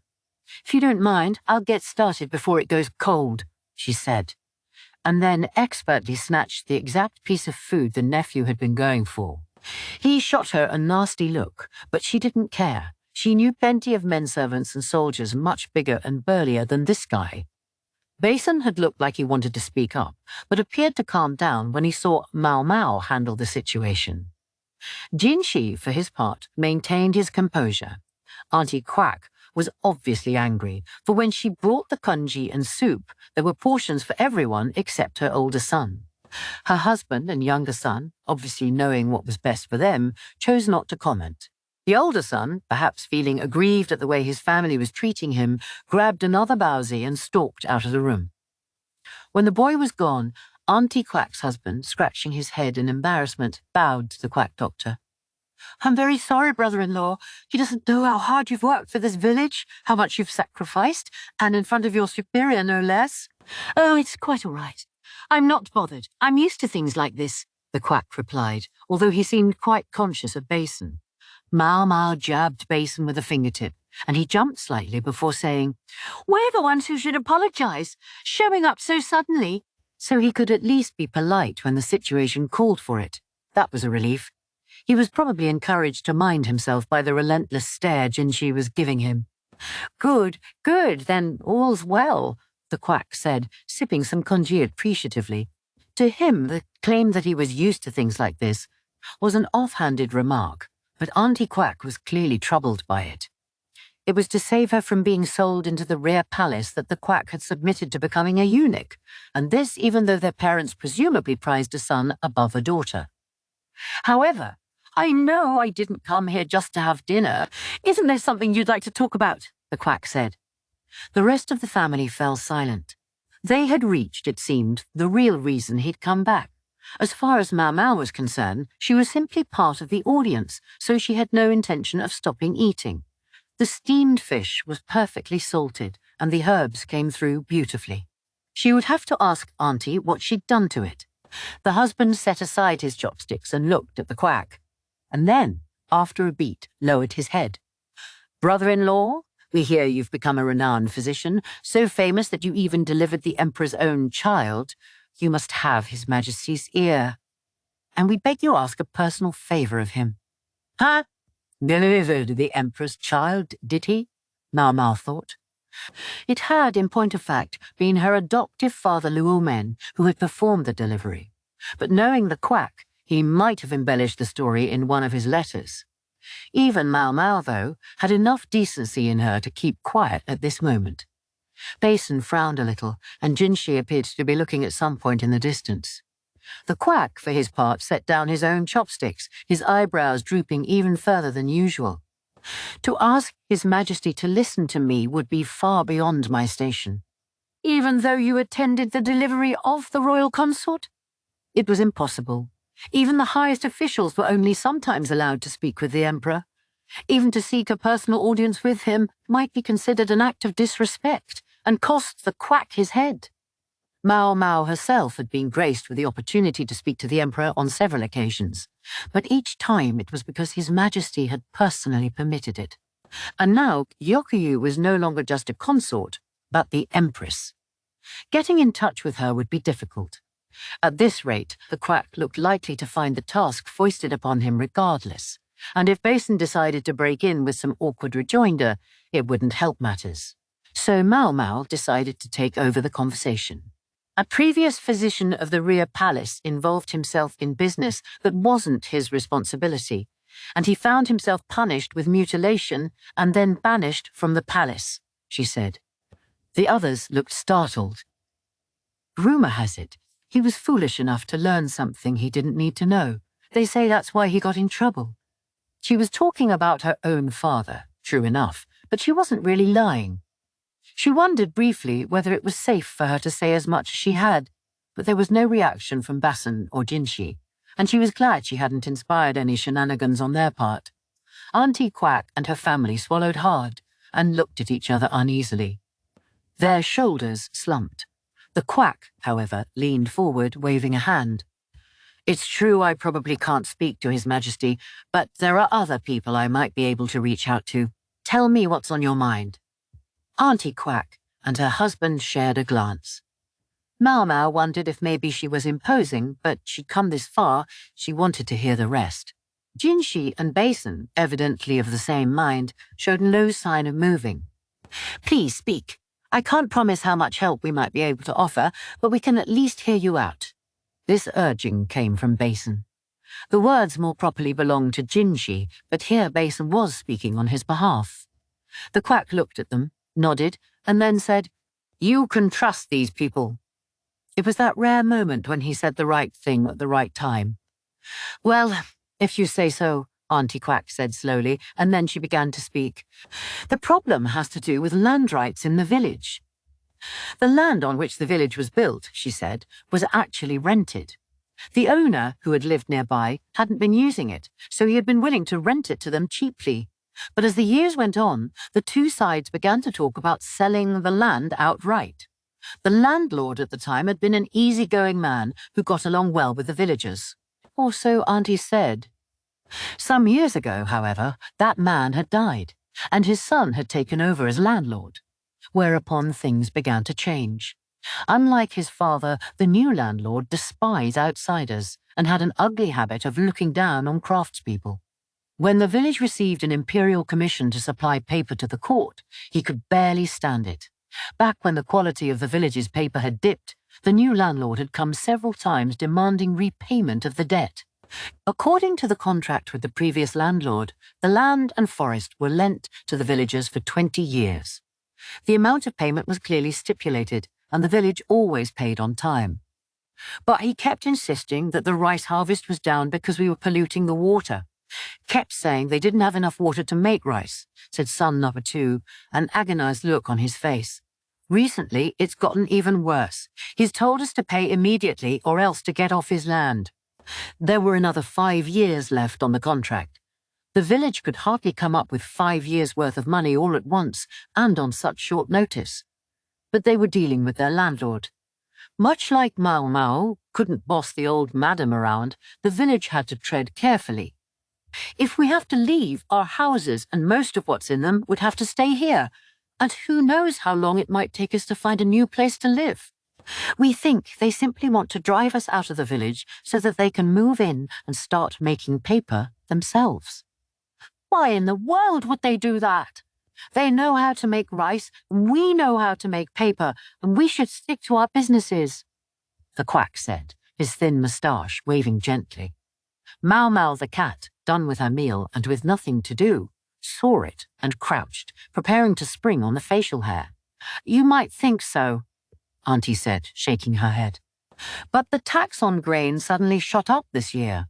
While the tax on our paper went down a couple of years ago, you'd better believe that hasn't improved relations. Ah, so that's it. The relaxed tax on paper was clearly because of the desire to make paper more universal and ultimately improve literacy. As for the increased rice tax, the thinking had probably been that it wouldn't be too much of an imposition on an area that produced 2 crops a year, and meanwhile it would shore up reserves for what was coming. Maomao stole a glance at Jinshi. He looked calm enough, but she could see him fidgeting a little. This must be about dealing with insect damage, she thought. Sending crops from abundant regions to the hardest-hit places would mean fewer people starved. She knew it was simply Jinshi and the entire government trying to do what they could, and she didn't think they were wrong to do it. But the people who found their taxes raised were understandably unhappy. They must have felt they had to make up the difference in other way, by putting the screws to this village, for example. As the quack suggested, however, it wasn't as if one could simply move into the village and start making paper. There were certain things one had to know. How to do it right wasn't obvious without experience. "Thing is, we have another problem too. Him," said the husband, evidently referring to the young man with the bad attitude. "For certain reasons, he's more on the side of the farmers here. My brother, The younger brother smiled uncomfortably. "How do I put this? He's been blinded." He sounded like he could barely bring himself to say the words. "I'm embarrassed to admit it, but the boy doesn't know much. He thinks all officials are the same." So that was why he had lashed out at the quack. He must have thought of eunuchs as indistinguishable from the bureaucrats who had raised the taxes.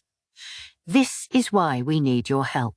The request was this: get them to lower the taxes. Not happening, Maomao thought. It was impossible, even though Jinshi was sitting right there. If an order given in the morning was rescinded in the afternoon, it would throw the country into chaos. It might have been one thing if these people had been on the edge of starvation, but from what she could see, it just didn't look like things were that bad. This put the quack doctor in a very awkward position as well. There was, truly, nothing he could do to help. The cat sat on his knees, batting at his quavering moustache, leaving scratch marks on his chin. "I'm afraid I'm just a eunuch, you see," he said. The family's shoulders slumped at that. The husband rallied himself from his disappointment, though, and said, "There's to be a conference tomorrow. Perhaps you could at least accompany us." "Yes, that much I could do." He glanced at Maomao. She passed the look along to Basin. "Might I be able to attend as well?" Basin asked. He affected nonchalance, but he could hardly help being interested. He was, in his own way, directly involved in the matter. "I'd like to be present as a third party," he explained. "Well," the husband started, but he didn't say more than that. Most likely he was perfectly happy to have Basin along, but suspected the landlord would object. "I'll simply stand in the back and keep out of things. I'll only speak up if the other party gets too aggressive," Basin said. Then the husband nodded, still reluctant. "And I'll be there, of course," the quack said. Not that he'll be any help, Maomao thought. She did wonder, though, if she herself might be allowed to be present. She grabbed the other Maomao off the quack's knees just as the cat was delivering a fresh scratch. Auntie Quack's husband was the village headman, and the family's house had space enough to put up some visitors for the night. Maomao's group had been planning to stay at a roadside inn, but they ended up staying right where they were. Maomao was given a single small room, while the quack was put in the master bedroom, with Jinshi and Basin in a large guest room. The bodyguards with them were housed in an annex. There were more than enough beds and sleeping mats. Day labourers would be hired when taxes were due, and there were plenty of furnishings on hand. Auntie Quack offered to prepare the bath for them. They were guests, after all, but Basin declined, saying they had already put her to more than enough trouble. Frankly, Maomao would have liked to wash up, but she couldn't contradict Basin, who must have been acting on quiet instructions from Jinshi. Instead, Maomao asked for a bucket to be brought to her room, and she wiped herself down with a hand towel. She just took the sweat off. The water was too cold to want to do much more, but she did decide to wash her hair, which was starting to get oily. For that purpose, she put hot water in the bucket, but just a cup's worth. She let down her hair, and then when it was good and wet, she added some soap. She rubbed her scalp gently, methodically, working out the grime. She rinsed away the suds and wrapped her sopping hair in a towel to dry. Her feet were cold, so she dipped them in the water, which was still warm. While she was assiduously wiping her hair, there was a knock at her door. "Come in," she said, but there was no response from outside. Puzzled, she opened the door a crack and looked out. She was greeted by the sight of an unsettling man with a burn standing there. She didn't say anything, just opened the door, and the unsettling man, that is, Jinshi, came in. The window of her room was closed.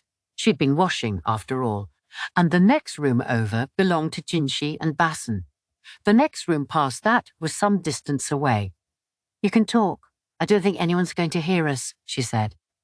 "Did I interrupt you washing?" he asked. His voice had its characteristic heavenliness.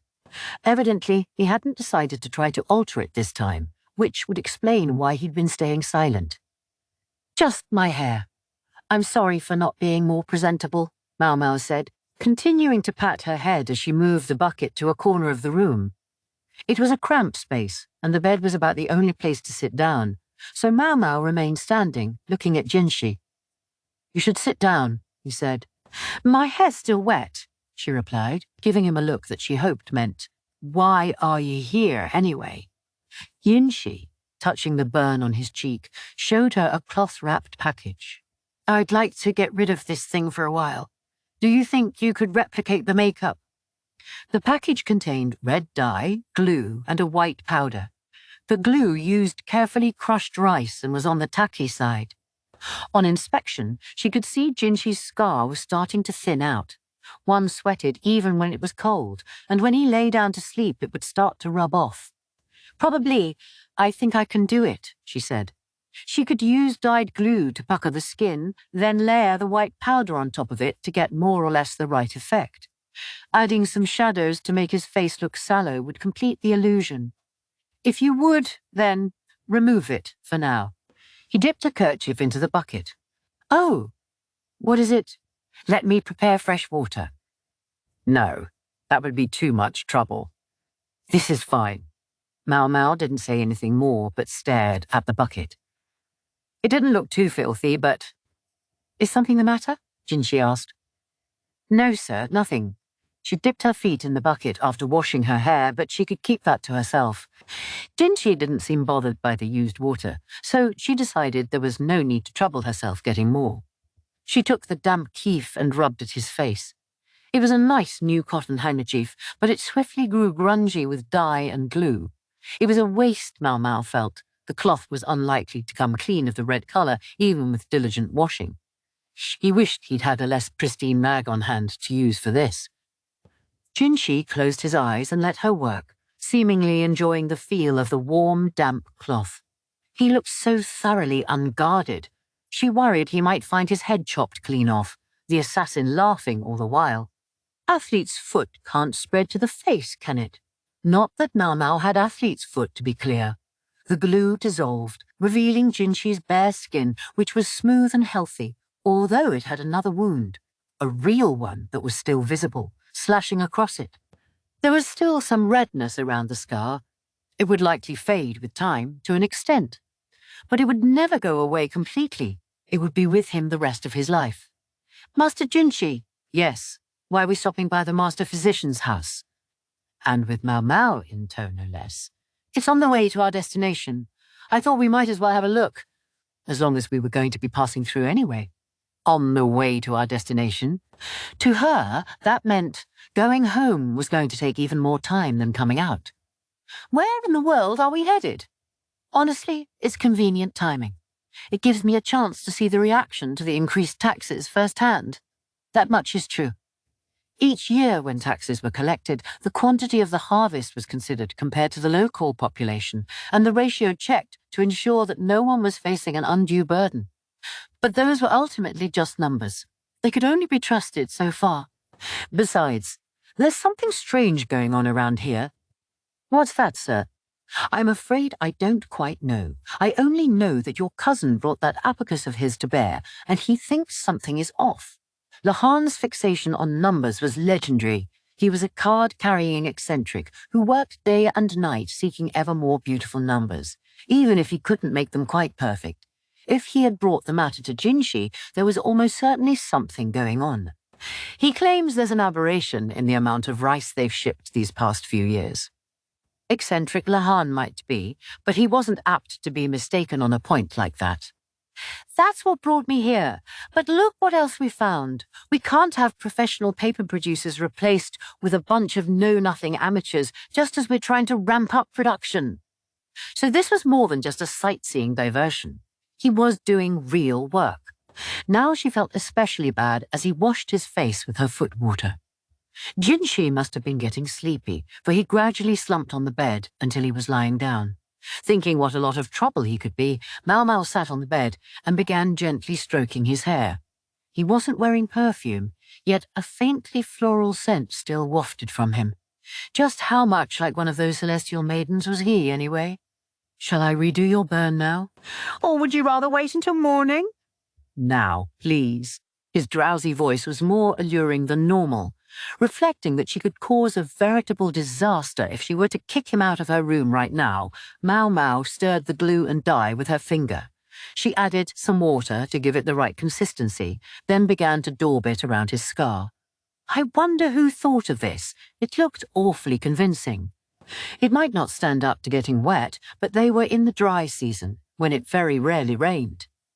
Couldn't Master Basin do this? He doesn't quite have the talent. So this is why you brought me along. It's not the only reason. Jinshi seemed to like physical contact. He closed his eyes like a child as she spread the glue around with the tips of her fingers. Don't fall asleep, she warned him. I'll call Master Basin first.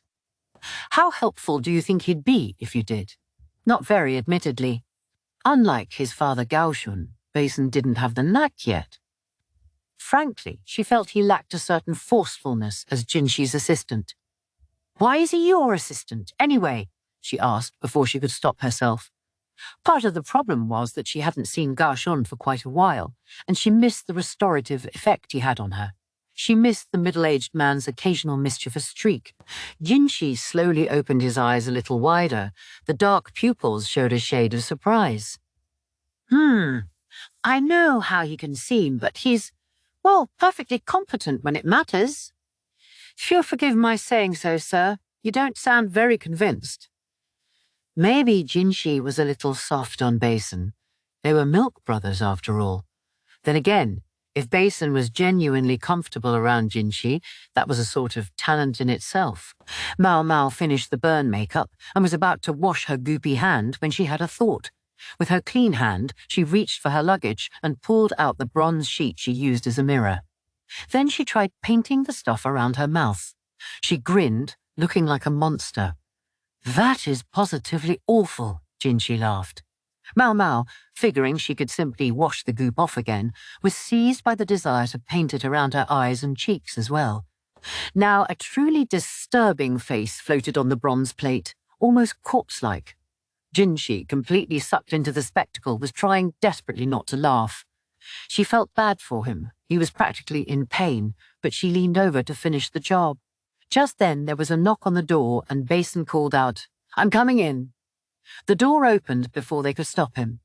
His widened eyes were greeted by the sight of Jinshi, apparently doubled over with pain, and Maomao leaning toward him, her face and hand covered in something red.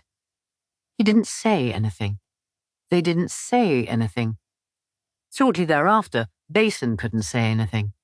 Just as he was about to shout for someone, Maomao crammed the handkerchief into his open mouth while Jinshi pinned him down. It was the most coordinated thing they'd done since the day they'd met. Come the next day, Maomao was in attendance at the discussion with the others. They were at a restaurant in the village where the landlord lived, not far from the papermaker's own village. It probably wouldn't have taken an hour to walk between the two. The dreary eatery was nonetheless fairly large. The place doubled as an inn. It probably normally catered to travellers on the highway, not locals. In fact, perhaps Maomao would have found herself staying here last night had they not ended up lodging at the quack's home.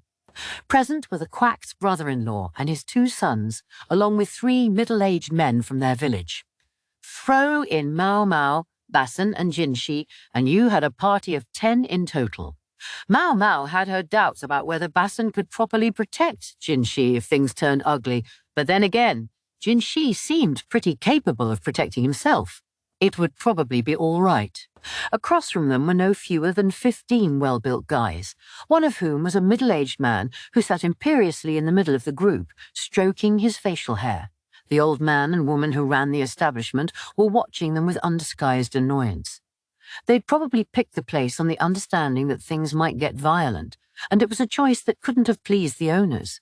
The quack was visibly shaking. Other than the restaurant owner's wife, Maomao was the only woman around, and he seemed worried about it. No one else, though, seemed to take any interest in the scrawny chicken girl in their midst. If anything, a few of them seemed to be chuckling amongst themselves and puzzling about why she was even there. It had, in fact, not been easy for Maomao to come. Auntie Quack had tried to stop her, pointing out that though she might not look like much, she was still an unmarried young woman, and it would be awful if some terrible fate awaited her at this restaurant. More than anything, though, she said Maomao simply didn't belong at this meeting. Be all that as it may, Maomao had the quack looking piteously at her, and besides, she was curious about this alleged contract. "I have some acquaintances who are knowledgeable about these kinds of things," she ended up saying. "Couldn't I let them know what I've seen?" She was, in a way, stretching the truth, but it would have to do. When she put it that way, Auntie, seemingly imagining that Maomao knew some kind of legal officials, reluctantly agreed. Maomao was actually referring to Jinshi and Basin, who happened to already be with them, but there was no reason to mention that. And so Maomao found herself sitting in a seat a short distance from the main group. The woman of the establishment brought her tea, but the place smelled of alcohol. Maybe there was a tavern here, too.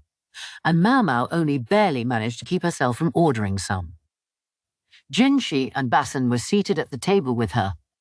"Was it really necessary for you to be here?" Basin asked. rehashing the subject of what had already been a rather protracted argument between Auntie and the quack. If he objected, he should have said so then. The master physician requested my presence. It would have been inhumane of me to abandon him. Listen to you talk.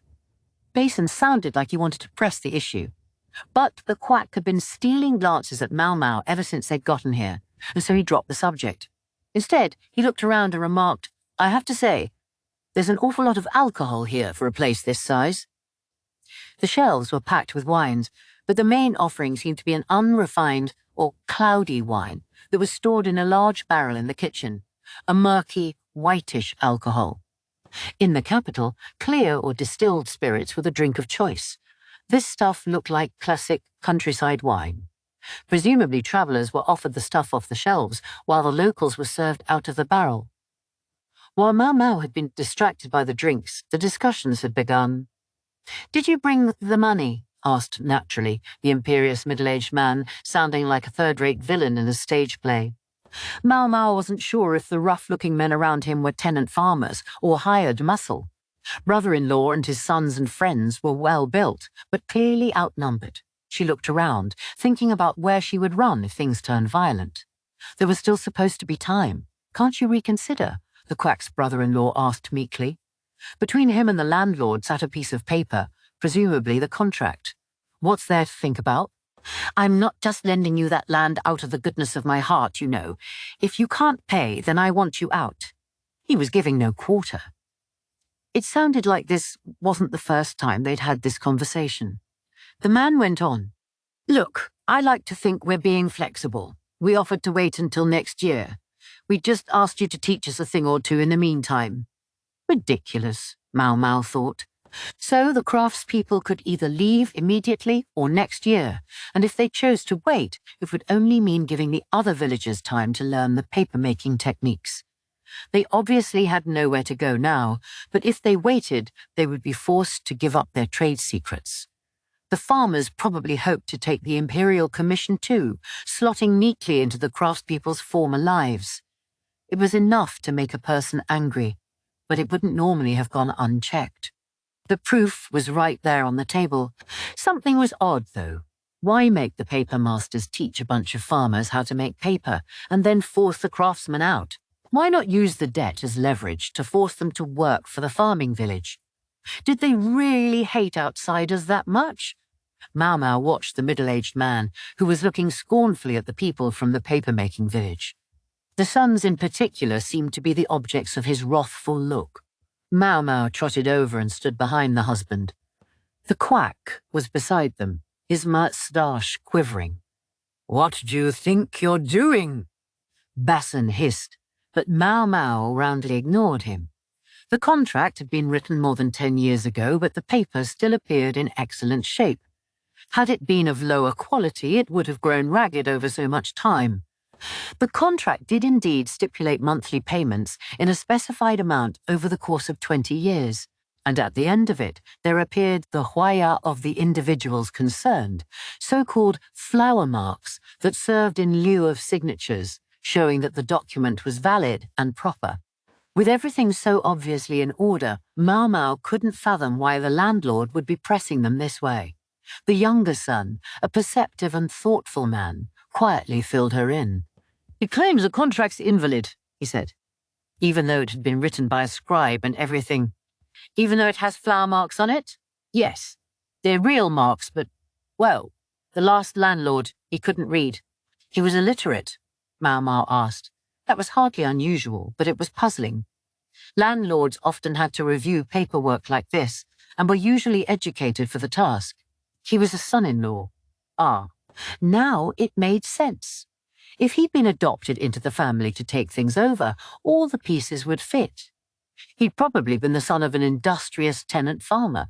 He wouldn't have had time to study, and his hours would only have become more precious after he got married, even if it had occurred to him to try to learn. He never used to go to a scribe. His wife handled those things for him. But this contract, evidently, had been concluded after the wife's death. Maomao wanted to believe that it was indeed a real contract.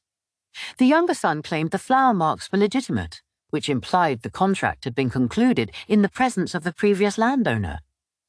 Is the scribe still around, or the witness? They've both passed, I'm afraid. The contract had been signed 15 years ago, and neither had been young men even then. This just keeps getting worse, Maomao thought. While she had been getting up to speed, the landlord had continued pressing the impossible choice on the quack's brother-in-law. The other farmers were grinning nastily, and the craftspeople seemed to shrink. The brother-in-law's older son, though, was biting his lip, a conflicted expression on his face. If you don't think you can get out right away, I guess that only leaves one choice. We'll send a couple of the youngsters over tomorrow. They can help you, and you can teach them the job. You'd better teach them by next year. The craftspeople's fists were shaking. The quack had come along, but he was never going to be of any help. He was as impotent as the rest of them, only Mama looked around, substantially less concerned than the others. She really was curious about that wine. She'd have to order some later, but even she knew better than to do it right now, in the middle of all this. The papermakers looked like they were at a funeral. The landlord, however, obviously feeling festive, began ordering drinks. "A round for me and all my boys," he said, his generosity eliciting a cheer from the farmers. The mistress of the establishment grudgingly brought trays full of wine cups for the drinkers. Maomao sniffed. Huh?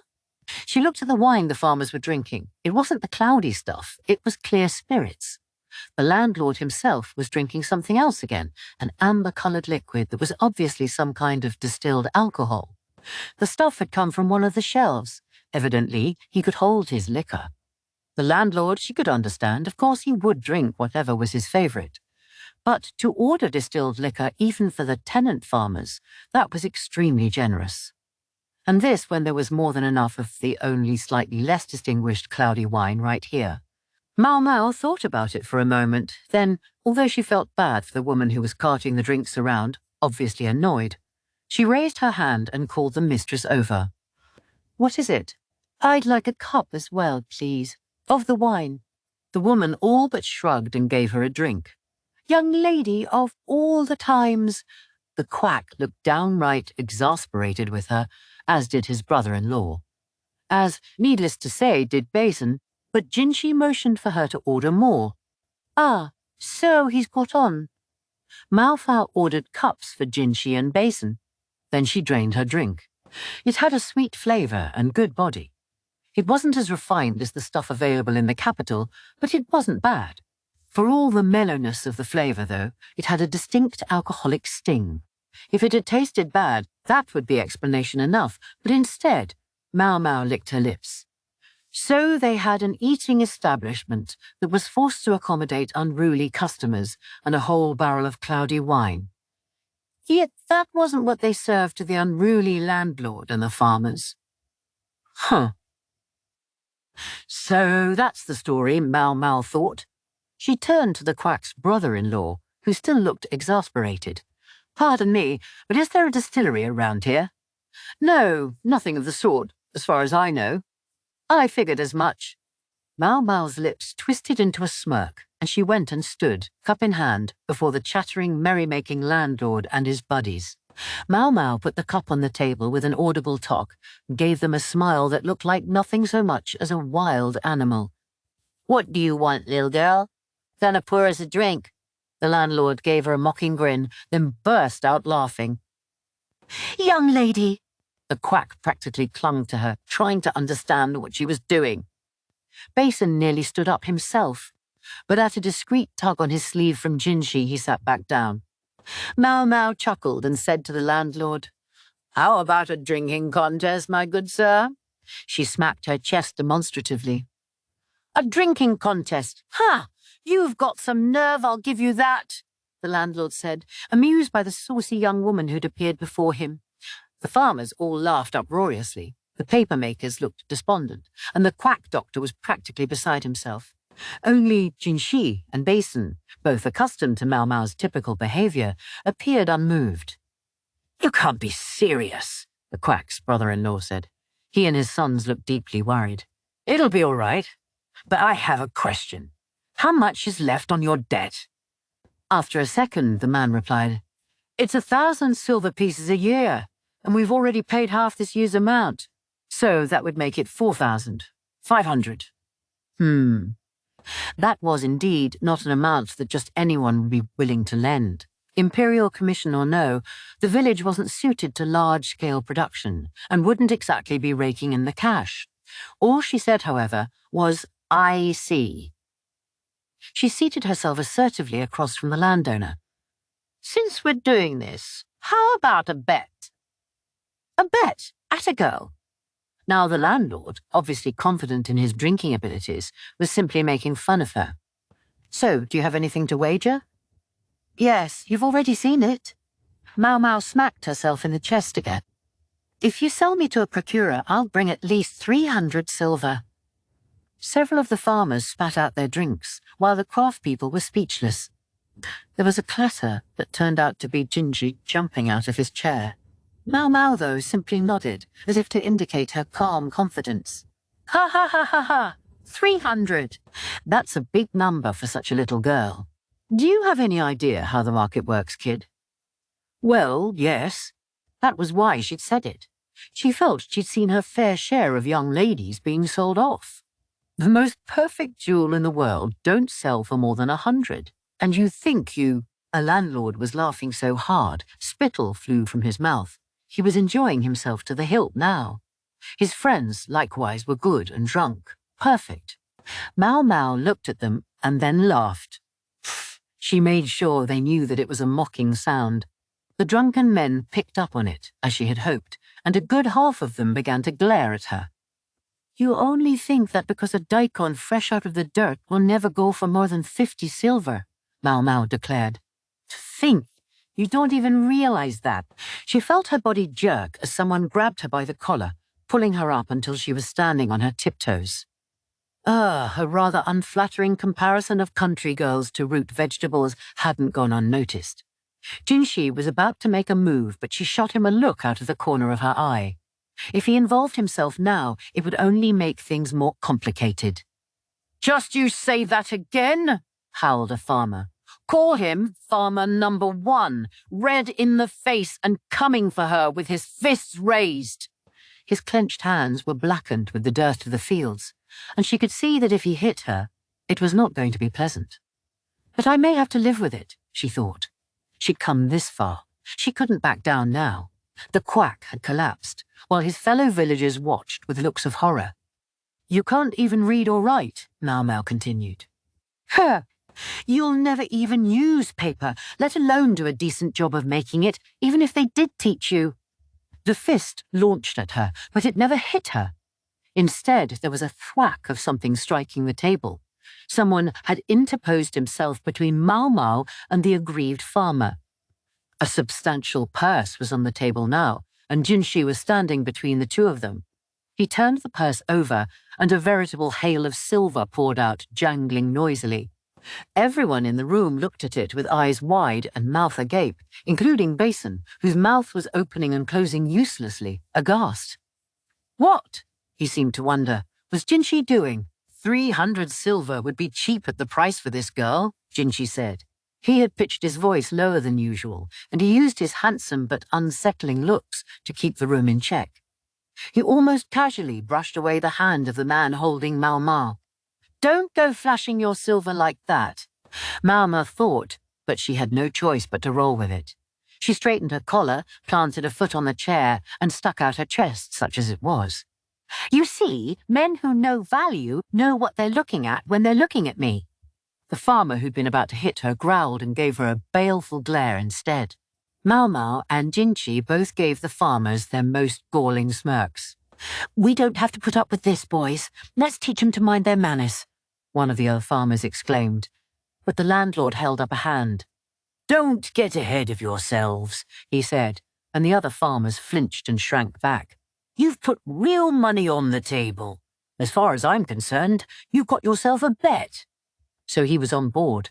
Maomao smiled, an expression that might have looked out of place at that particular moment, and removed her foot from the chair. "Very good. Who's first then?" The people from the paper-making village stared at Maomao like they couldn't believe what was happening. The man and wife who ran the establishment appeared anxious at best. The quack doctor was still flat on the floor. Jinshi, meanwhile, was giving Maomao a look that communicated that he was very upset about this. Bazin looked upset that Jinshi was upset. The bag full of coins sat on the table. "Let me be the first to take her on," cried the man who had almost hit Maomao. Perfect. Empty wine bottles littered the floor, along with 3 large men. The 4th was just now joining them. "You've got to be kidding me," said the quack's nephew, who was tending to his incapacitated uncle. My, done already?" Maomao asked, draining what was left in her cup. It was a distilled liquor that burned as it went down, much better than anything you'd normally expect to find at a rustic establishment like this one, but still hardly more inebriating than water for Maomao, who was used to drinking much stronger stuff. It was their mistake, thinking they could dispense with her quickly by challenging her with the highly alcoholic distilled spirits. The men themselves weren't accustomed to drinking such potent stuff, and it saw them each under the table quickly. They were thoroughly soused, but nobody was going to die. Maomao had no intention of taking it easy on them. 300. Not a bad bargain, Jinshi said at her ear. Imagining that he might try to buy her again only strengthened her resolve not to lose this contest. It might be worth pointing out for the record that a procurer prepared to drive a hard bargain might get a village girl for just 20 silver. Jinshi truly had a skewed sense of value. In any event, with Jinshi by her side, she had outdrunk the first farmer. The second had made the mistake of assuming Maomao would be nearly drunk by then and had challenged her with rich alcohol, which put him out after a single cup. The 3rd and 4th men went down in similar fashion. It was true that she was, in principle, at a disadvantage because she was taking on a succession of opponents. But unfortunately for them, Maomao exceeded all their expectations. That makes 4, she thought. 300 for one, 600 after the second man, and 1,200 after the third.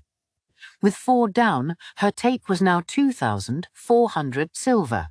The remaining farmers were glowering at her, red-faced. They couldn't read, but maybe they could do a little math. There were several of them left, but if Maomao could beat out just one more of them, her problems would be over. The papermaker's debt was supposed to be 4,500 silver. She was glad the other parties had been drunk. She'd gotten them to sign a simple contract without thinking too hard about it. 4 contracts, in fact. The farmers probably thought they were just scraps of paper.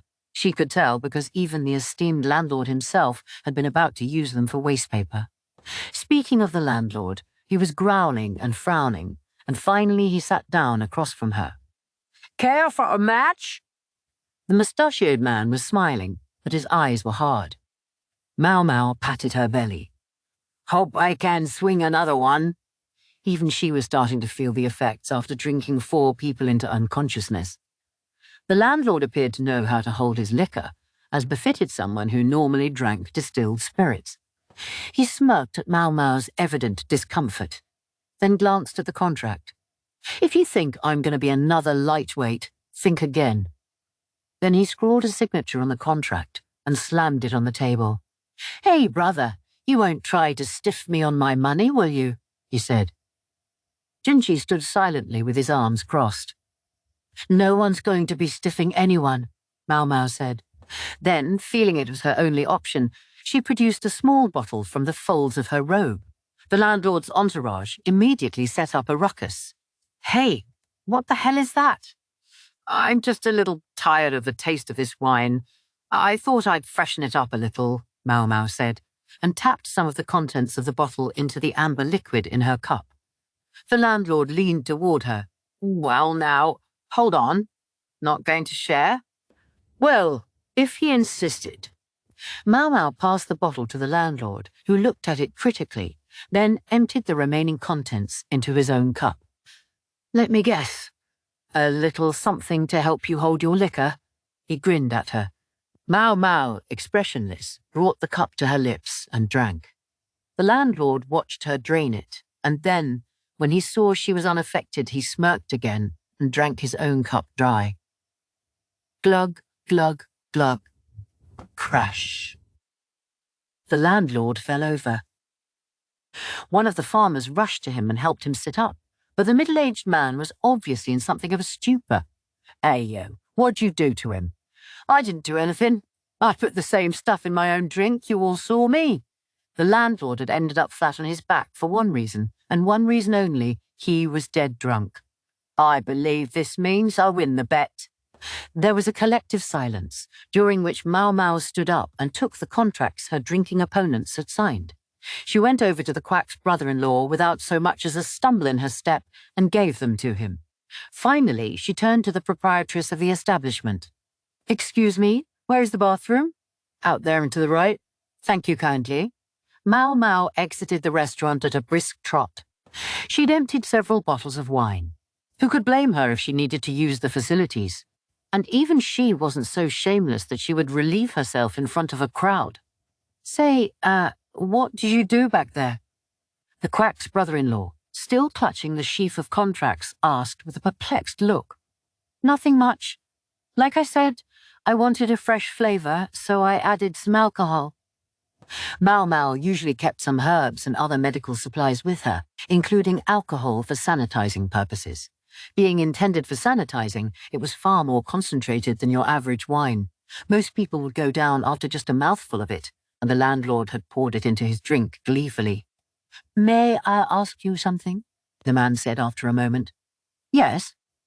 "You put the same stuff in your own drink, right?" He frowned slightly. "Yes. It was an amount I knew I could handle. I was just hoping things would be over quickly." Maomao had suspected that if she did anything that looked the least bit suspicious or unusual, her opponents would be drawn in by it. She was sure glad it had worked. She could have out-drunk the landlord the traditional way, but she hadn't been sure she could hold it that long. "I'm just glad I made it to the toilet in time," she said. Yes, that's important. Listen, I know you are feeling confident, but I question you risking your own freedom, and for us no less. I'm sorry, I think there's been some kind of misunderstanding." Maomao took the folded contracts from the man. "These are my take. Oh, but I do have to return the original capital." She grinned. The brother-in-law couldn't speak, but the quack, who had finally started to come around, exclaimed, Now, just a second, young lady. You're talking about our livelihoods." "That's as may be, but I don't have any real obligation there, do I? And anyway, you didn't let me finish talking." She glanced over to where the landlord was getting up off the ground with the help of one of his lackeys, clutching his head and swaying unsteadily. From the vomit on the floor, she gathered they'd forced out the alcohol to help him regain consciousness. "You don't think it would have been better to let him sleep a little longer?" she asked. "That bet doesn't count," he cried. She'd expected this. It was just a way to have a little fun drinking. I was never serious about it. And yet I have contracts here, signed with witnesses. You're not going to tell me you couldn't read these either. Who cares about a contract? Those are invalid, I say. Maomao crossed her arms and positioned herself in front of the restaurant's wine barrel. "I see we're left with no choice." She patted the barrel and smirked at Jinxi and Basin. "We'll just have to tell the government that you've been cheating on your taxes." You could have heard a pin drop in the restaurant. The landlord looked at her with his mouth open, and the farmers, those who were still on their feet, swayed with the shock. The restaurant owners looked simultaneously anxious and relieved. As for the papermakers, they looked at each other, then at Maomao. The quack simply cocked his head, confused. This was the source of the mismatched numbers that had so concerned Jinxi. Cheating on their taxes? What is that supposed to mean? The rebellious older son finally managed. Making wine requires permission from the government. Doing it for personal consumption might be one thing, but to serve it for profit at a restaurant, surely that should be subject to taxation. Any business had to pay taxes, and the rate was always higher on creature comforts and luxury items. A bar was taxed more highly than a restaurant, and the rate shot up if you were running a brothel, as Grams never tired of complaining. Maomao had wondered why this restaurant had been willing to host the discussion with the landlord. She'd thought perhaps it was because they were tenants of his, but it was the copious quantity of wine that had drawn her attention. Wouldn't it be a blessing for a restaurant if they could stock a large amount of excellent alcohol at a discount price? It was the sort of offer one couldn't ignore. even if it brought a certain amount of trouble along with it. This, Maomao suspected, was why the landlord hadn't ordered this cloudy wine when he'd wanted a drink. The farmers were probably the ones producing the wine. Why would he go out of his way to order something he'd already drunk his fill of? And maybe the ingredients are off the books too, she said. Making wine required rice or barley or the like. In this case, it appeared to be rice. That reminded her of the landlord's alleged grievance. They're polluting the water and bringing down the quantity of the rice harvest. There isn't enough water to grow the rice, she said, repeating the claim. But that's not true, is it? If anything, the rice harvest is better than ever. If the fields used to grow the rice were nourished by the earth and leaf litter that came with the water from upstream, it would help prevent the soil from becoming exhausted. It wasn't as if the papermakers were putting anything toxic or unhealthy into the water. All that would wind up downstream of them was the rice bran they were using in their glue, and maybe the wood shavings that served as the basis for their paper. Excellent fertilizers, in Maomao's opinion. She even thought this might be the reason the previous landowner had been willing to consider selling the land to the villagers outright. The farmers may not have understood exactly why their rice harvest was suddenly so good, but they clearly knew that it was. And someone had decided to keep the villagers around. Then, at some point, they had decided to hide the extra income and to turn it into wine. That would be double tax evasion, a pretty serious matter. To say all this aloud would have been against her father's teachings, so she kept it to herself. But the expressions on the faces of the landlord and the other farmers made it pretty clear she had the right idea. Do you have any proof? One of the farmers demanded. Yeah, that's right. Can you prove it? Another said. Prove it? Maybe, maybe not. But Jinshi was standing right there, so she did have witnesses. Don't worry, Maomao said. If you're innocent, then presumably you wouldn't mind if an official were to search your houses? She made extra sure to smile as she said it. The farmers, who had been so vociferous in their objections until that moment, fell silent. Ah, bingo. You've got guts, girlie, the landlord said, clutching his still spinning head. But if you think you can talk like that and get away with it... Maomao stood looking down at the landlord. I might say the very same thing to you. Take a look around, and then consider your words carefully. At least a third of his hangers-on were collapsed with drink. For that matter, so was he. The rest might still be on their feet, but they were far from sober. Meanwhile, Maomao's party included 6 well-built men who hadn't drunk a drop. She wasn't including the quack in this number, of course. He was never going to be any help in a fight. Above all, they had Jinshi and Basin with them, along with the bodyguards who would come rushing in from outside if anything threatened either of them. The proprietors of the restaurant were obviously trying to keep themselves out of this as much as possible. Maomao didn't specifically want to resolve things with violence, but if the farmers decided to get physical, she suspected her friends would respond in kind. She waved the contracts in the farmers' faces, smiling her most disparaging smile. Feel free to go call for help, and while you're doing that, we'll send these to the officialdom on the fastest horse we have. She was so happy she was practically singing the words. As it happened, someone much scarier than any random official was right there with them. Young lady, you seem a little different from usual, the quack said, but she decided to ignore him. Instead, she looked around at the landlord and the other farmers, none of whom had any answer for her. Finally, she whispered in the landlord's ear, "If you're going to play the game, at least be ready to get as good as you give." She could practically hear him grinding his teeth. She looked coldly at the landlord where he was still lying on the ground and said, "What did the villagers ever do to you, anyway?" No sooner had she spoken than the door of the restaurant came flying open with a bang. Standing there was a young woman in a tidy robe. The moment she saw the scene inside, she went pale, then came rushing over to the toppled landlord. Just when Maomao thought she was going to stop and tend to the man, the young lady instead dropped to her knees and bowed her head. "I'm sure my father's been making outrageous demands again," she said. "But please, he doesn't deserve this." She bowed even more deeply, not to Maomao, but to the paper craftsman. It wasn't us," the younger son said, shaking his head. But the young woman didn't move. She stayed with her forehead pressed into the floor, ignoring the fact that her hair was a mess. I'm so sorry. Please forgive him. Please forgive my stupid, pig-headed father." It was as if she didn't hear what anyone else was saying. It was then that the older son made his move. "We wouldn't mistreat anyone. Sure as hell not your old man." He took the young woman by the shoulders, calming her and urging her to raise her head. The tears still streamed from her eyes, but she looked at him and nodded. The landlord reacted with scandal. You nameless nobody from nowhere, stay away from my daughter." He tried to scramble up, but his feet were still unsteady and he crashed back to the floor. Father-in-law! I'm not your damn father-in-law, and I never will be." Well, Maomao sobered up on the spot. Quack nephew number 2 was looking at his brother with some exasperation. "Don't tell me," Maomao said. "At this point, I doubt I have to," he replied. It was suddenly obvious both why the older son was on the farmer's side and why the landlord hated the outsiders and was so eager to get rid of them. As much as Maomao was glad to have the mystery resolved, she couldn't help thinking she might have been just as happy never knowing. It was like watching a bad comedy unfold before her eyes. It hardly warrants describing. My brother's very earnest.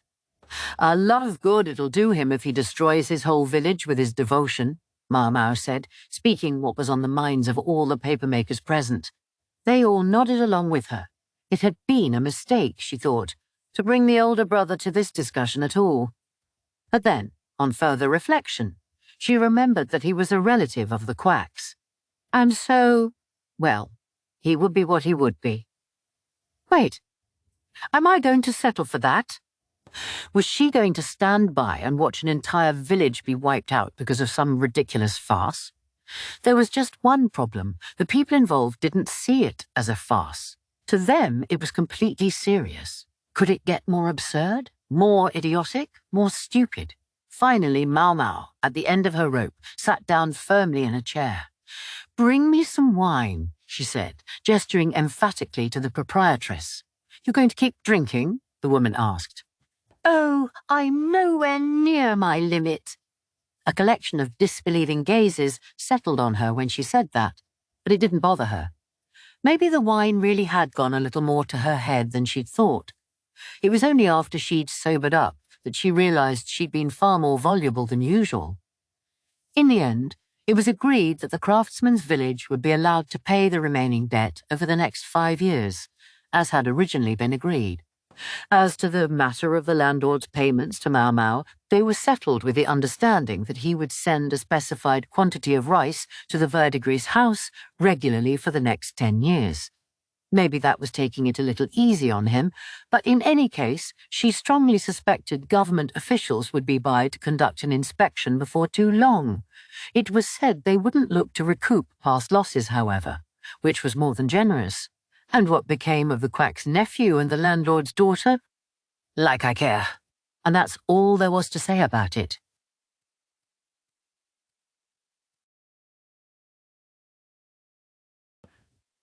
Chapter 10. Hemp and Folk Religion. I wonder if Yue, the moon, is heading safely to the west. The emperor mused to Go Shun as they gazed up at the bright disk floating in the sky. His Majesty was not, of course, asking whether the actual moon would safely make its rounds. Rather, it was a familiar nickname for a certain important personage, albeit a nickname that no one in the nation other than His Majesty used. They were planning to stop and inspect the papermaker's village on the way, so I would guess they're only about halfway there. With the eunuch Jinshi gone, Gaoshan had returned to the personal service of the emperor.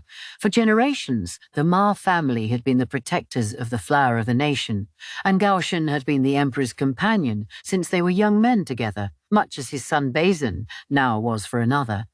He'd often played hide-and-seek with His Majesty and another milk sibling, but the end of youth had put a stop to such games.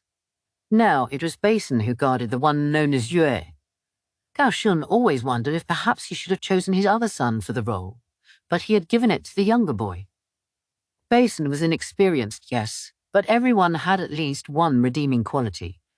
Gao Shun's concerns had only intensified after Basen had failed Yue on their last expedition, but they did have the young apothecary with them. That was reassuring. She was nothing if not bold. Gao Shun's argument to his son had been that they should take the young woman because it would be disastrous if there were to be any incidents of poisoning on this trip. Eventually, he had talked the boy around. As for the Moon Prince, he had agreed without a second thought. He'd known the apothecary herself would eventually acquiesce, even if it involved a lot of grumbling, and the doctor from the rear palace would be with them on at least half the trip. The young woman acted like she didn't think much of the doctor with his slight moustache, but Gao Shun happened to know that in fact they got along quite well. The real concern was what they were going to do in the Western capital after they parted ways with the physician.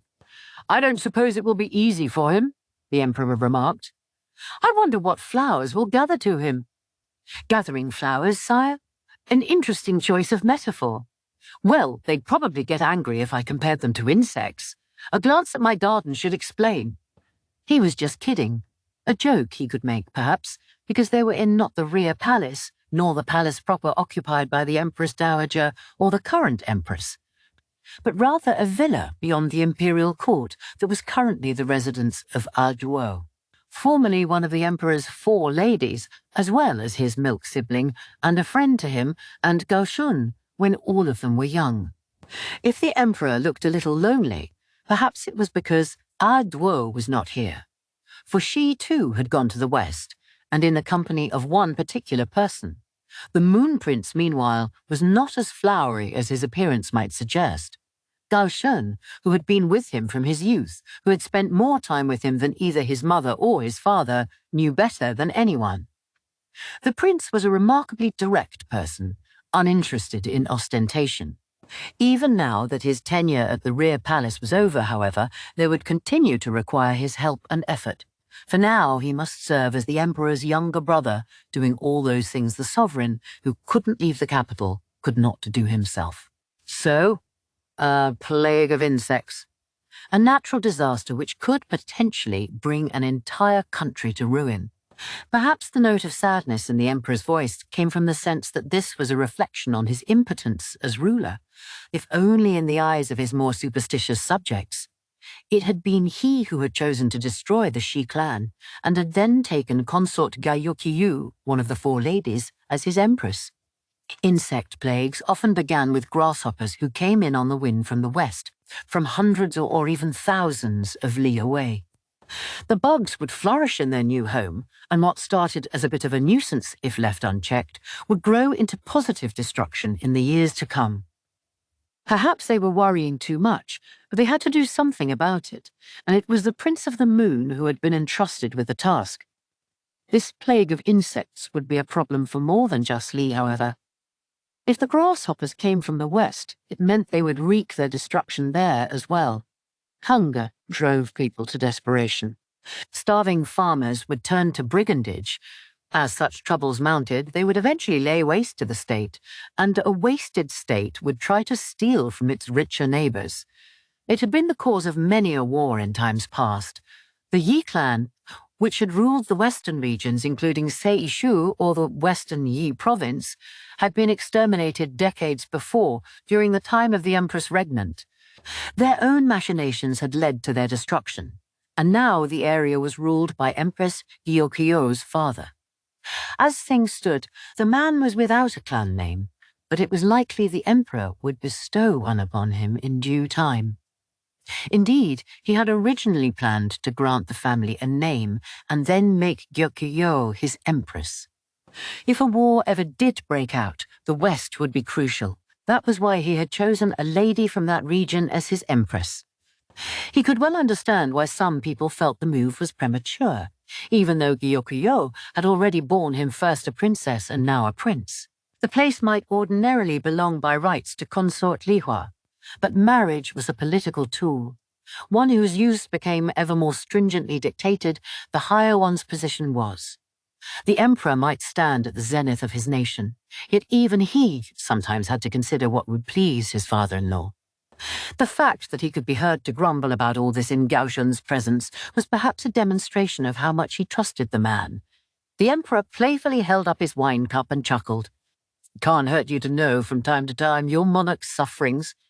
He gazed up at the moon, then drained his cup in a single gulp. Gaoshan looked off into the distance, thinking mournfully of the lovely man who was now far to the west. To the northwest of Li, there was a country called Hokowaren. It possessed extensive grainlands and forest resources, and had a history of being at loggerheads with Li. It was urging from Hokowaren that had prompted the recent spate of attacks by barbarian tribes against Li. Diplomatic relations between the two countries were nil. They didn't communicate directly, and when they did have contact with each other, it was always with a third country acting as intermediary. Why are we speaking of all this now? Because of the western capital, the place Maomao was heading at that very moment. There, discussions would be held with important people from other countries, people who could offer indirect connections to Hokowaren. I never imagined we would be going to the western capital, Maomao thought. She'd felt like her jaw might drop clear through the floor when she'd been informed of their ultimate destination after leaving the quack village behind. It would take more than 2 weeks' travel by carriage and boat to reach the western capital. She started to worry about Ukyou and Sazin, whom she'd left behind. But then she concluded, they'll work it out. Her getting all upset wasn't going to change anything, so she put it out of her mind. Instead, she would have to try to get Jinshi to spend as much money on her during the trip as possible. Anyhow, this was why she found herself being lectured about politics by a rather insistent Basin. Come to think of it, this wasn't the first time he tried to explain such things. It occurred to her that he was actually pretty well educated, at least as far as it went. Not an entirely respectful way to think of it, but oh well. She stifled a yawn and tried to listen. They'd left the quack doctor and Maomao the cat back in the paper village, and they had a long road ahead of them. Jinshi, meanwhile, was still running around with that fake burn on his cheek. Maybe he'd grown fond of it. It was probably easier than having to wear a mask every time they stopped at some roadside inn for the night. They were far enough from the capital by now that Maomao thought no one was likely to recognize the face of the imperial younger brother. But considering how much trouble it would be to have every young lady on the street catcalling him as they walked along, she decided to leave well enough alone. "We will stay in this village tonight," Basin said. Maomao got out of the carriage, rubbing her behind, which was sore from sitting all day. The place was less a village than a small inn town, but to Basin these rustic outposts were probably indistinguishable. "Don't wander," he added. Maomao responded by sticking out her hand. "I'm going to go buy provisions." "And you're going to give me the money for it," she clearly meant. "Are you even listening to me?" Basin demanded, glowering at her. However, someone else dropped a coin purse into Maomao's hand. Jinshi. "Master." Basin started, but managed to stop himself before he said, "Master Jinshi." The bodyguards with them seemed to be under the impression that Basin was the master here. "I'll accompany her," Jinshi said in his altered voice. "Son of a—" Maomao thought, glaring at the young man with the burn. Here she'd been hoping for a chance to just relax. "Are they selling anything interesting?" Jinshi asked, whispering in her ear so no one else would overhear him. His voice was so beautiful it threatened to give her goosebumps, yet it contained an almost boyish curiosity. It was like the last time they'd gone to a city market together. People raised in the lap of luxury got excited about the strangest things. "It appears hemp production is a major industry here," Maomao replied. It seemed to be the main material of the people's clothing. Maybe it wasn't enough to keep them warm, for many also wore animal skins. And flax seeds were used in the bread sold in the bakeries as well. The area also produced oil, it seemed, for she could see pots filled with a viscous liquid.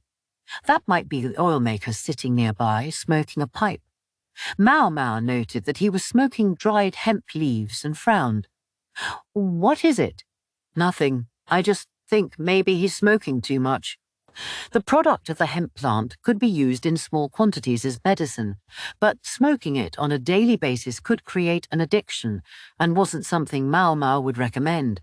Much like opium, it could be medicinal if used sparingly, but was toxic in larger quantities.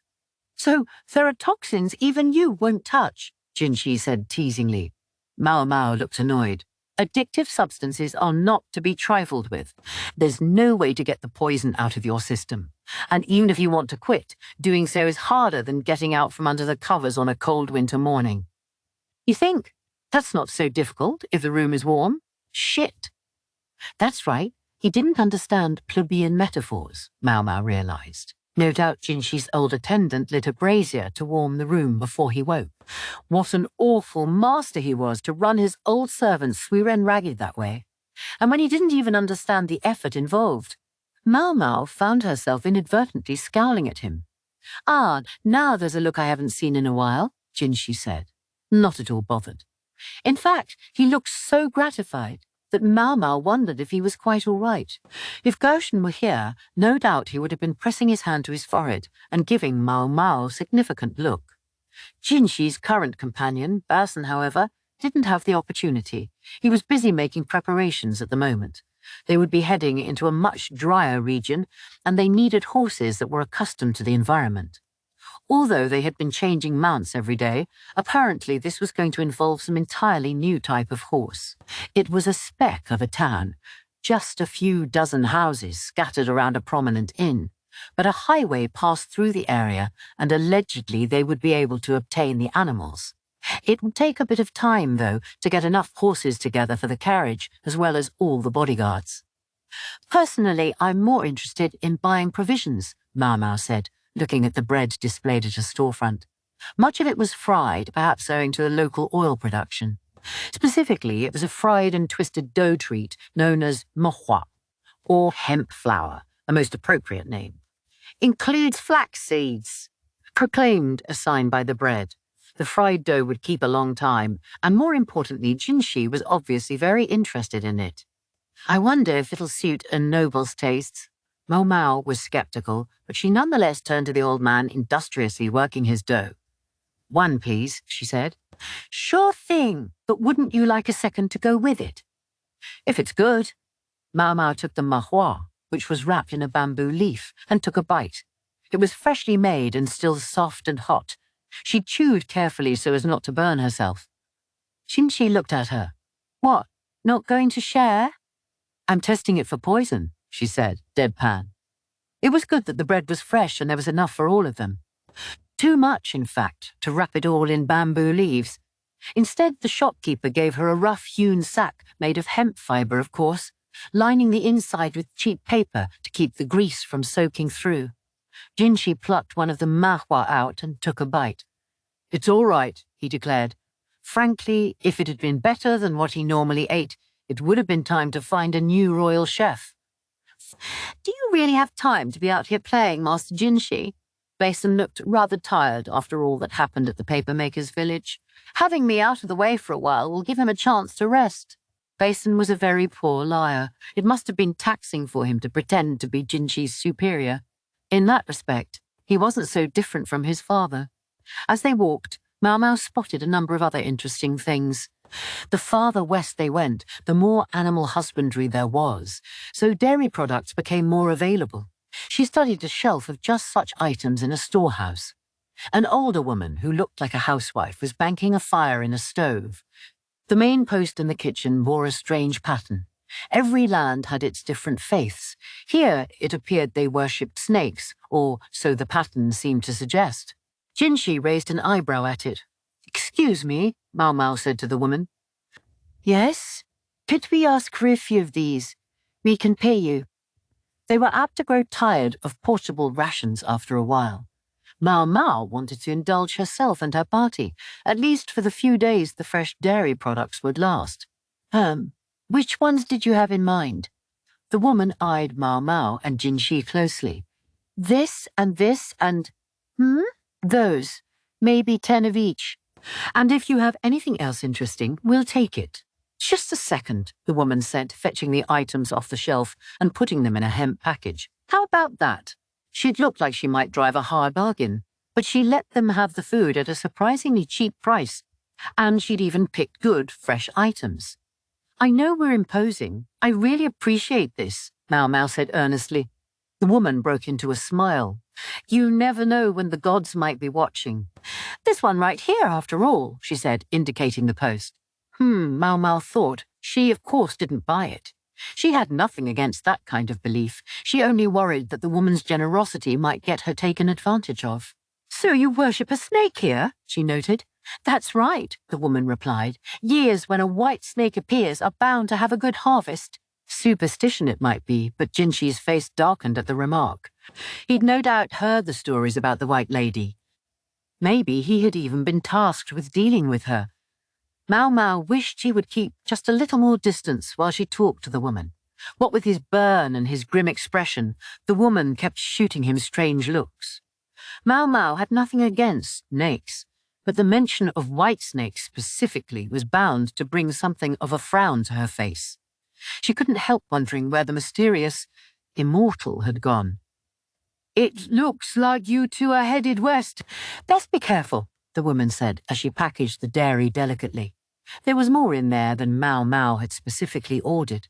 A little something extra, perhaps, as a kindness. Why's that? I hear there have been a lot of bandits along the highway that direction lately. Even the merchants don't go that way if they don't have to. Ah, maybe she normally sold these provisions to the merchants. But with fewer customers than usual, better to give Maomao and Jinshi a bargain than not to sell them at all. And the free goods would get a few more things off her shelf. I see. Thank you, Maomao said. We'll be careful. Then she looked at Jinshi to indicate that they should be getting back. When they reached the inn, the smell of an aromatic tea wafted through the air. It was Basson, relaxing for a moment after having arranged the horses. When he saw Jinshi, he straightened up. The animals will be ready by tomorrow morning, he reported. We'll have to use one of the local guides, though. He was referring to one of the cargo transport businesses that used horses to move goods. Fine, Jinshi said, slumping into a chair. Basin gave Maomao a look that obviously meant hurry and make tea, so she shrugged and was about to get fresh hot water when Jinshi said, It's all right. I don't mind it lukewarm. You're sure, sir? If he said so, then fine. There was plenty of water still in the teapot. Maomao simply got some new leaves. We heard something about bandits, Jinshi said, sipping the tepid drink. Yes, sir. The same thing was mentioned to me. That's why we had to bring one of the guides with us as a condition of renting the horses. Banditry could take many forms. In this case, they seemed to be the type who wanted to collect a toll. If the party didn't run into them, well and good. But if they did, having someone along who knew the local situation would likely see them escape by simply paying a percentage of their cargo. Maomao looked at Jinshi and Basin.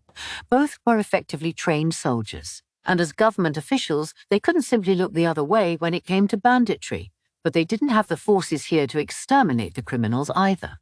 Neither of them looked very happy about it. Maomao, for her part, simply hoped they wouldn't even see the brigands.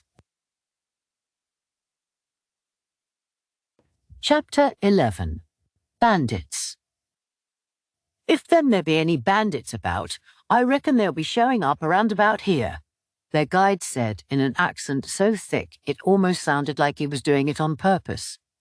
He pointed to a spot on the sheepskin map, a pass between two mountain ranges, the sort of place that practically begged for an encirclement. They all aren't stupid, neither. They won't go out of their way to get themselves hurt. If you leave about half your goods, they should let you pass.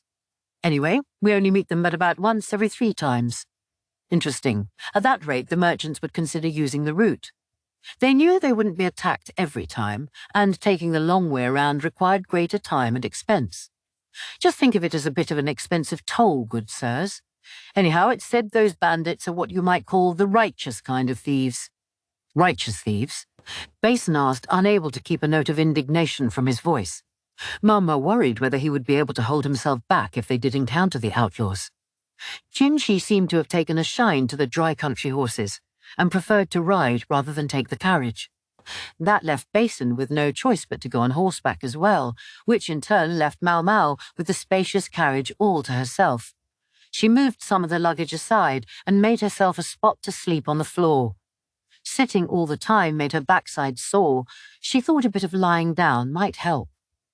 Being of the firm belief that worrying about whether something would happen or not was a waste of valuable time, Maomao determined to go to sleep. If she was really lucky, by the time she woke up, they would have passed the bandits' checkpoint. Sadly, she wasn't lucky. Before they had made it halfway across the mountains, Maomao found herself tumbling around the carriage.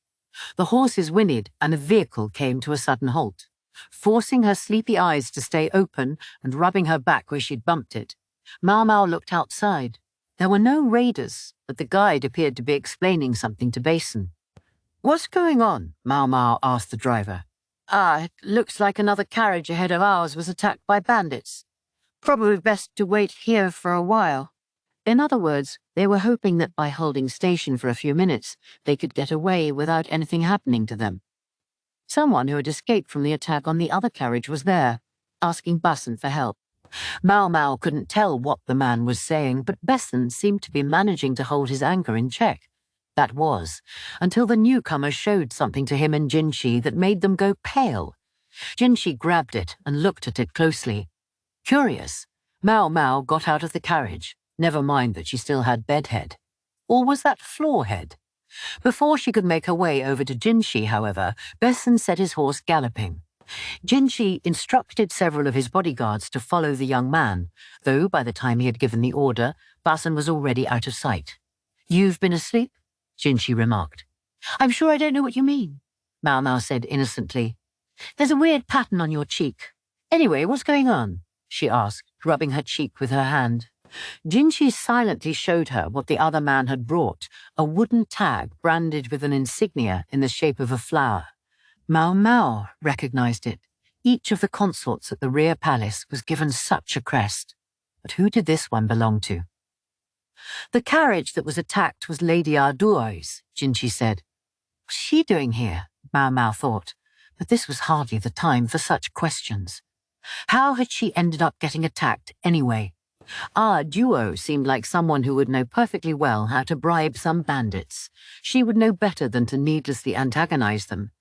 "Consort Lishu is with her," Jinshi said. That answered some of Maomao's questions, but also made her substantially more anxious. The congenitally unlucky Lishu shouldn't, in principle, have been allowed outside the rear palace. But that was something else Maomao could ask about later. "Are you sure it's all right, sir?" asked the man who had come for help. When she took a good look, Maomao thought she recognized him from Aduo's villa. It was unlikely he realized who Jinshi was. He was probably asking about the guards.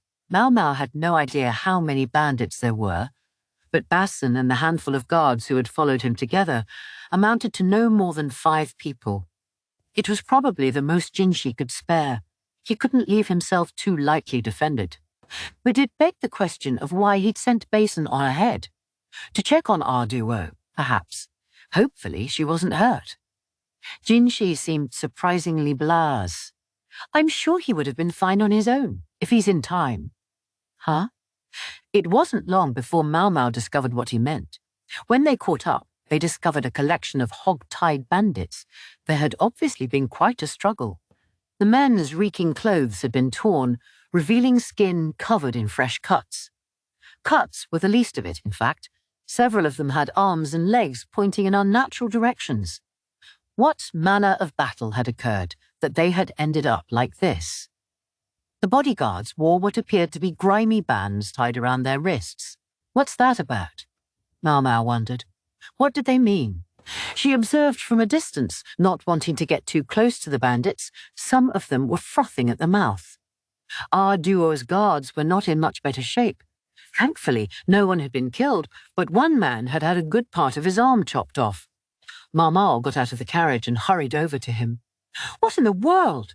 asked the guide Basin had hired, shocked. His sun-darkened face was practically pale. "I thought money was supposed to be enough for them," Basin said, fury in his voice. A stern and lovely figure was standing behind him. She was dressed in men's clothing, but she was the former consort, Aduo. She, at least, was uninjured. "I offered," Aduo said, "but they said they were going to sell the woman, and the one I've got with me is just on loan." As he listened, Maomao inspected the guard's arm. It hadn't been very long since the wound had been inflicted, but it was a messy cut. Luomen might have been able to reattach a severed limb if the wound was neat enough, but Maomao didn't have the skill. If she tried to sew it back on, it would only have rotted off again. She gritted her teeth and did what she could do. She didn't have enough herbs with her, and as she went to request more medicine, she discovered another familiar face. "I thought about visiting, but I just couldn't get away." The speaker was another attractive person dressed in men's clothing, Sui. She was carrying bandages and medicinal herbs. "You're here too?" "Yes, although I also questioned whether I was really supposed to leave that villa." It was certainly a surprise to find her here, and it meant something was going on. "Are you good at sewing?" Sui asked, as she heated a needle over a flame. "No more than the next young lady. I feel particularly bad that we don't have any anesthetics or sedatives." She prepared to disinfect. While they were practically bantering, the guard's face twisted with pain. The way Sui held down the quaking man and put a gag in his mouth so he wouldn't bite his tongue proved that she was an old hand at this sort of thing. The incident with the bandits appeared to represent quite a miscalculation. Jinshi and the others had known that they could hardly pass for a merchant caravan, so instead their story was that a rich lordling had been consigned to a dead-end post in the provinces. But the pirates seemed to guess that the travellers were even more important than they claimed to be, what with these people along. Maomao changed out of the robe that had been spattered with the guard's blood and headed for Arduo's tent. Jinshi had asked Maomao to hear the story directly from her. When she entered, she found Consort Lishu there as well, clutching Arduo's hand and showing no sign of letting go. She was shaking almost uncontrollably. Why she was here remained the question that most intrigued Maomao. Sui, also freshly changed, was there too. At least it was clear enough why she would be on this expedition. She had considerable medical talents and could effectively serve as a physician on a long journey like this. Still, her presence came with questions of its own. Why a consort who wasn't supposed to be able to leave the rear palace was here, of all places, seemed a very strange thing indeed. To judge by Jinshi's attitude, though, there was a good reason for it. "I assume you're wondering why the consort is with us," Arduo said. Her perceptiveness was a real boon. "Yes, ma'am," Maomao said. "Have you heard why Sir Basin is going westward?" As Jinshi was in disguise, Arduo had the thoughtfulness and insight to play along. "I was told there were important discussions taking place there." Supposedly, Jinshi wasn't the only important personage who would be present on behalf of the government. She'd heard that he and the others were going to observe what was going on as well as pursue agendas of their own. "We're also going to take part in those discussions. With the consort present, we thought it would be best not to travel with too large an entourage. If anything, I dare say we've been treated as third wheels." That sounded ominous. Maomao still didn't know exactly what role Consort Lishu was supposed to play in this gathering. Empress Ukyou, who hailed from this region, or Consort Li Hua, who was related to the emperor by blood, might have been more obvious choices. Arduo looked amused by Maomao's evident confusion. She somehow reminded Maomao of Ukyou that way. She suddenly had the thought that His Majesty must like women like this. "One of the other tasks we're to attend to on this trip," Arduo told her, "is to find a wife for the Imperial younger brother." Suddenly, Maomao understood why Arduo seemed to be enjoying herself so much.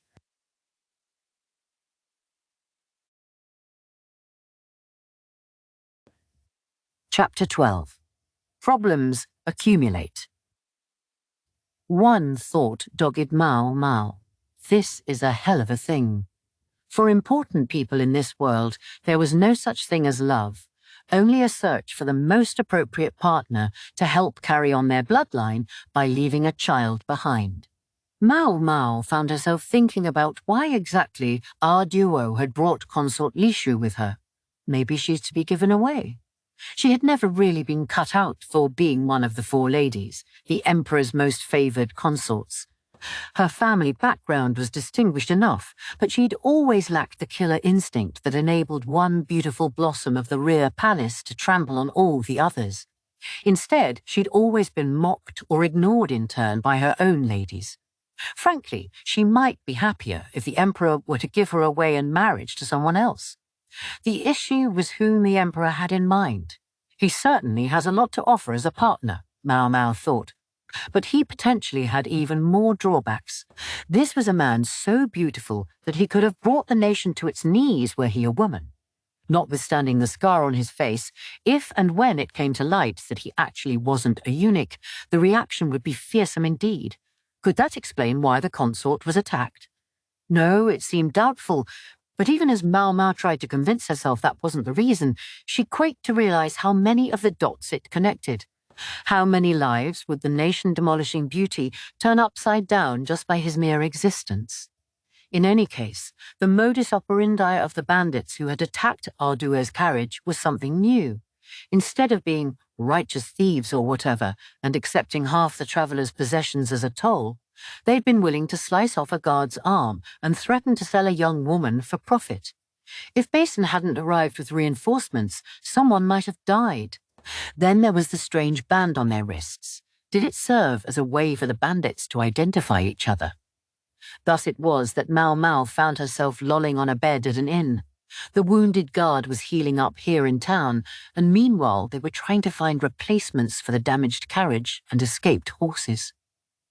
It wasn't Maomao's job to get provisions this time, and she'd already confirmed that there were no interesting medicines at the local apothecary's shop. Since it was Arduo's man who had been hurt, Suire was in charge of his care, and her skill was such that there was no need for Maomao to intervene, hence free time. At least until a knock came at the door. Wondering who it could be, Maomao opened the door and was surprised by who she found. Consort Lishu stood there, her face covered with a veil. Pardon me, may I come in? As ever, she seemed skittish, like a small animal. Please, Maomao said, and Lishu darted into the room as quick as a mouse. She was looking around anxiously, perhaps a sign that she'd slipped out of her room without telling anyone. Maomao offered her a chair, and she sat down, still looking a little overwhelmed. It might have been proper etiquette to offer tea at this point, but if Maomao went asking for hot water, it could very well give away that the consort was here. Instead, she decided to offer some mooncakes. Without anything to drink, it would leave their throats dry, but, well, it was the thought that counted. What's going on? Your ladies-in-waiting are going to get in trouble, Maomao said. Is your usual chief lady-in-waiting with you? Maomao didn't think she had seen her around. Lishu had some ladies, but Maomao didn't think she recognized any of them from the rear palace. I was told I was the only one who would be leaving the palace. My father assigned the attendants. She spoke softly, but more firmly than Maomao had expected. Maybe she was getting used to the young apothecary. Maomao had helped her out on more than one occasion, and it hurt a little that Lishu always seemed a bit terrified by her. What is it you want, then? Lishu seemed surprised, but Maomao knew that if she didn't get her business out of her quickly, it made it all the more likely that they would be found together, and she herself might suffer the consequences. So what was she supposed to do? Maybe a little prompting would help. Lishu was starting to fidget as Maomao said, Are you going to be betrothed to His Majesty's younger brother? She decided to dive right in. What? No, nothing's been decided yet. So the matter wasn't settled, but Lishu had heard about it. She also didn't look very happy. What was going on then? Are you feeling guilty about being attacked by bandits? That's not what I'm here to talk about. Lishu wasn't a good liar. Not in the least. Maybe she'd recognized one of the attackers. What, then, if I may ask? The young woman glanced around again. She wasn't a bad consort by any means, but Maomao was starting to understand why she'd been so thoroughly bullied. She could do with a bit more gravitas. Is there a way, Lishu began, is there a way to tell whether a parent and child are really parent and child? What was that supposed to mean? Maomao tilted her head slightly, confused. I'm talking about myself and my father. I mean, is it possible to tell whether I'm really the daughter of the man named Ukyou? Lishu looked like she might cry. She could hardly get the words out. Maomao didn't say anything at first, but lit some calming incense. It was technically Jinshi's, but he could spare it. Only then did she ask, What makes you ask that? She'd heard that Lishu's mother was dead. Her father, thinking of his daughter as nothing more than a political tool, sent her to the rear palace, while she was still hardly more than a girl, to please the former emperor. Ardua, then the consort of the heir apparent, had taken Lishu under her wing and her protection. Maomao was sure. Li Shu's brow knitted and her lips puckered, and she looked more than ever like she might burst into tears, but she somehow managed to hold herself to a few sniffles as she looked at Maomao and said, "The truth is, I was never supposed to go back to the Rear Palace."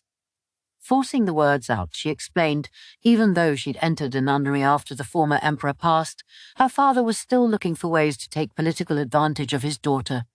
At first, she was supposed to be wed to the governor of the south, but the man was old enough to be her grandfather, not to mention he was a lek who may not have been married but kept 10 concubines. Consort Li Shu came from the Ukyou clan, one of the houses upon which the imperial family had bestowed a family name. However, under the Empress Regnant, the nation moved toward a meritocracy, and the influence of one's family name was greatly lessened. Therefore, a once great family might be willing to use any means to advance itself in the world. Lady Ardor and His Majesty were the ones who put a stop to that, Li Shu said. Catching rumors of the impending union, they'd interceded on Li Shu's behalf, but then that too could have been part of her father's plan. A betrothal was nearly as official as a wedding, and to break one required a sufficiently weighty reason. It would make a lot of sense, Maomao thought. Li Shu didn't measure up to the other high consorts, specifically, less in terms of her appearance than of her intelligence and disposition. Our duo had been faced with a choice: watch Li Shu be married off to some withered piece of trash, or gain her a respite, even if only for a few years, as one of the flowers of the Rear Palace. She had chosen the latter. She had chosen a chance at happiness for Li Shu. "I used to be so close to His Majesty that I would sit on his knee," Li Shu said. "Goodness," Maomao remarked. That might have been well and good when Li Shu was a little girl, but if she were to do it today, the timorous young lady might simply stop breathing from embarrassment. The world was full of marriages between people of mismatched ages. True, it was typically the man who was older than the woman, but it just wasn't uncommon. Perhaps Ardor had assumed that during her years at the Rear Palace, Li Shu would grow into more of an adult. Again, as a wife of the man who stood at the top of his country's hierarchy, she would hardly be treated poorly. What did all this have to do with Li Shu's question about determining parentage, though? Admittedly, her father had treated her shabbily, but if this was some impulsive emotional thing where she thought they couldn't possibly be related because he had been so cruel to her, then frankly Maomao was done listening. If her father was so unbearable, then Maomao wished Li Shu would have the wherewithal to take advantage of the current talk of marriage to do something about it. She clearly had a pretty good impression of Jinshi. She'd forever been blushing when he came around at the Rear Palace. And this when she probably could have attracted just about anyone. "I've heard my own mother was friends with Lady Ardor," Li Shu said. "Is that so? If Li Shu was a friend's daughter, it would explain Ardor's fondness for her. I'm told they often had tea parties with His Majesty, the three of them." This time Maomao didn't respond at all. "When they married, my father was adopted into my mother's household. I gathered she might have become the heir apparent's consort herself, had things gone differently." Maomao shook her head and fought the urge to rebut that idea. It struck her as most unlikely. At the time, Ardor had been the consort of the heir apparent, the man who was now the emperor, and she had already been unable to bear children then. The heir had no other consorts, and the former emperor was wasted with illness. If there had been another potential consort back then, my father had already been adopted by the household at that point. But as for me, he didn't see me as his real daughter. His Majesty's younger brother is a wonderful person. It's just, for me, personally. She sounded sincere. The consort was just about the age when young women began to fall in love with love. Her saving grace was that at least there were some lines she wouldn't cross. But no, wait, Li Shu was being too circumspect. Maomao had a suspicion about what she was really asking. She's wondering if the emperor himself might just be her real father. And if so, then marrying Jinshi, the emperor's younger brother, would be a rather unpleasant prospect. No matter how you looked at it, he would be a couple branches too close on the family tree. She didn't want to look into this. At the same time, though, she would feel bad telling the consort she couldn't do it.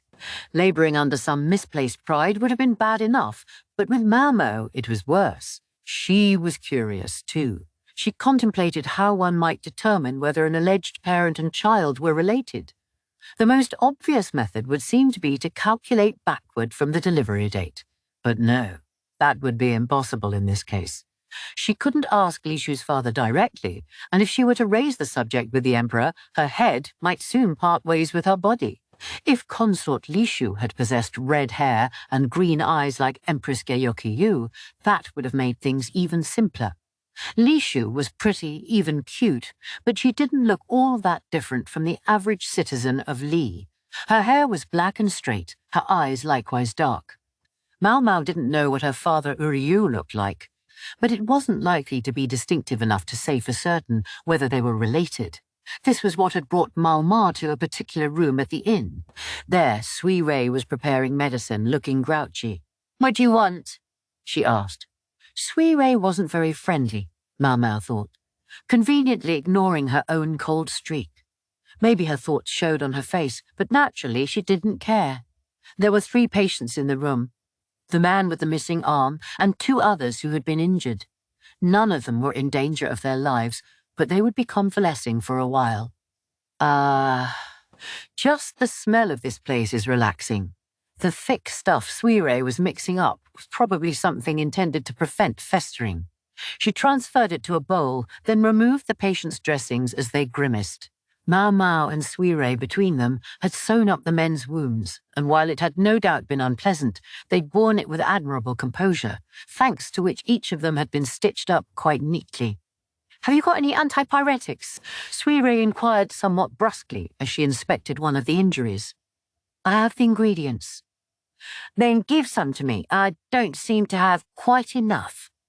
Sustaining an injury often led to fever, and medicinal components were hard to come by here. Sui Rei had already been to the local apothecary's shop, but she didn't seem to have come up with much. Maybe the place didn't stock many ingredients. This town might be a stopover on a trade route, but the goods, like the merchants, travelled on to other places. They weren't sold here. Maomao wished that better, cheaper medicine were more widely available. She had left the room to get what Sui Rei needed when she encountered someone wandering down the hallway. "Ah, fine evening to you, young lady," said the guide in his characteristic drawl. Nothing particularly fine about it, Maomao thought. The man rubbed his hands together and looked as bashful as if he were Lishu herself. "Is everything all right, sir?" "Oh, I just got to wondering how those injured men were holding up. I've got here a right fine draft I thought might be of help." "And how much is this draft?" I meant nothing of the sort, young lady. I don't seek no payment, just thought about how awful it is being hurt like that." This smelt extraordinarily fishy to Maomao, but the man was probably just trying to clear his conscience. Or cover his neck. After all, he'd been the one who was supposed to see them safely past any bandits. And the guide Dewey had hired had apparently been from the same village as this man. He had also, reports had it, been the first to flee when he realized the bandits weren't the ones he normally dealt with. One of the guards had shouted at him, and that was the moment in which said guard had gotten his arm lopped off. Trust was paramount in the sort of business these men engaged in.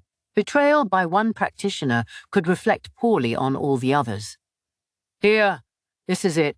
It were given to me as a painkiller. Do you think it'll work?" The man took out a small pot that contained what looked like brown sugar. Maomao snatched it from him, and when she showed it to Sui Rei, she likewise looked very surprised. "How did you get this?" Sui Rei asked with a hard look at the guide, who quailed at this glare from someone he probably took to be a young man. "Have you ever used it yourself?" Maomao added. Well, you see, I don't happen to know how to use it, and I was thinking you both might be able to tell me." He seemed to be telling the truth. "I see," Maomao said. "Well, you're very lucky." If he had used it, he might not be doing his job so energetically now. He might not be doing his job at all. The stuff in the vessel did indeed have pain-killing properties, and could be useful as a medicine, but only if you understood what you were doing with it. Otherwise, it could be worse than smoking cannabis. "We'll use this, and gratefully," said Maomao. "But I want you to tell us exactly how you got it." The little pot was full of opium. The problems continued to accumulate, and they turned out to be connected in the strangest ways.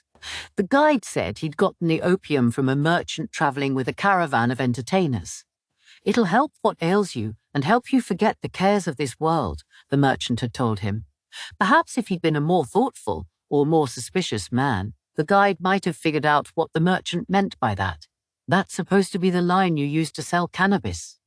In the town the guide was based out of, the stuff was dried and smoked. If they'd been planning to treat the opium the same way, it was just as well no one had explained to them what to do with it. The man insisted he never smoked himself. Smoking cannabis could be addictive, and if a cannabis addict began using opium as well, the idea hardly bore thinking about. The final piece of the puzzle came from what the guide said when Maomao asked him to describe the merchant caravan. He'd said, "I got a glance, just a glance, you see, but I saw her. There was this girl. The entertainers really seemed protective of her. I mean a young girl, maybe just 15. And this had been roughly a year ago. She had white hair. I've never seen the like. Can't forget it. She was the incarnation of the serpent god, I'm sure of it, come secretly to Earth. This is the first time I've ever told anyone what I saw." We need hardly spell out what Maomao thought of when she heard about a woman with white hair. A year ago would place these events before that woman had come to the capital. Perhaps it was the man's naive faith in the woman that had caused him to take the opium at face value, as a painkiller and nothing more. He, Maomao reflected, was truly a lucky man. And there was reason enough to be grateful for the medicine. It salved the pain of the injured men. Opium didn't have a particularly long shelf life, and Maomao had worried it might not be effective, but it proved otherwise. She felt bad for the guide with his heartfelt beliefs, but she decided to requisition all the opium he had. She paid him for the product, including enough extra that he couldn't complain. "As long as we're piling up problems, let's throw on one more." One of the bandits bore a tattoo of a snake, and the bands they all wore around their wrists had initially been white and depicted two snakes in coitus. Unfortunately, despite attempts to get some answers, the men were in no shape to tell them anything. All the bandits were opium addicts. Chapter 13. The Western Capital. Day 1. This swell of problems remained unresolved, but the good news was that they reached their destination without further complications. Jinshi, perhaps mindful of the presence of Duo and consort Lishu, didn't even needle Maomao, who for her part got to spend plenty of time with Suirei. They were both apothecaries, but having learned under different masters, they both had their own ways of mixing medicine, and it was fun to discover new approaches. Gradually, the green around them faded, replaced by an expansive vista of pebbles and sand. It was the first time Maomao had ever seen sand stretch out so far that it looked like water, and she couldn't suppress a sound of amazement. She wrapped a cloth around her head so the sand wouldn't get in her eyes, and although the sunlight reflected off the ground could be blinding, when they made camp for the night it was astonishingly cold. This was far beyond anything Maomao had imagined for this trip. She was grateful that whoever had packed clothing for her had anticipated the situation, but she felt a little more conflicted that they had even gone so far as to pack underwear for her. They'd been warned to be careful at night, when scorpions and poisonous snakes were most active. Suirei, with her phobia of such creatures, set up a veritable wall of bug and snake-repelling incense, so they hardly saw anything of the sort. Much to Maomao's disappointment, if there was one person who had it even worse than Maomao, it was consort Lishu. Being a consort, she rarely showed her face among the rest of the company, and with her ladies-in-waiting always sticking close, the retiring young woman didn't have many chances for proper conversation. The nearest thing to a respite was that Duo was thoughtful enough to chat with her from time to time. Duo. How would she respond if it turned out that Lishu really was secretly the Emperor's child? His Majesty hadn't had any other consorts besides her when he had been heir apparent. Would Duo feel conflicted about that, or take it in stride? One thing was for sure, it would put a new spin on everything she had appeared to be doing out of the goodness of her heart. In fact, it would raise the possibility that she'd known all along. Ugh, I don't want to think about it. Of course His Majesty wouldn't lay and hadn't laid a hand on such a girlish young woman. Well, not just girlish, but literally still a girl. But what then did that mean for Jinshi as a prospect? It wasn't so unusual for the powerful to marry near relations. Nieces and aunts, even half-sisters, had been admitted to the rear palace in the past. The issue was that if a bloodline got too thick, it could make all of its members vulnerable to a single disease, for example, that might kill them all off. Maomao found herself wondering if the mistakes of the former emperor's reign were to be repeated. In any case, she breathed a sigh of relief when they arrived at the western capital. The city had grown up around an oasis, such a precious resource in the desert, and the sandy wind blew through streets that bustled with a life quite different from what one found on the emperor's doorstep. If the royal city was laid out with the straight, clean lines and intersections of a go-board, the western capital appeared a far more chaotic affair. "I've heard about this. You can see how easy it would be to get lost here," Jinshi said. The first time Maomao had heard his voice in quite a while. Duo seemed to have guessed who he was, but the others still appeared ignorant. Except perhaps Suirei, but if she had figured it out, she kept quiet about it. One can only imagine how Lisha would react if she discovered that the beautiful prince had been her traveling companion this entire time. Would she see him as a potential marriage prospect? Or perhaps as a half-brother, or rather an uncle? Jinshi had finally washed the burn off his cheek for good, although wearing the makeup for close to a month had left a stain on his cheek, and he rubbed at it self-consciously. The other eminences and the messengers from other nations had already arrived, and the western capital had a festive atmosphere. There was a market set up, and the sound of firecrackers could be heard. Between milky white walls and dusty red roof tiles were awnings stretched out to stave off the sun. At the butcher's, it wasn't only chicken they saw, but sheep as well. Maomao was nearly distracted by the heavily herbed dishes being served up at the street stalls, but the party continued resolutely toward a mansion by the water source. The building materials of the house, wood and plenty of it, spoke to the power of the house's owner. The proximity to the water source meant there was plenty of greenery. Not many of the broad-leaved plants Maomao was used to, but she saw a variety of unfamiliar plant life. In front of her magnificent gate, a gentle-looking middle-aged master and several servants were waiting for them. First Jinshi, then Duo, climbed out of the carriage. Jinshi's appearance inspired a great many wide eyes, even among his own party, so they really hadn't known it was him. Standing before them was a radiant, lovely noble.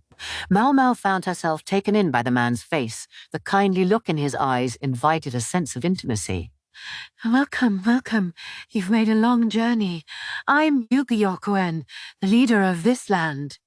He acted awfully familiar, but he seemed to be approaching them in good faith. "I must thank you for taking such fine care of my daughter." Ah! Maomao finally understood who the middle-aged man was and why he seemed so familiar. His hair and eyes were dark, but his attitude was very much Ukyou's. Nothing is worse than a very long trip followed by a very long talk. You'll find bathing supplies in your rooms. Please take your time and relax. Now, that's a relief, thank you, Jinshi said and entered the house, Maomao following after. Are they sure about this? Maomao thought, shocked when she saw the room she'd been assigned. Sure, she was there as a servant of the emperor's younger brother, so they could hardly stick her in some dusty corner. But the room they led her to was far beyond her station. A thick, luxurious carpet covered the floor. From the feel of it, it wasn't just fur. There was silk or something mixed in. The canopied bed was hung with a delicately embroidered curtain, while the table was set with a glass cup with a silver handle. There was a basket of dried jujubes, and the whole thing looked like something out of a picture scroll of a foreign fantasy. They aren't going to steal our money later, are they? Maomao thought idly as she bit into one of the fruits.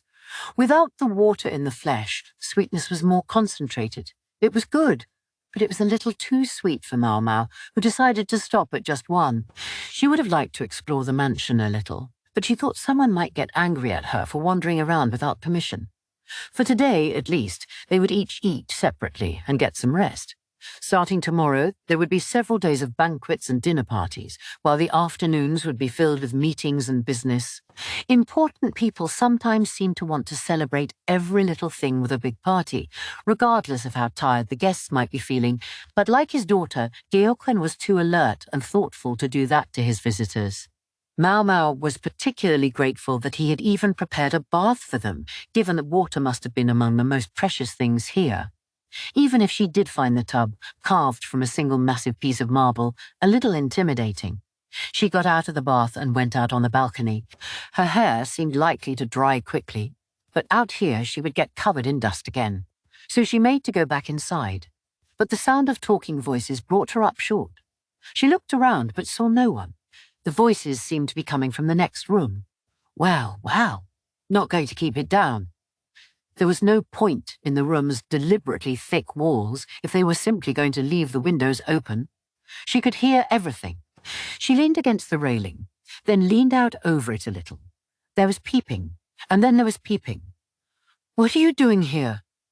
A woman's voice, still young. The next room belonged to Consort Lishu, but the voice wasn't hers. Next, there came something mumbled so softly Maomao couldn't make it out. Perhaps that was Lishu. "Oh, really? And so what? You just want to get in my way." "You're always in my way." The woman was obviously upset with Lishu. On some level, Maomao was actually happy to hear someone being openly hostile for once, but the words were followed by the sound of a slap. Maomao went back into her room, then peeked out into the hallway. From next door emerged a woman who practically oozed elegance. She hid her mouth with a folding fan, but her nose was distinctly up in the air. The ladies-in-waiting attending outside bowed to her. Two of them followed the young lady, while the last went into the room. Tossing everyone out so the two women could have their fight was well and good, but maybe Maomao should advise the young lady that next time she ought to close the windows too. When she was sure that the unfamiliar woman had disappeared around the next corner, Maomao went and knocked on the door of Lishu's room. The lady-in-waiting answered it, looking relieved when she saw it wasn't the young woman come back for more. "Might I come in?" Maomao asked, loudly enough that Lishu could hear her. The lady-in-waiting retreated into the room at a brisk trot, but soon came back. "Please enter," she said.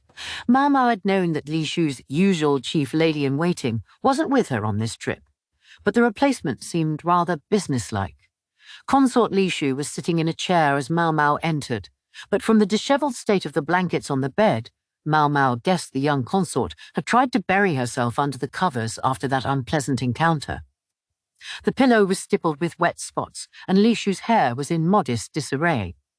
She wouldn't quite look at Maomao, not because she didn't want to make eye contact, but, it seemed, in an attempt to hide the slap mark on her cheek, which looked red and hot. "May I see it?" Maomao prompted. Lishu didn't say anything, but when she realized Maomao was perfectly aware of what had happened, she obediently raised her head. "Perhaps you could fetch some water for us," Maomao said to the businesslike lady-in-waiting. The woman gave her a frankly mistrustful look, and Maomao decided to give her a little push. "Gracious, and you were so ready to leave the room for the last visitor." That got the woman going. Maomao stood in front of Lishu and took her chin in her hands. Her cheek was warm, but it would soon cool. "May I see the inside of your mouth, just in case?" Lishu looked a little embarrassed, but she opened her mouth as Maomao asked. Her pretty white teeth were all safe, and there didn't appear to be any cuts on her cheeks or tongue. "What's this?" Maomao, intrigued, stared fixedly into the young woman's mouth. Lishu started getting more and more awkward until Maomao finally felt bad enough about it to stop looking. "Seems you had a rather violent visitor. May I ask who that was?" Maomao said. "It was my half-sister," Lishu replied. After the death of Lishu's mother, her father Ukyou had swiftly taken another wife. His new mate had previously been a concubine of his, and Lishu already had half-siblings at that point. The young woman earlier, an older sister, was one of them. Lishu's parents had been second cousins, and much like with the Shi clan, Lishu's mother had belonged to the main house of the Ukyou clan, which had then adopted her father. What differed from the Shi clan was the treatment of Lishu, the daughter of Uryu's proper wife. Her mother's parents, Lishu's grandparents, had already died, leaving true power in Uryu's hands. He questioned his wife's chastity and, as a result, roundly ignored Lishu, a rather small thing to do, Maomao thought, when he'd already had children by a concubine. If she really was secretly the Emperor's child, wouldn't her father have seen that as an advantage to be exploited in and of itself? And anyway, to all appearances, he favoured Lishu's older sister. All those questions about parents and children, were they perhaps inspired by your honourable elder sister? Maomao asked. Lishu didn't respond, but Maomao took her silence as affirmation. And the reason you refused to quite finish your thought when it came to those bandits, was it because you had a certain guess about who was behind it? Maomao didn't want to think about it, but it was by no means outside the realm of possibility that an older sister might grow jealous of a younger and try to have her assassinated. This time Lishu reacted, "I'm afraid I just don't know." Her expression, though, at least conveyed that she'd been the subject of considerable cruelty. They were going to eat individually this evening, so Maomao had an idea. "Might I dine with you tonight, milady? Perhaps we could ask Lady Arduo to join us." At Arduo's name, Lishu's face broke into a glow. Maomao fully expected Arduo would accept the request, and this would give her a good excuse to check Lishu's food for poison. Someone who was willing to send bandit assassins certainly wouldn't hesitate to stoop to poisoning a meal. Maomao didn't know whose child Lishu might really be, but whoever it was no fault of her own.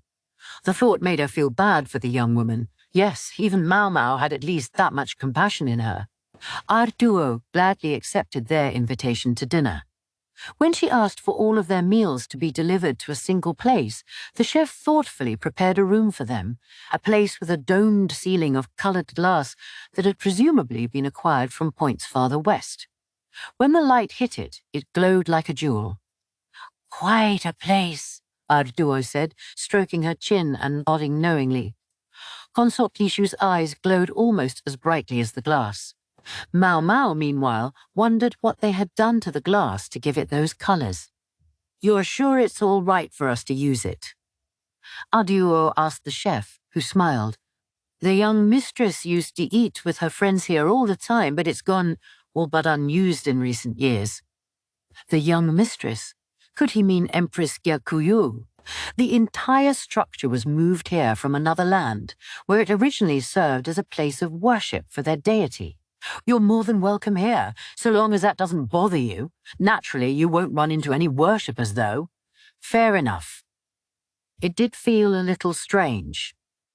This country didn't have some kind of policy of expunging heretics, but neither would Maomao have wanted to be pressed to convert. "Doesn't bother me," Arduo said. "If Lady Arduo accepts it, then certainly." How did they make that glass? Pleased to see that there would be no fuss, the chef ordered a server to begin setting places for dinner. The room was scrupulously cleaned. He ran a finger along the surfaces like a mean-spirited mother-in-law to see if any dust had been left behind, but came up with nothing. Arduo reported that she had invited Suirei, but the woman had declined. Arduo seemed oddly fond of Suirei. But there was one odd facet to the math of the meal. With 4 of them there, it would have seemed a bit like a 2-on-2 matchmaking meeting, even if they were all women. Maomao felt like some shadow, some hidden figure was watching them wistfully from across the hallway, but she chose to ignore it. Instead, the 3 of them enjoyed the exotic atmosphere and the delicious meal. "I'd be happy to clean up here," Maomao said. The meal was over, and she decided to send Arduo and consort Lishu back first. Arduo's room was diagonally across from Lishu's, so she was confident they wouldn't have any trouble with the consort's bullying elder sister. "I'll help," Arduo offered. "No, thank you, Mum. I only meant I would call a server." Arduo had dismissed their waiter after the food had arrived, on the grounds that she wanted to sit and talk. Truthfully, though, it had mostly been her and Lishu talking, with Maomao offering only the occasional polite interjection. They spoke of all that had happened on the trip, shared passing memories, and remarked on how lively this city was. Ordinary conversation, to be sure, but Ukyou clearly enjoyed it. She smiled the entire time. Ukyou's family house turned out to be quite large. Maomao found herself nearly lost trying to find the server. Pretty sure I should take a right here, she thought as she walked along when she sensed someone behind her. Each time she moved, she heard footsteps follow her, but they stopped whenever she did. She turned around to discover Basin looking at her awkwardly. She didn't say anything. He didn't say anything. Finally, she asked, "Is something the matter, sir?" "Oh, not at all," he replied, but ever the terrible liar. His eyes darted away tellingly. "Are you lost, sir?" Me? No." Maomao found herself increasingly worried about whether Basin was going to survive as Jinshi's right-hand man. It was almost comical to watch him. Pressing the issue right now would only have been cruel, however, so she pretended to play along. "Since you're here, then, perhaps you could walk me to my room. It's quite a ways to the annex." "Yes, I suppose it would only be chivalrous," Basin said. As Maomao recalled, his room was in the building next to hers. If she could get him that close, even he couldn't get lost going the rest of the way. What a lot of trouble he could be.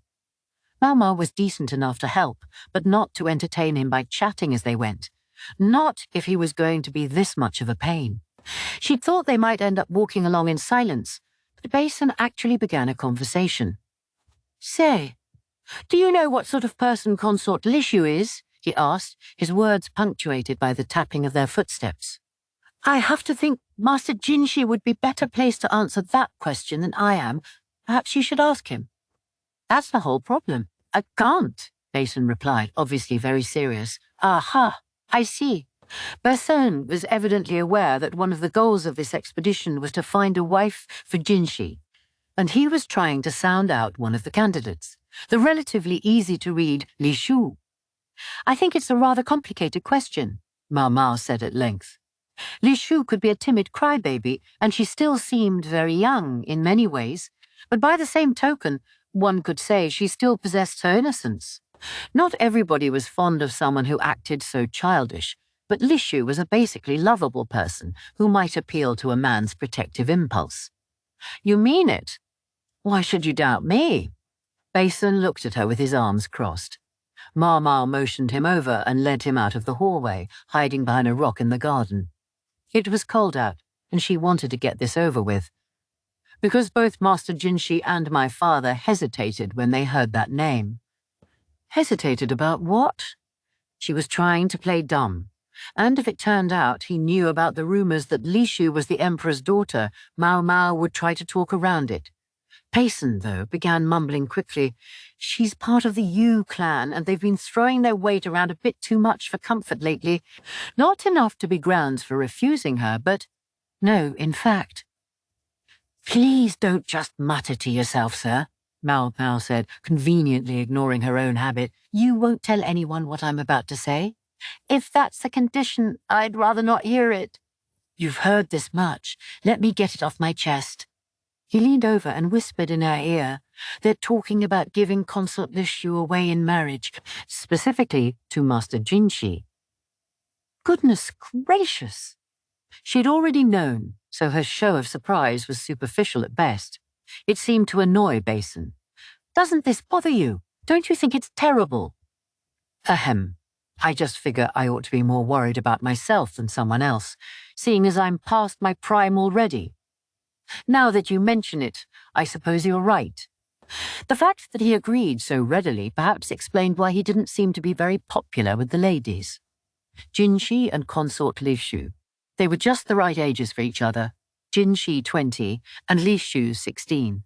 Appearance-wise, Jinshi looked a little older, more mature than he was, but they would still look perfectly ordinary together. Notwithstanding Empress Gyokuyu's son, Jinshi had a quite significant claim to the throne. Meanwhile, Ukyou would surely flourish better with Jinshi, who had no other wives as yet, than she did amidst the brutal competition of the rear palace.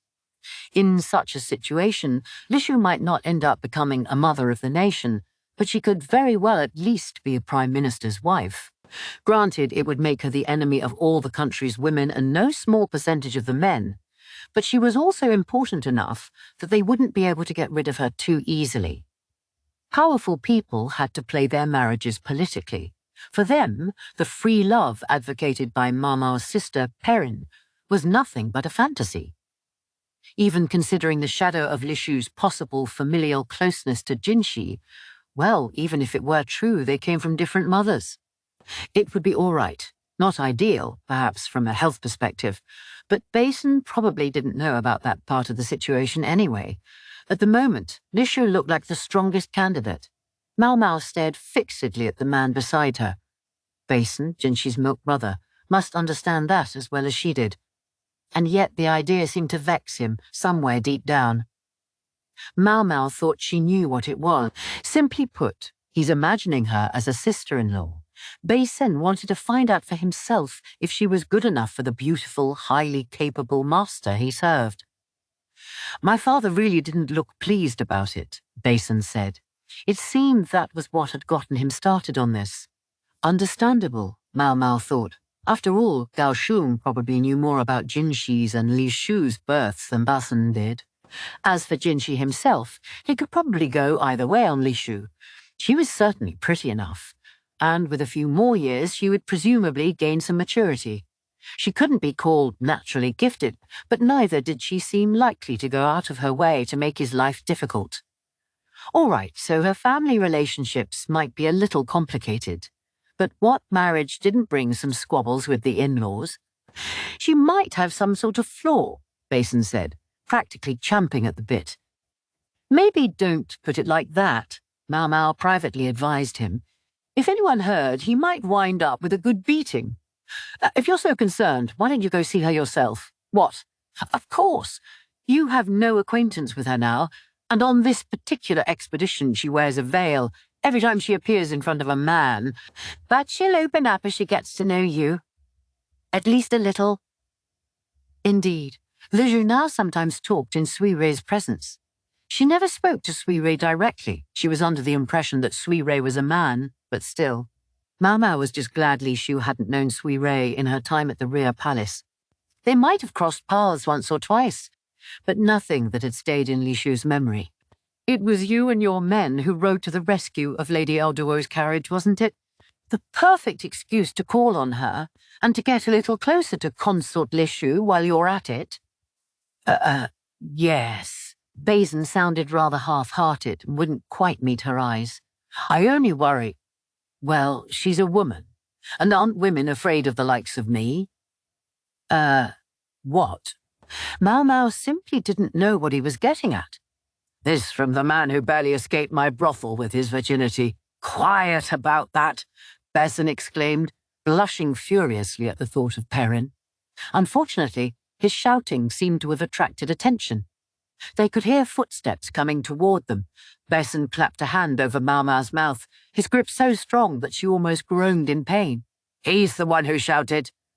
She fumed, but she stayed quiet. Is someone there? A voice asked politely. What sounded like several people were coming closer. Maomao thought she could hear Basin's heart pounding next to her. He still hadn't let her go.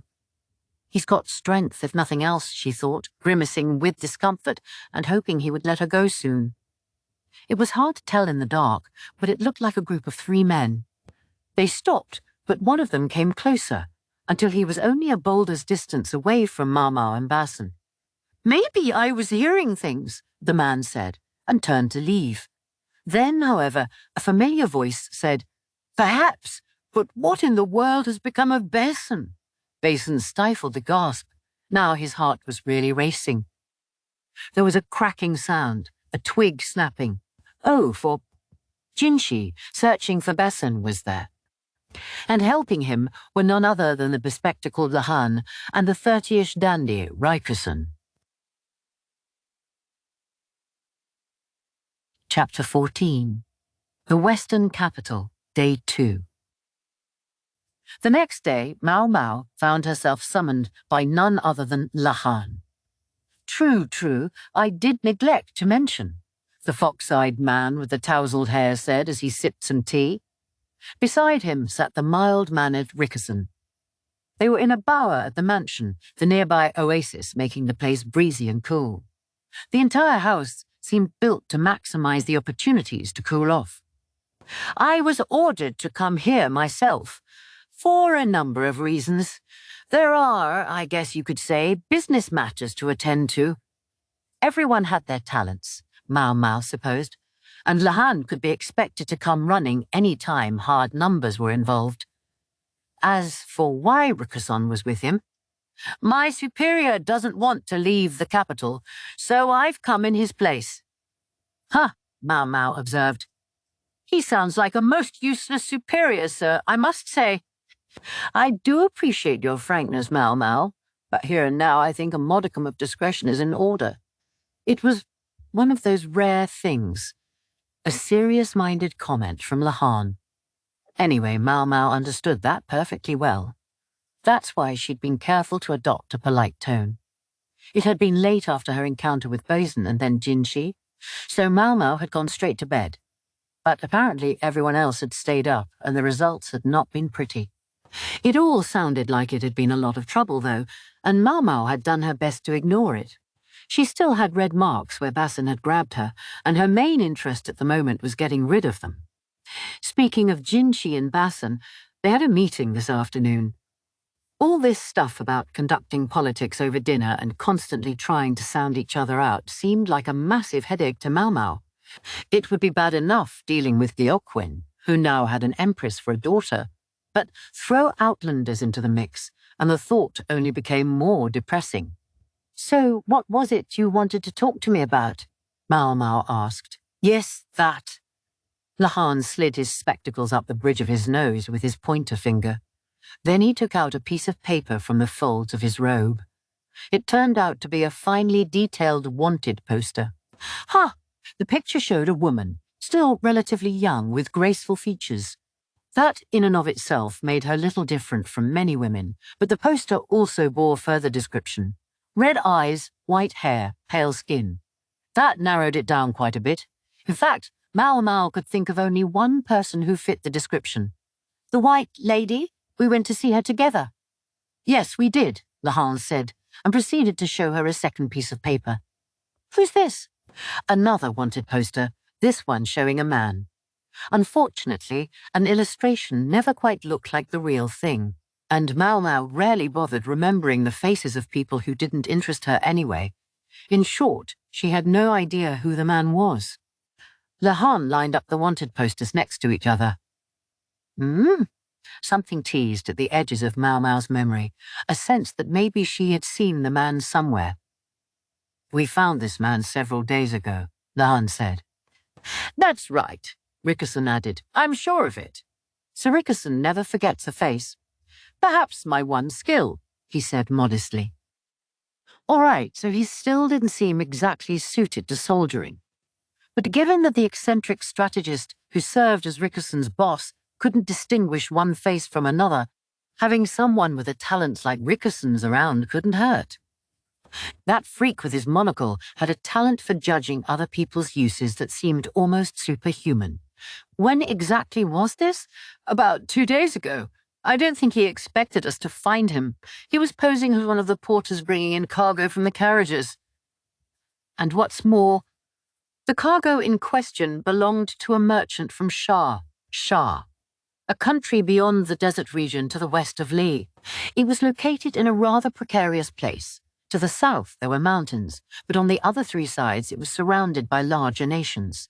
As Maomao recalled, the 2 special emissaries who had visited the court the year before had come from Shao, and one of those emissaries had been supplying Fifa firearms to the Shi clan. Maomao's face darkened. That's a bad thing, right? Generally speaking, I would say so. It meant that the same people who'd been causing trouble in the capital were now showing up among the merchants from Shao. And if they were connected to the White Lady, then there was every possibility that they were moving opium and were involved with the bandits. Even the politically dense Maomao could understand that if another nation was harboring people like that, it was a bad sign. What's worse, Shao likes to keep to itself. In other words, even if they were out to catch a criminal, they couldn't simply barge around.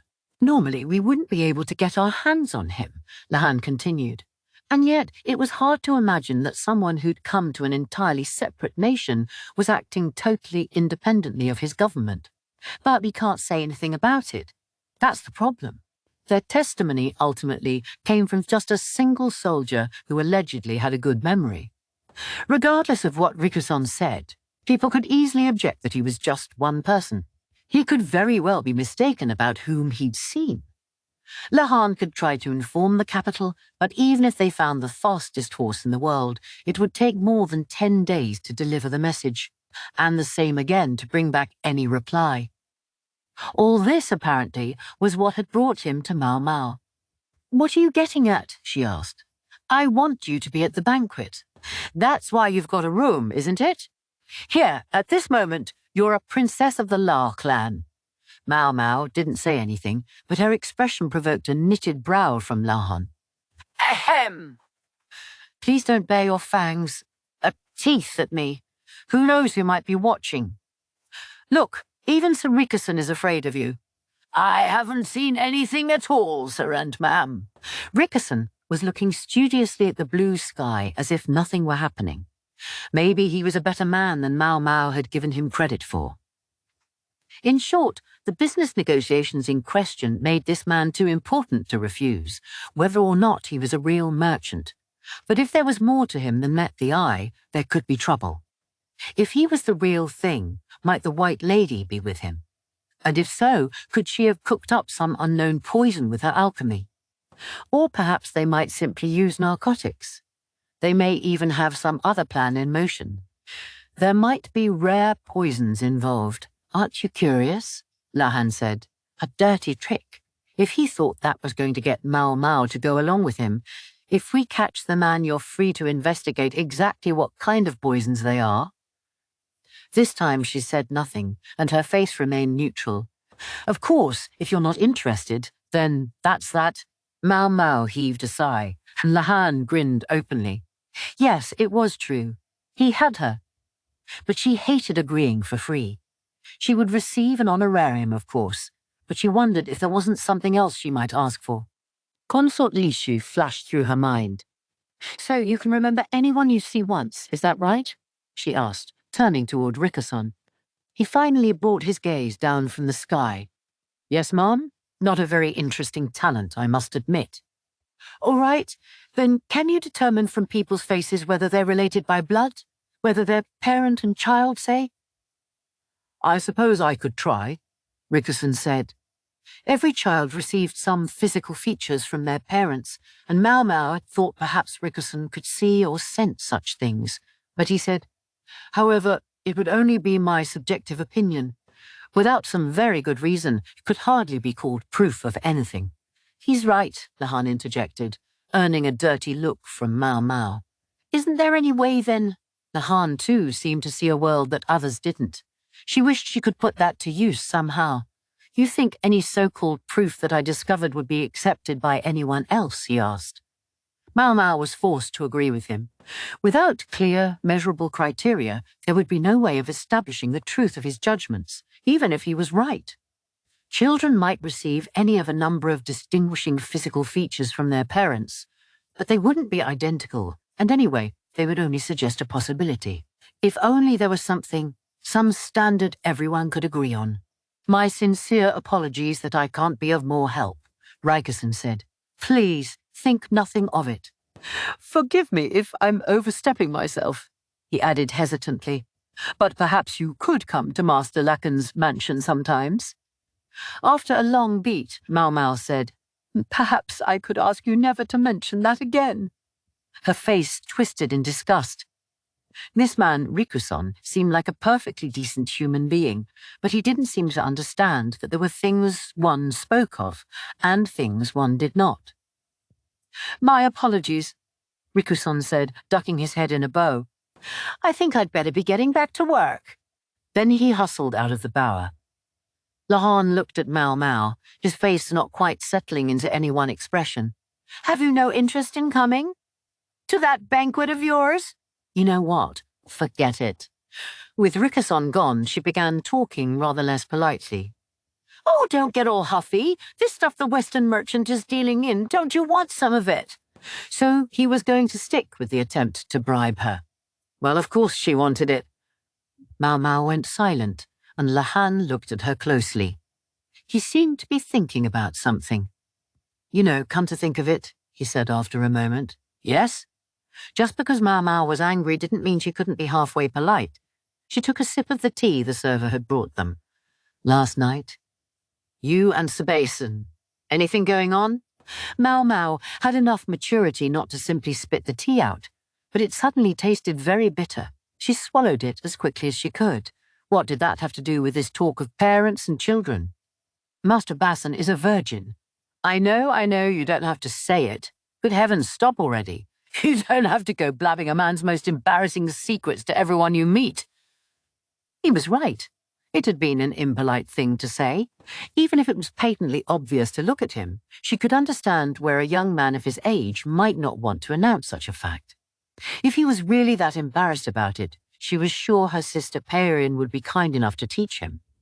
Perrin liked a well-muscled man. Why not indulge her? You aren't thinking of anything inappropriate, are you? Lahan smirked. I don't know what you mean. She certainly hadn't been imagining shoving Basin into Perrin's room. I'm sure you don't. In that case, he took a half-breath, and then he said something unimaginable. Perhaps you'd be interested in asking the Emperor's younger brother to plant his seed in your belly. It briefly occurred to Maomao that no one would blame her for dousing him with the rest of her tea, but, as they were in someone else's house, she refrained. She did not, however, dignify his comment with a response. I know you. You'd like to try giving birth just for the experience, but you have no interest in children as such. Me, I would be happy to raise the child of the Emperor's younger brother, and I would do a good job of it. Meanwhile, you could do what you like, or perhaps not do what you don't like. I'm not necessarily suggesting you formally become his wife. There only need to be a few slip-ups. You get to give birth, I get an heir. Everyone's happy. Then make one yourself, Maomao growled. I would, but for the life of me, I simply can't find the ideal partner. Lahan's ideal partner was probably just the female version of Jinshi, the one who would bring the nation to its knees. Such women didn't grow on trees, after all. It truly is a waste that he should be the Emperor's younger brother. To think, even with that scar on his cheek, still no one excels him in beauty. Why not just cut off your most prized possession and get a womb transplant? Get some seed planted in you. Can you do that? It was frightening how earnestly Lahan asked that. When Maomao replied that no, you could not, he looked down at the ground, actually a little disappointed.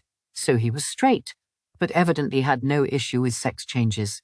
Maomao didn't grasp his standards. So Jinshi might be out of the question. But if someone had Jinshi's child, the offspring might look like him. Perhaps that was what Lahan was thinking. Perhaps he hoped that with Maomao, who had such an average face as the mother, Jinshi's features might remain the more prominent, and now he was trying to come up with an excuse to engineer the liaison. An heir, indeed. They both knew what would become of the child if it were a girl. I promised to take care of it and raise it for my entire life, Lahan said. Meaning, bring her up until he could make her his bride. He was certainly taking the long view, if nothing else. Maomao might have marked him as a pedophile at that moment, but perhaps it simply demonstrated the depth of his devotion to Jinshi's beauty. She didn't doubt his faith that a woman who inherited even a fraction of Jinshi's looks would be among the most beautiful who ever lived. She also didn't doubt that Lahan was completely hopeless, totally worthless, and that if anyone ever asked her if she knew any nice men, he was the one person she would never, ever introduce to them. Ever.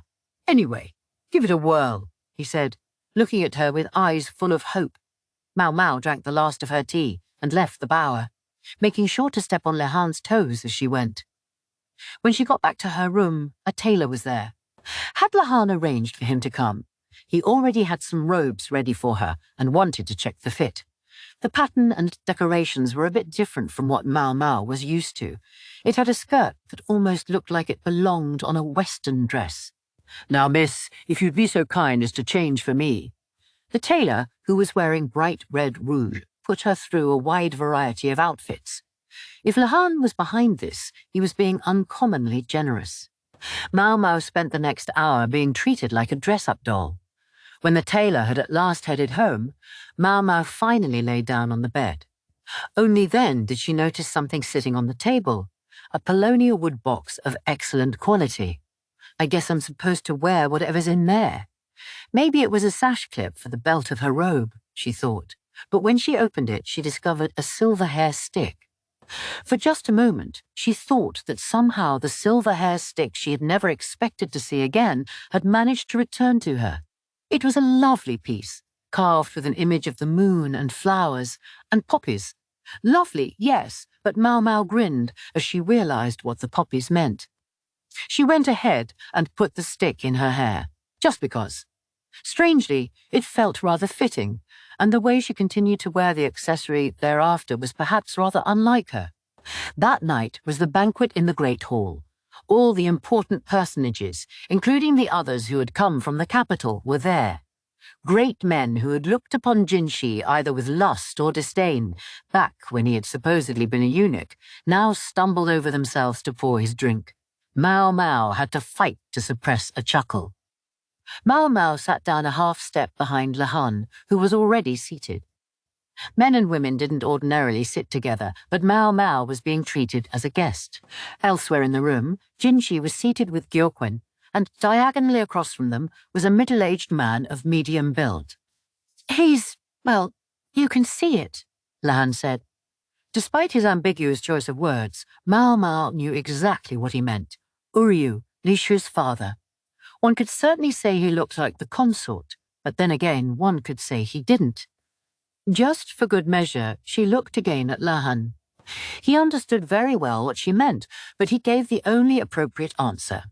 Whom exactly am I supposed to be comparing? He was right. The matter of consort Lishu shouldn't be made too public. Maomao had been careless, but then the fact that Lan immediately guessed what was on her mind suggested rumors were swirling at the court. Moreover, because she was outside the rear palace by special dispensation, Lishu covered her face with a veil any time she was in the presence of a man. It wasn't exactly forbidden for her to show her face, but she was probably trying to avoid doing so as much as possible. Nor was she present at this dinner. Instead, a young woman sat beside Ukyou. She kept stealing glances at Jinshi. From the cut of her robe and the way she hid her mouth with her folding fan, Maomao realized it was the half-sister who'd slapped Lishu. The half-sister tugged on her father's sleeve and said something to him, after which Ukyou, in a sort of anything-for-my-dear-daughter way, turned to Jinshi and started chatting, clearly in hopes of introducing his little girl. Maomao let the scene sink in. The half-sister obviously had a rather pedestrian obsession with looks. Frankly, the entire arrangement, with the men and women all mixed together, struck Maomao as odd. Her own qualifications for being present among all these big shots consisted of nothing more than being related to Lehan, and she wondered whether it was really acceptable for her to be there at all. Maybe that was the point. Plenty of the other men present seemed to be thinking the same way as Ukyou. They were visibly itching for their chance to introduce Jinshi to their daughters. Gyokwen's daughter was already an empress, which meant the master of the house could afford to look quite placid about the matter. Indeed, he seemed to be enjoying watching how Jinshi responded to the situation. Yes, he truly was Empress Gyokwen's father. Even the serving women blushed when they noticed Jinshi's looks, but it wasn't enough to make them forget their jobs. They were always alert that no cup should ever go empty. Whenever a plate had been cleared, the next dish would come out, but sadly, the high officials didn't do all that much eating. Ukyou, for example, he nibbled on a bit of rice and some lamb on the bone, but he refused everything else except alcohol. Lan appeared quite fond of the fish. It seemed to be all he was eating. That seemed to somewhat reassure the chefs. Maomao tried a bit of the fish too. It was white fish, pickled and salted. That was presumably how they had managed to preserve it here. It smelled a little funny, but it was probably just fermented, not rotten. As someone who was used to being able to get fresh fish in the capital, Maomao felt it left something to be desired, but Lan, at least, seemed to find the smelly fish preferable to the lamb meat. Maomao, quite unbothered by any of it, ate her fill. The daughters of the various officials constrained themselves to delicate sips of juice lest the rouge on their lips smudge, but Maomao didn't care what they did. The finery she'd been dressed in apparently passed muster, but if she'd been wearing her usual clothes, they would have chased her out for a filthy scullery maid. More than one father approached Sir Lehan to ask who his honoured younger sister was, but when they found the young woman greeted them with chicken soup all over her face, they would smile ruefully and excuse themselves. No doubt the rumours would soon start that Maomao's family were all eccentrics. Nothing too unfamiliar was offered for dinner, but unlike a typical meal at court, here people served themselves from large communal dishes. If there was going to be poison in anything, it would have to be something put in directly by the servers. I wonder how exactly this meal is going to look. She knew about banquets, but the exotic clothing suggested it was going to be different from any banquet Maomao knew. Her old man had told her that banquets in the West were less about food and more about enjoying dancing, but she didn't quite follow. And it was going to be difficult checking for poison in a situation she could barely picture to begin with. For one thing, when you never knew who was going to eat from a given dish, you'd have to keep a close eye on the attendants serving out the food.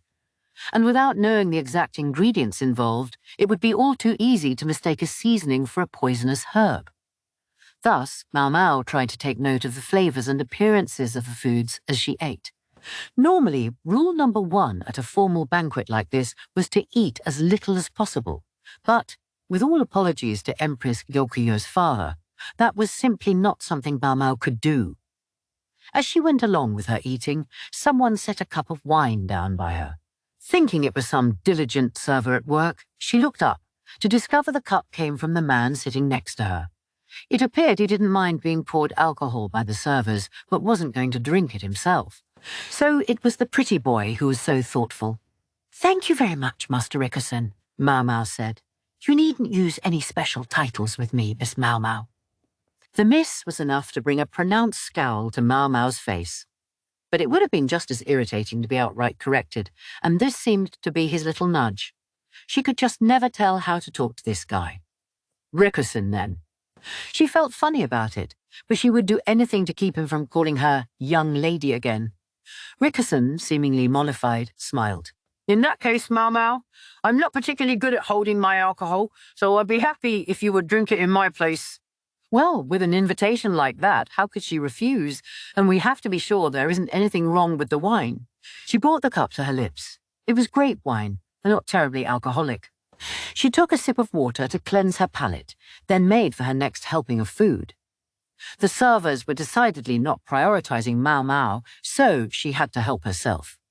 But, again, this mingling of men and women was strange.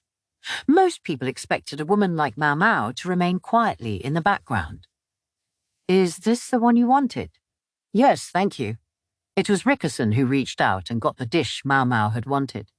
It looked like he wasn't assigned to that eccentric strategist for nothing. His decent streak must have helped him survive his service. Rickerson started waving down the servers periodically, saying that he wanted this or was out of that. At first it just looked like he was really putting them through their paces, but then she saw him taking in their faces and bodies. He's committing them to memory, she thought. All the more reason for Maomao not to struggle to remember the servants' faces. She could let him worry about that while she learned about the food. "That's a beautiful hair stick you have," Rickerson said. "You think so?" So he knew how to make polite conversation too. Maomao remembered she was still wearing the hair stick from the Bulonia wood box. It wasn't flamboyant, but even the untutored eye could tell that it was a fine make. Maomao had thought she detected the more well-bred young ladies in the room occasionally glancing at her hair, and now she understood why. "I can sell it later," she thought. At almost the same moment, there was a crash of shattering tableware. She looked in the direction of the sound to discover a terrified serving woman and Ukyou with his hand in the air. "I told you, I don't want it," Ukyou was shouting. I'm sorry." The woman began cleaning up the pieces of the dish, still obviously terrified. It had apparently bounced on the floor and smashed against the wall. The contents had scattered everywhere. What a waste! Maomao did understand. The cooks had gone to all that trouble to prepare the fish, and the server probably wanted to be sure it got eaten. But even so, it had been a little forward of her. The others in the room looked shocked. Ukyou, realizing the commotion he had caused, endeavored to look calm again. "Gracious, look at me. I'm terribly sorry," he said, turning a smile on the room, but that didn't put the food back in the dish. One heard rather unfavorable rumors about Ukyou, but even at that, his reaction here seemed distinctly short-tempered. Gyokuin stroked his beard and whispered to another server, presumably instructing that the errant woman be disciplined or even fired. One could only hope that mercy was one of the things in which he resembled his daughter. Chapter 15. The Banquet Part 1. Diplomacy was a lot of trouble. For example, you went somewhere that took more than 20 days each way to reach, only to stay there for just 5 days. During those 5 days, there was no end of meeting, greeting, and eating, such that the important people were constantly busy, whereas Maomao had no such job to do. She couldn't exactly go sightseeing, though, so she was just thinking that maybe she would go study the plants in the garden when a knock came at her door. "Who the hell is that?" She opened the door to discover a woman standing there smiling. Maomao didn't know her name, but she knew who she was. Consort Lishu's half-sister. The requisite entourage flanked her on both sides. "May I help you, ma'am?" Maomao asked politely, but she thought, Consort Lishu's room is next door. Get it straight. She was at least adult enough to keep that thought to herself. The half-sister looked at Maomao and then very deliberately laughed. One might ask what had inspired such an infuriatingly condescending laugh, but it seemed to represent the woman's overall assessment of Maomao. "I simply thought I might introduce myself," the other woman said. "As fellow members of named clans, I imagine we might be seeing each other again in the future." Maomao felt a scowl cross her face at the mention of named clans. She hated being treated like a member of the family, even if it was just this once. The half-sister, meanwhile, was glancing at Maomao's head. "That was a truly gorgeous hairstick you were wearing last night," she said. "Do you think so? Unfortunately, I'm not particularly attuned to the value of objects." That's where her attention was. These princess types were awfully quick-eyed. Maomao realized that if she were to sell the hairstick, it would soon be traced back to her. "I'm so terribly excited to discover what you'll wear to tonight's banquet," the half-sister said.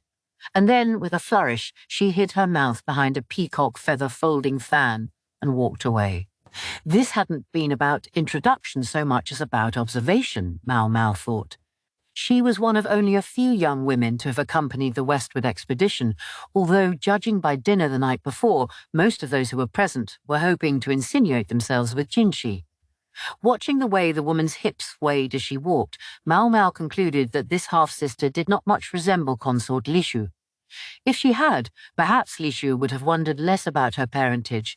Still, if the emperor really was Lishu's father, Maomao couldn't help wondering if he wouldn't have found a better way to use her. It might be malicious of her, but she thought there were probably better uses to which Lishu could be put. Now then, having been mocked first thing in the morning, Maomao headed for the garden in hopes of making herself feel better. A garden, fed by the all-important oasis, was a show of power in this parched land. But Maomao suspected it wasn't entirely frivolous. Empress Gyokuyu's father didn't seem like the kind of man to indulge in luxury purely for its own sake. A lesson he had passed on to his daughter, Maomao realized when she considered the number and quality of serving women there had been at the Jade Pavilion. And what was there in the garden? In one corner grew a strange plant like nothing Maomao had ever seen. It couldn't be said to have leaves or stems. When she inspected it, eyes wide, she found it had a sort of wax on the surface, like a candle, and that it was covered in narrow thorns. It looked similar to aloe, but fan-shaped. Most intrigued, Maomao reached out to touch it. "I wouldn't do that if I were you. Those thorns aren't easy to get out if they stick you," someone said. The voice wasn't obviously masculine or feminine, and when Maomao looked toward it, she saw a lovely person in men's clothing crouching down and inspecting the unusual plant. It was Sui Rei. She was attended by a young man. He looked like a servant at first glance, but Maomao knew he was a minder. It was strange she had even been allowed to come here. Evidently the minding wasn't very strict. Sui Rei was an apothecary like Maomao. They thought in similar ways, and neither of them could help wanting to learn more about any unusual plants or flowers they might come across. All right, so what is it, and how do you use it? Maomao asked. I gather it's called a cactus. It was discovered far to the west and brought here as an experiment because it's supposed to be quite hardy in dry climates. The fruit and stems are edible. Maomao nodded, impressed. Sui Rei had obviously devoted herself to this plant, perhaps ever since she'd arrived here. She had a notebook in hand and was sketching the cactus diligently. Can any part of it be used medicinally? Maomao asked. That I'm not sure about. Considering the resemblance to aloe, I'd expect it has some uses. They have some of that growing nearby. Her attendant took in their conversation silently. He was probably committing every word to memory and would report on it to his superiors later. Not that we're saying anything incriminating. They were just talking about medicine. If they have aloe here, maybe I could get them to give me some. Out of burn medication? Sui Rei asked. No, the constant diet of portable rations has left my digestion somewhat irregular. Ah, I see. Sui Rei might look like a pretty young man, but in fact she was a woman, roughly Maomao's age. She would understand the situation with a woman's belly. Because it was the health aspects that were interesting to her, she didn't go getting needlessly embarrassed over things, and that made her easy to talk to.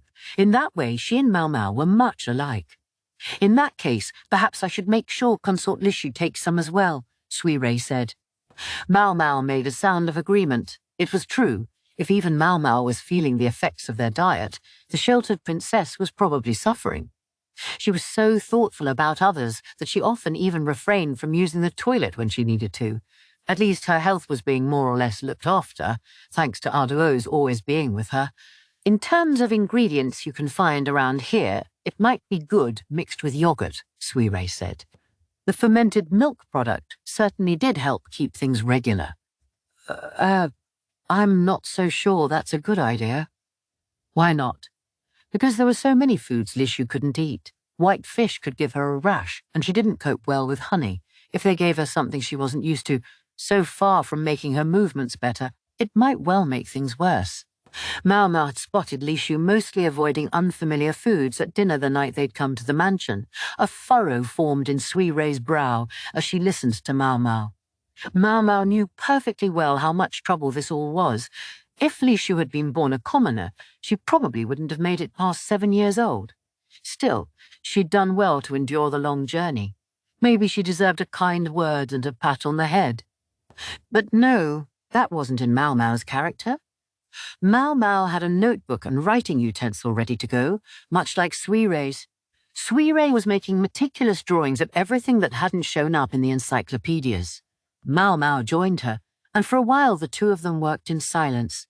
Sui Rei's attendant never yawned, but only watched them with an inscrutable smile.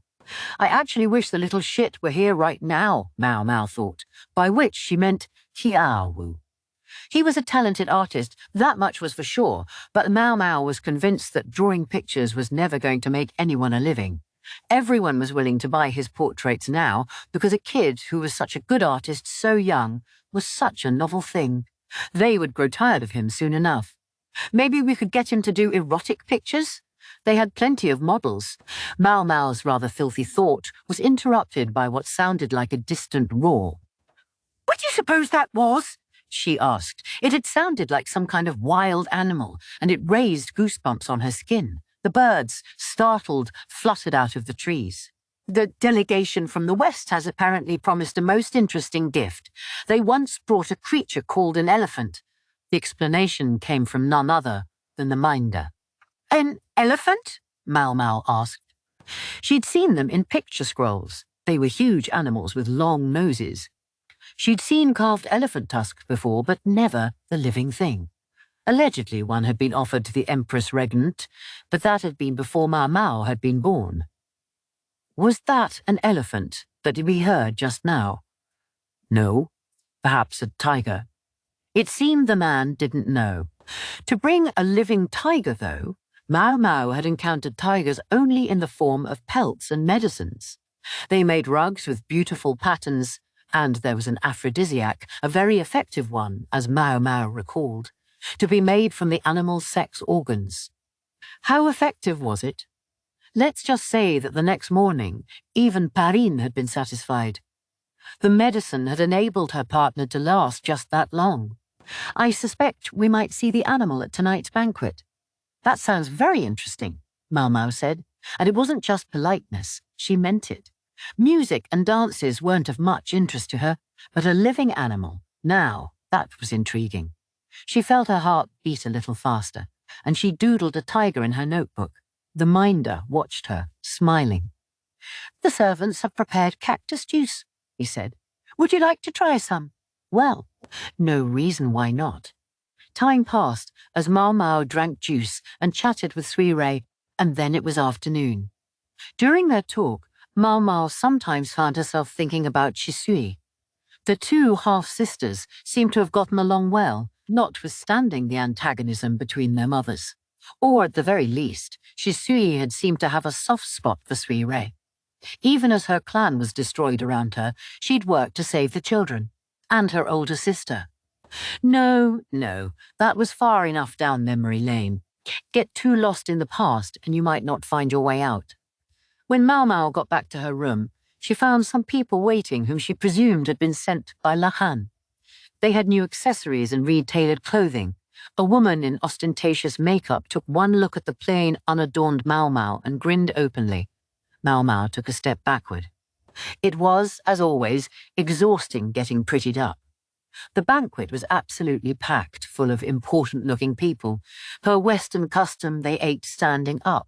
A variety of dishes was laid out on a table, and you went along with a plate and took whatever you wanted. It's practically an invitation to poison everything in sight. It was, quite honestly, all rather new to Maomao, but that also made things a little easier in its own way. One thing that struck her was how it seemed to be the custom here for men and women to appear as pairs. Often, a man would bring his wife or girlfriend, but if he didn't have one, he might well be accompanied by a sister or other female relative. Lahan had been planning to introduce Maomao to everyone as his little sister, but after a good crushing of his toes, he decided to stick to simply calling her a relative.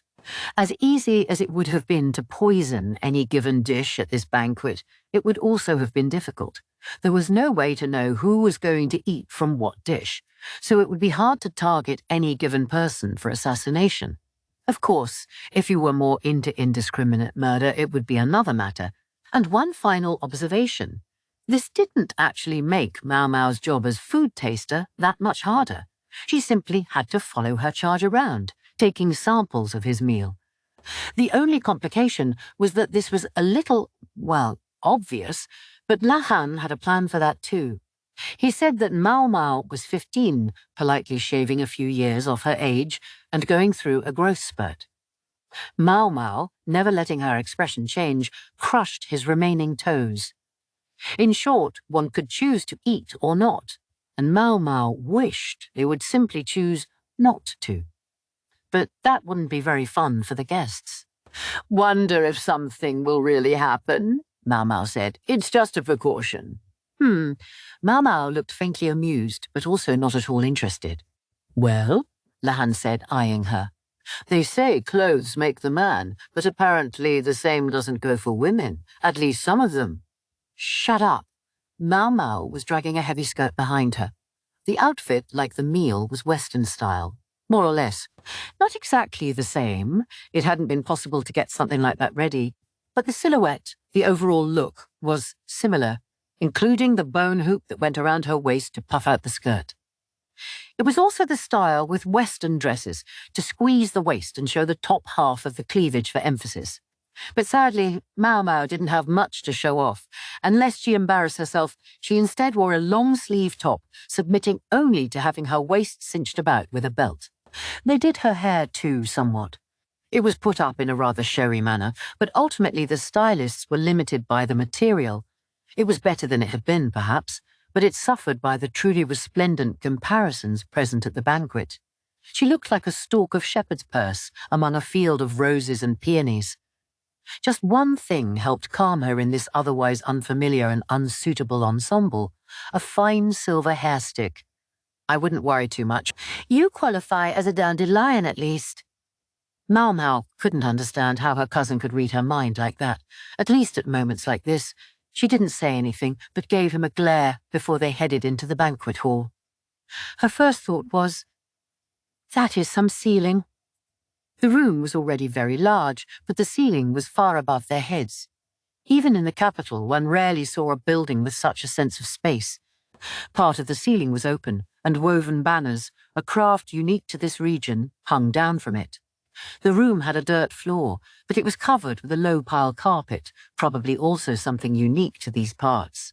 It was a shame to get dirt on it. They were in a palace not far from Geohuen's mansion. The place had been constructed by the clan once known as the Yi, and they had built it to the hilt of luxury. Perhaps that hinted at the reason why, decades before, they had been stripped of their clan name and destroyed. They had done something to arouse the anger of the Empress Regnant. The stories about her were truly fearsome, Maomao reflected. The present emperor must have had it rough with her for a grandmother. There was already a substantial number of guests in the banquet hall. There were plenty of important men, along with gaudily dressed young ladies that Maomao took to be their daughters. Their eyes were all shining, or perhaps glinting would be a better word. The big favourite, that is to say, Xinxi, hadn't arrived yet. Consort Lishu had, however. She was quite conspicuous, since she was still wearing the veil to conceal her face. To be so obvious and yet so removed from the moment implied that she hadn't yet done what she'd come here for. Maomao looked over to see who her companion was, and saw Ukyou still standing next to her, dressed in her usual men's garb. Ukyou looked so convincing in the man's outfit that Maomao suspected very few people in the room would guess that she was a woman, let alone a former consort of the reigning emperor. What's more, people seemed to be taking them not for father and daughter, but for brother and sister. Women were coming over to talk to them. Not without reason, Maomao thought, had Ardua been the idol of the ladies of the Imperial Palace for so many years. Lahan, of course, knew well enough to greet the two of them, and Maomao also offered a polite hello. My, I thought you must be someone's fine young daughter, said Ardua. You jest, milady, Maomao replied, but she wasn't surprised to discover that Ardua was far better at polite flattery than Lahan. Consort Lishu, meanwhile, owing to Lahan's presence, remained hidden behind Ardua. Her dress was appropriate for a young woman of her age, neither too showy nor too restrained, and the colours matched Arduo's outfit. Perhaps they'd picked their outfits together. Lishu's perfume, though. It wasn't her usual stuff. Maybe it was a way of keeping herself from becoming intoxicated by the atmosphere of the place. Maomao would have liked to talk to them a little longer, but they no doubt had things to do. Besides, Lahan was here to build his relations with the people from the west, not chat with consorts from his own court. There was much black hair to be seen, but also gold, brown, and even red locks here and there. Eyes tended to be bright colours, and the body types were different from what Maomao was used to. Seisu was said to have much mingling of blood with the west, but many of these people were more likely emissaries who had come from the west proper. Lahan was soon approached by a man and woman with reddish-brown hair. I can't understand a word they're saying, thought Maomao. She knew a smattering of one of the Western languages, but not enough to actually speak it. Besides, the Western reaches were home to a variety of tongues, and the one she knew was from farther west than where they were now. Lahan soldiered gamely on, conversing one halting word at a time. Eccentric he might be, but he wasn't without his talents. The man and woman greeted Maomao and said something else politely, then departed. Can I go ahead and get something to eat? Maomao asked. It seemed to be about the only thing she could do at the moment. That and keep up the polite smile she'd mastered in the pleasure quarter. Go ahead, I didn't bring you here to meet and greet anyway. Don't drink too much. She'd been distinctly intrigued by the tray of alcohol one of the servers was carrying around, but Lahan had warned her again before they'd come in not to get drunk, although Maomao wasn't sure how much trouble she could really get into with the mild, juice-based alcohol. I wouldn't get drunk. I heard you emptied a barrel on the way here. Who'd snitched on her? It had to be Jinshi or Basin. Maomao clicked her tongue. True, you couldn't be too careful. But was it really possible that the infamous White Lady was somehow involved here? Maomao had brought some medicines along that she thought might prove useful if anything should happen. But she had no idea if they would really help. Lahan, meanwhile, was in his element. Behind his spectacles, his fox-like eyes were glittering. The mixed blood of the people of Shao produced a great many striking beauties. According to Lahan, the cad was the numbers that made up a woman that were beautiful. So a woman wasn't beautiful as such, but the numbers that made her up were? It didn't make much sense to Maomao, but apparently the eccentric strategist's nephew was more than a little eccentric himself. She suspected he saw a world that was invisible to her. But then there was the moment when, stroking his chin, he said, "Look at her. The Imperial younger brother is prettier than that." The words seemed to leave his mouth so easily. That was when Maomao was sure he didn't know the first thing about how women thought. Lahan glanced at Maomao, and from his appraising look she gathered that whatever numbers made her up were not appealing to him. With enough work, you might be able to bear a next generation that's beautiful, at least. What was he trying to say? And could anyone blame Maomao for crushing his toes underfoot? Wincing, Lahan passed Maomao some juice, non-alcoholic. She followed him around, looking annoyed. They're all so big, she thought. The mixed bloodlines must foster improved height. Partly, the Westerners were all on the tall side, but the joining of different bloodlines seemed almost by definition to produce people who were larger than their parents. Maomao couldn't speak for people, but when you bred plants with closely related species, you supposedly got larger individuals from the seeds.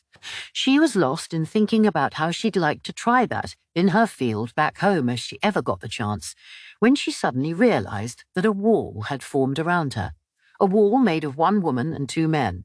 One of the men appeared to be an interpreter, but the other looked like a servant rather than a master.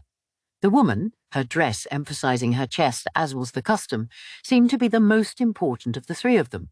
She was beautiful, with bright-coloured hair and sky-blue eyes. She was tall to begin with, and she'd augmented her height with high-heeled shoes. Maomao didn't say anything, but caught Lahan's gaze. Didn't he say something about forging bonds with Western merchants? The woman certainly didn't look like a merchant. More notably, Maomao remembered her golden hair and almost translucently pale skin, and the blue hair ornament she was wearing. She was one of the special emissaries who'd visited the capital the year before. They'd distinguished themselves by having one of them wear a red and the other a blue hair ornament. If they were still abiding by the same colour scheme, this was the calmer and more mature of the two women. "I'd love to talk more with you," she was saying.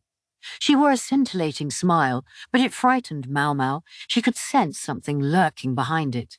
And yet, at that moment, it seemed less sinister than it reminded her of Consort Ukyou. It's the same sort of smile as Consort Ukyyu's. It smelled not of business, but of politics. Was this what they were really here for? Western merchants, my arse, Maomao thought as she picked up her skirt and followed Lahan. Ayla, was that her name? Maomao tried to remember. She'd heard it once. It was, in its own way, laudable that she remembered it at all, considering how she tended to forget anything she wasn't specifically interested in. Ayla was the other emissary, the one who, it appeared, had been selling Fafer to the Shi clan just before the rebellion the previous year. This woman before them had some nerve, walking right up to them after her partner had pulled something like that. The Yi clan palace had been built in imitation of the Western architectural style, up to and including this banquet hall. It was a large open space flanked by a number of rooms where guests could relax by themselves or hold private conversations unobserved. And private conversations usually meant something was going on. A girl with skin the colour of barley danced to the music of an instrument Maomao had never heard before. Nobody would notice if a few people slipped away from the crowd, and if anyone did, it would have been rude to ask after them anyway. Why would she come to Lahan, though? The small, tousle-haired man looked almost comically mismatched with the tall, golden-locked beauty. The presence of third parties, Maomao and the others, would nix any idea that the two of them might be off to a secret tryst. Maybe that's why she chose him. The woman had come to the capital as an emissary, but it seemed marriage had been on her mind as well, and Maomao had been involved herself in undermining those prospects. The thought made her a little uneasy. She worried that the woman might still recognize the moon spirit, even if he was now dressed in men's clothing and bore a wound on his cheek. Still, even if she noticed Jinshi, she probably wouldn't be able to say anything about it publicly. Black tea was poured into a delicate porcelain cup. The table had cabriole legs, as did the chairs, and an elaborate chandelier hung from the ceiling. Tastes around here seem to lean quite Western, don't they? Lahan said. The remark might have sounded disparaging, except that it was completely true. Lahan was in good spirits, in light of his lovely companion, but in his head he was no doubt judging how she stacked up against Jinshi. That's true, the woman replied, although some of the furnishings could be considered behind the times. The place was neatly maintained, and the furniture was in good condition, but most of it seemed to have been inherited from the previous owners, and more than enough time had passed for it to have gone out of style. The walls of the room were thick enough to discourage any eavesdroppers. The interpreter withdrew so that it was just the four of them, two seated on each side. I'm honored that you should have chosen me to speak to. I could certainly wish to talk to you alone, just the two of us. Lahan hardly looked like more than the male version of Maomao. She had no idea where he found the gall to talk like that. That depends on what you wanted to talk about. Master Ranhan? The woman spoke fluently, but couldn't quite seem to get her tongue around Lahan's name. Well, it wasn't an easy one. Maybe that also explained why Lahan avoided ornate or circuitous expressions. It had to make him more understandable. Maomao followed their conversation easily. The woman servant wore a look of grim concentration, manfully trying to understand what was being said. I believe you expressed an interest in products from regions farther west, the woman said. Yes. I would be surprised if anyone wasn't interested in such things. He's got to repay the debt. They were coming up on a year since Lahan's adoptive father had made a very expensive purchase at the brothel. Maomao's understanding was that half the amount had been paid off, but the other half remained to be redeemed, with the house as collateral. Knowing the old madam, the moment the time was up, she would be at their door with her enforcers. She would probably start auctioning off the furnishings right there. He. Then I think we'll get along very well together. The woman took out a piece of carefully tanned parchment covered with characters that Maomao took to be numbers. Lahan's smile broadened. A most interesting proposition, but will we both profit from this? He said. The price certainly gets no objections from me, but this is the first time anyone's ever come to me with such a prospect. I confess, I can't help thinking that if we have to bring the grain to you, it'll be difficult to remain in the black. Yes, perhaps. But I assure you, I didn't embark on this venture without forethought. If we use the sea routes, we'll be able to transport large quantities, and more importantly, the value of grain and rice will go up in my country. Now the woman took out a map. Geez, the moment I think they're going to talk about politics. It really was about money. Well, okay, so Maomao got the sense that it might have something to do with politics too, but she couldn't really be sure. Quite frankly, she didn't care. She just sat there thinking about different ways to use factors and looking like she might break into a yawn at any moment. Until that was, she suddenly heard something she couldn't ignore. It was the woman saying, very soon, insects will bring catastrophe upon my country. The northern catastrophe.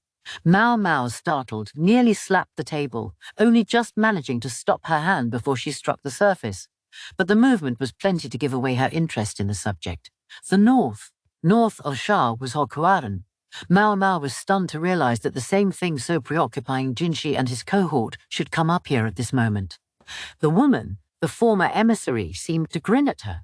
And then she said, "If this proposition doesn't work out, I have a favor to ask of you." Her brow tensed. "Will you help us flee our country?" Problems tend to accumulate, Maomao realized again. Oh, how they do pile up.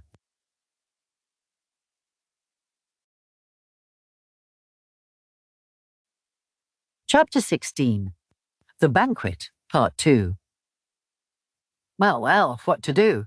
Lahan sounded downright giddy as he slid his glasses up the bridge of his nose, thinking furiously.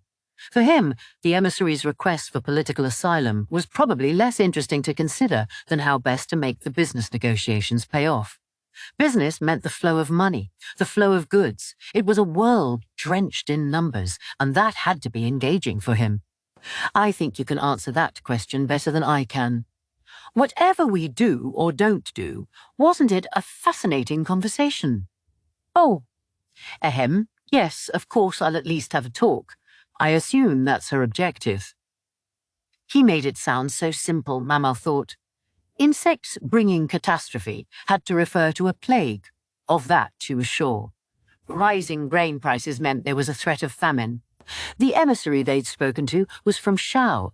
But then there was the woman Ayla, who'd been conspiring with the Shi clan. Evidently, Shao was not monolithic. Even so, a request for political asylum was beyond anything Maomao had expected. Maomao didn't like to spend her time worrying about other people's problems. And the problems of entire nations? Count her out. So why? Why did she keep finding herself drawn into things like this? They could have brought Lahan along and left it at that. I wonder if she recognized me, Maomao thought. She wondered whether the emissary realized it wasn't the first time they'd met. The light had been fading the last time, but they had seen each other face to face. Even if the woman did remember her, though, surely there must have been another way to go about things. Maybe she just wanted to be able to show some kind of connection to us. If so, then maybe Maomao talking about it would have been a part of her calculations, a way of putting a check on something else. Maomao wasn't one for gossip and games, though. She was more keen to see what was going on in the banquet hall. Why would you go off and have a secret conversation when you thought there might be suspicious characters lurking about? When they got back, they found that the eating and chatter had ceased entirely, and something new was going on. Is this also a Western custom? Maomao asked. There was music playing, and men and women were facing each other and dancing along to it. Well, if you could call it dancing, it wasn't a performance like a proper troupe might put on, more just spinning around the room in time with the rhythm of the music. This, evidently, was why the men and women had been requested to come in pairs. I'd trip over someone's feet before I knew it, Maomao thought, confident that this was one thing she absolutely did not want to do. She looked at Lahan. Oh, don't worry, I'm hopeless at this myself. Thank goodness they had that in common, at least. As they looked around, they spotted a crowd that had formed, and who should be in the middle of it but a very familiar, very beautiful man. Jinshi was mobbed, and was flashing the heavenly smile Maomao had already seen her fill of back when he was supposedly a eunuch. Basin was beside him, but frowning. Poor choice of sidekick. Basin was never going to be much help here. He flinched back visibly from every young woman who approached. With his strength, he's probably so nervous right now that he couldn't dance even if they got him out there. Maomao rubbed her wrist where he'd grabbed her the day before. There were still faint red marks on it. What she wanted to know was, if the men and women were supposed to pair off, what were those two doing standing there by themselves? I believe Lady Alduo pulled a little prank. If she were to pose as a man, that would be too many of them, no? Ah, I see. If Jinshi were to accompany consort Lishu, then Basin, who as a member of a named clan had the status, could accompany Arduo, even if he might feel a little funny about it. But, with all due respect to Jinshi and Basin, knowing Lishu, It would be much better for her if Ardwar acted as her escort.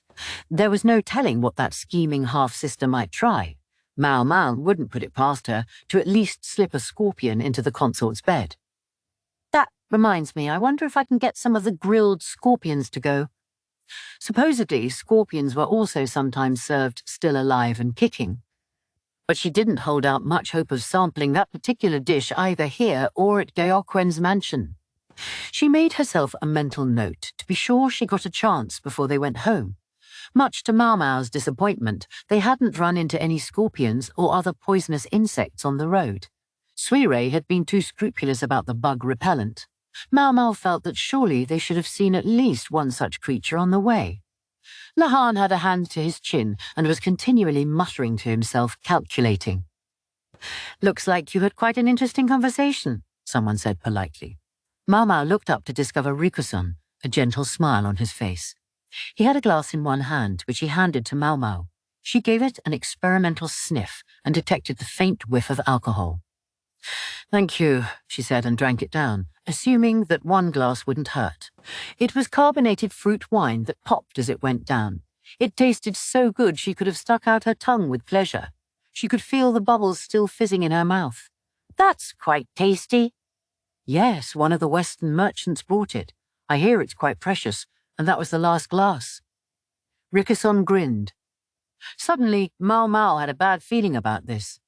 "For the record, I didn't drink any," Rikusan said.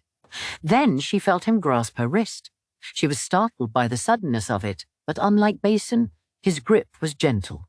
She found herself pulled toward where everyone was spinning around. "Perhaps you'd be so kind as to join me for one dance?" His expression seemed to change from gentle to shrewd. "Hey, he is that freak's subordinate." Maomao, not quite able to hide what was going through her mind, gave him a very severe look, but Rikusan only smiled. He looked like he was trying to keep from laughing out loud. "I see that what I heard was true," he said. "I don't know who you heard it from, but let's hurry up and get this over with." Just until the one song is over, Maomao falteringly imitated what everyone else was doing. She at least found the wherewithal to avoid stepping on her partner's feet. Although, if her partner had been Lahan, his toes would probably have been forfeit by the end of the song. "Do you know why the Emperor's younger brother specifically chose to bring you here?" "I assume because I'm so useful." Rikusan placed one of his hands on Maomao's hip and held her hand with the other. She saw that this was the Western style, but it would have been unthinkable in the capital. Strange that it felt so ordinary here. Funny what the right time and place could do. "True enough, but I think you could stand to have a slightly clearer sense of your own value," Rikusan said, carefully maintaining his polite mode of speech. "It demonstrates the power of the Lan name at court." "I'm a base apothecary born in the Pleasure District," Maomao said bluntly. She didn't know how much Rikusan knew, and she didn't care. As far as she was concerned, this was the truth. "That's well and good. Just one thing, though." Rikusan smiled again and glanced to the side, in the direction of the crowd. The beautiful man at the center of it was looking directly at them. "Please remember that you aren't a disinterested third party. Never forget the import of what you wear on your head." Does he mean the hair stick? She thought, but Rikusan was already taking her hand. He brought her fingers slowly to his lips and kissed them. "Come on, really?" Maomao thought it was the same sort of thing that travelling performers jokingly did for the prostitutes. The moment the song was over, they went back to standing by the wall. Lahan was still muttering to himself, calculating, and Rikusan disappeared someplace. Maomao felt someone watching her closely from a distance, but chose to ignore it. She lightly brushed her hand where Rikusan had kissed it, then looked around. She found a young woman sitting right up against the wall. The veil over her face gave away that it was Consort Lishu. There was no one near her. The consort appeared to be looking fixedly at a middle-aged man who was swirling a cup of alcohol and chatting amiably. Lishu's half-sister was with him, smiling broadly, confidently. If her father hadn't doubted her mother's faithfulness, Perhaps Lishu would also be grinning and talking. Maybe she wouldn't have become the timid young woman she was today. "May I ask where Lady Ukyou is?" Maomao said, approaching Lishu. But then she involuntarily pressed a hand to her nose, exclaiming, "Oh!" Lishu looked up, shaking a little. Maomao suspected she'd been crying behind the veil. "And may I also ask what that smell is, milady?" "Someone bumped into me, and their perfume bottle spilled on me," she said. The billowing, rich fabric of Lishu's dress seemed to have soaked the stuff right up, and now the unusual, very fragrant fragrance was all around her. Certain perfumes were made from animal musk, and properly diluted, they could be perfectly fine aromas. But in larger quantities, well, they smelled like excrement. "Lady Ukyou went to prepare a room for me." "I see." And Consort Lishu, knowing she couldn't mingle smelling like that, was pinned in place. Maomao thought about summoning a server to get something for her, but there didn't seem to be any around. "Who was it who bumped into you?" she asked. "I think Lady Ukyou is looking for them too." She said to sit here and wait. The table of food was up against the wall. Everyone else had already lost interest in the now cold dinner and was focused on dancing, chatting, or just generally being seen. Maomao took several pieces of meat from the table and put them on a plate. Sure, they were cold, but they still tasted fine. She tucked in, not caring in the least that she was ruining the rouge on her lips. "Want some?" she asked Lishu. "Yes, please," the consort said hesitantly. She'd eaten one of the local meat dishes at the formal dinner the other day. It might be cold, but for want of anything else to do, Lishu accepted a plate. The dancing came to an end, and something most unusual was brought into the banquet hall. Several large, strong men hauled a huge square thing covered in a white cloth into the room, pulling it along on a cart. "What's that?" Maomao wondered, her eyes widening a little. With a flourish, the men pulled off the covering to reveal what was inside. A low growling could be heard, and the crowd was confronted with a reddish-brown creature whose presence was only accentuated by its great mane. Even lying down, it was obvious how much bigger it was than any person. So it wasn't a tiger. The thing wasn't striped. A lion? She'd never seen a live one, only a skin. Unlike the flat, empty pelt, the real animal was overwhelming. Even chained inside a cage of thick bars, its terribleness all but wafted through the air. The lion, essentially a gigantic cat with a scarf, was looking around angrily. Yikes, Maomao thought, although she studied the scarf cat intently. The fur of the pelt had been rougher than that of the average feline, although she wasn't sure about that of the living creature. The tiger, another large cat, had some medicinal uses, and Maomao looked at this new creature hungrily, wondering if it might make any good medicines itself. Maomao was practically vibrating with interest, but Lishu was quaking with fear. Each time the lion's roar echoed around the room, she would flinch back. It was all too much for the timid consort. "It's not like it's going to eat her." "Well, all right. If it got out of that cage, it could very well attack someone, but they seem to have taken suitable precautions that the lion stayed where it was." The men who had brought the lion in produced a plate piled with raw meat. The lion reared up, such as it could in its cramped confines, and reached out with one massive foreleg through the bars. "Would anyone like to try feeding it?" One of the men inquired. The lion had been brought here to be entertainment, and apparently had been starved for the purpose. It was growling, hungry for the meat, drooling as its long tongue emerged from its mouth. Several interested spectators came forward. One of them skewered some meat on a stick and slowly approached the cage. The lion smacked the meat down with its great paw, causing the man holding the stick to fall on his behind. The crowd murmured. Each time the lion was given a hunk of meat, it would be moved closer to the crowd to give people a better view. The lion, annoyed at only getting one meager bit of food at a time, began to growl again. "Shall we move somewhere?" Maomao asked Lishu, who trembled each time the lion got closer. At this rate, Maomao feared she might faint clean away when the lion was right in front of their eyes. Consort Lishu, however, didn't move.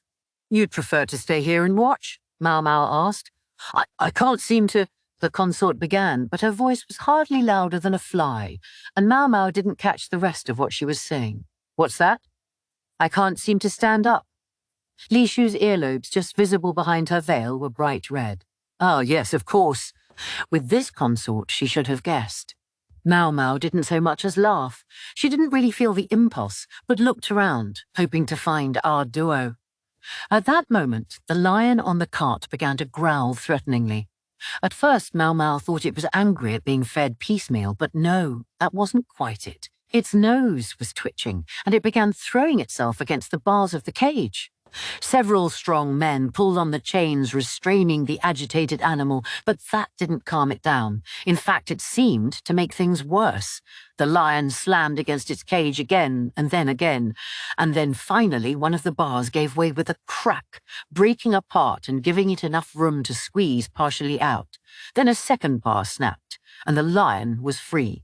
The broken bars bounced off the animal and rolled along the carpeted floor. "Hey, somebody stop that thing!" Someone shouted, but it was much too late. Even the men holding the chains weren't strong enough to hold the lion as it bounded away. They were dragged forcibly into the bars on the other side of the cage, one man's nose shattering in the process. The rest of the handlers were at least able to hang on, but it did little good. They were simply dragged along, unable to stop the beast. The entire affair took only a few seconds, but it felt like an eternity to Maomao. Her father had told her that when humans become intensely afraid, their perception of time slows down. She had just experienced it firsthand. Before she knew what she was doing, she was flinging the packet of medicine that she kept in the folds of her robe. The lion came running at her. Its wide, bloodshot eyes showed that it was in a heightened state of agitation. It wouldn't be bothered by a little thing like that. Running away would have been the right answer. Throwing something at it was a waste of time. And in the time it took Maomao to come to that conclusion, she realized somebody was clinging desperately to her sleeve. Oh shit! It was Lishu, still paralyzed with fear. This could hardly have been worse. Maomao could easily have shaken out of the consort's feeble grip. Perhaps she should have. The next thing she knew, Maomao was tumbling gracelessly along with Lishu. They ended up under a table. It was probably a useless gesture. One swipe of those mighty paws would take out not only the table leg, but probably Maomao and Lishu as well. Lishu was looking at the lion, unable to even blink. The veil had come off in the fall, and on her face was an empty expression, as if all she could do was wait for her impending death. Those terrible claws never came to tear them in two, however. No one moved except the lion, which lazily raised a foreleg high. But then there was a figure between it and Maomao, somebody holding a broken iron bar. Before the lion could bring its paw down, the figure smashed it in the nose with the iron bar. There was no hesitation in the action, only a single-minded attempt to strike a place that was vulnerable on both humans and animals. There was a thump, and the lion's blood flew through the air. It was joined by shards of iron as the bar shattered further. Again, without hesitation, the figure struck out with what was left of the bar, hitting the animal between the eyes. Then the person looked at the shattered bar and said almost nonchalantly, "Well, that didn't last long."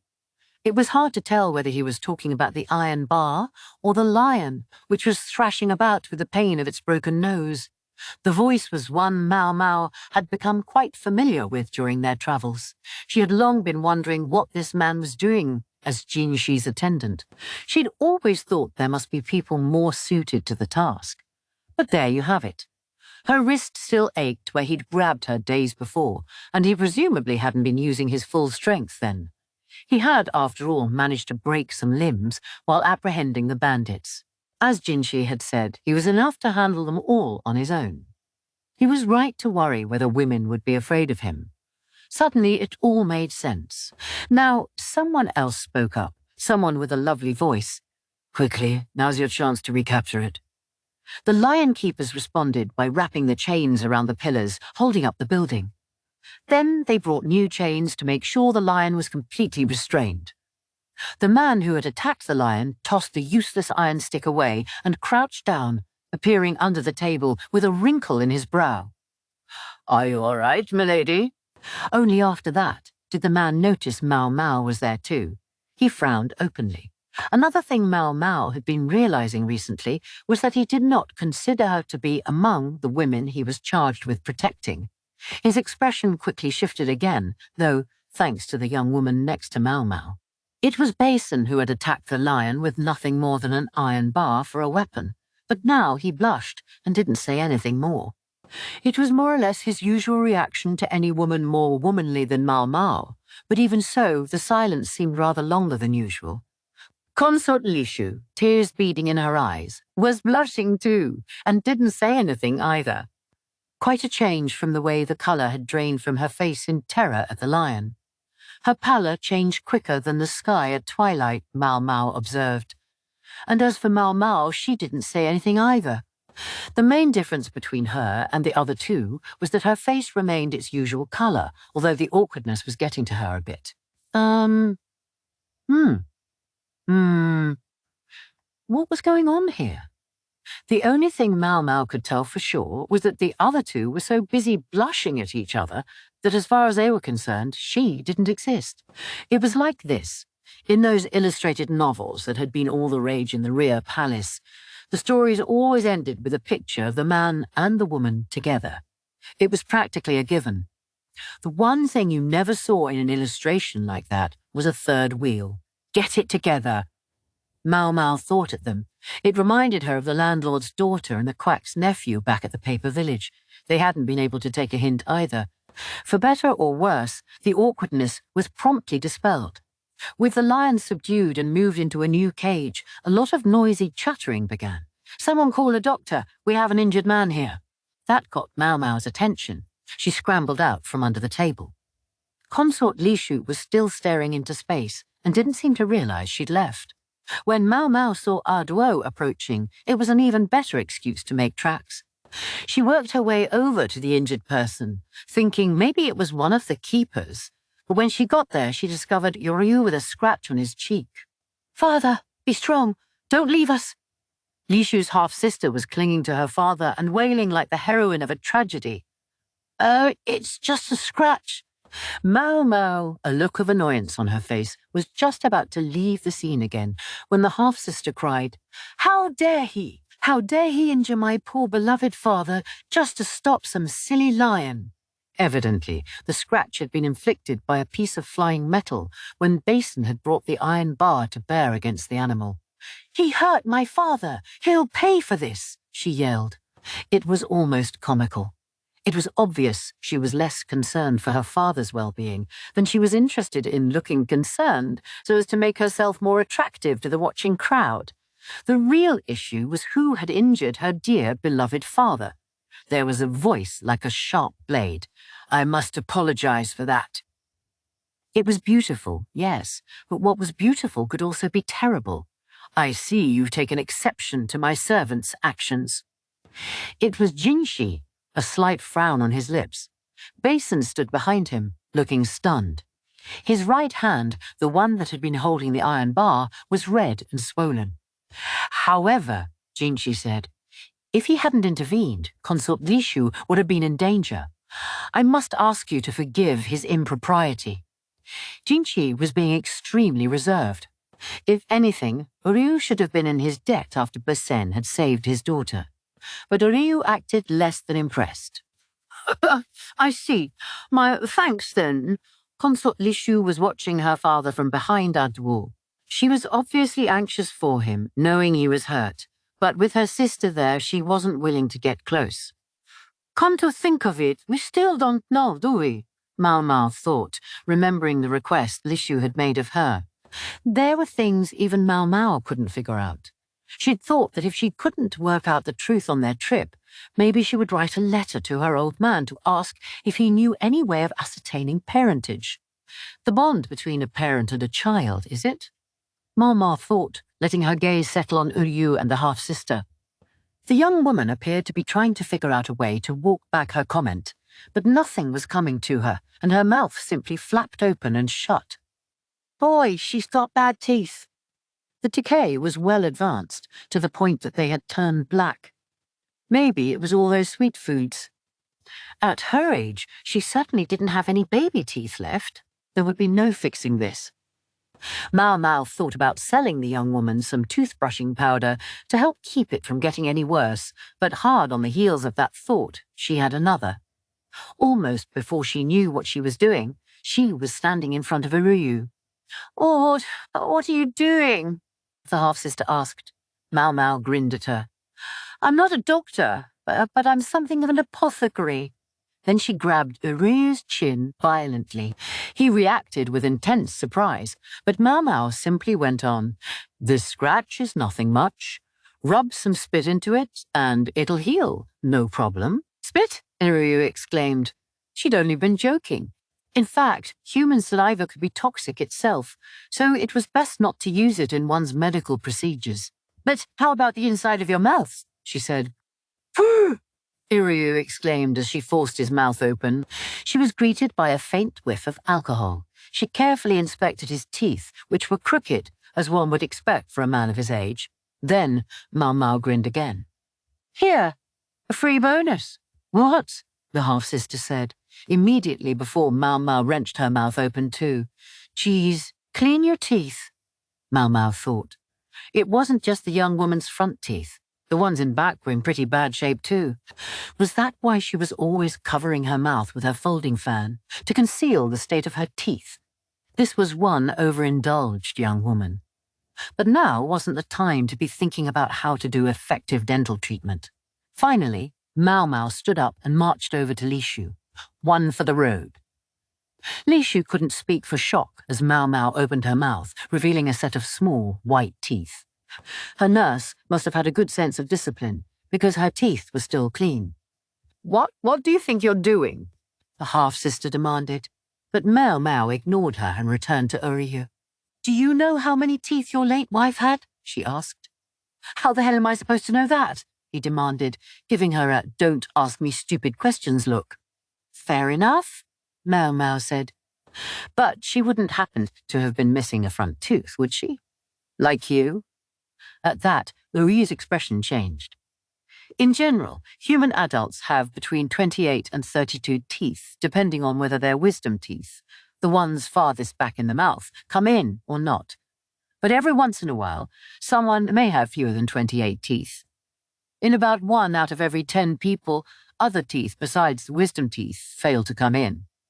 The exact reason for the phenomenon was unknown, but often the trait was passed from parents to children, an inheritance, as it were. You might be interested to know, Master Ukyou, that you, this young lady here, and Consort Ukyou are all missing a lower front tooth. Considering how the teeth fit in the mouth, I think you were each born that way. Maomao had felt like something was a little off when she looked in Ukyou's mouth. That's what it had been. Teeth were essential to living a healthy life.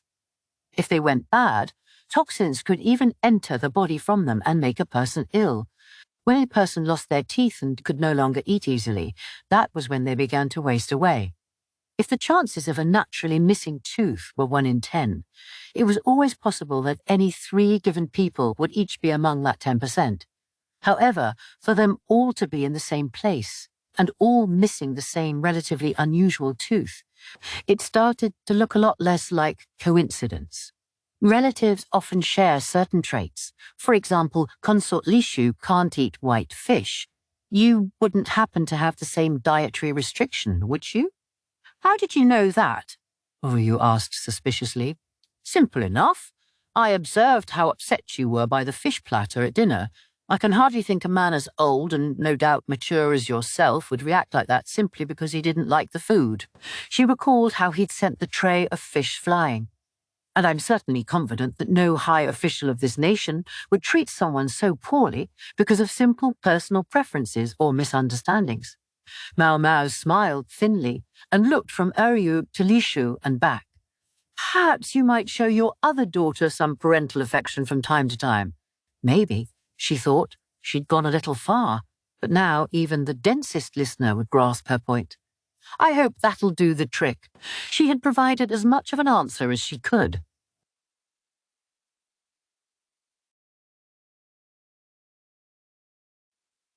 Epilogue. It really does get cold, Maomao thought.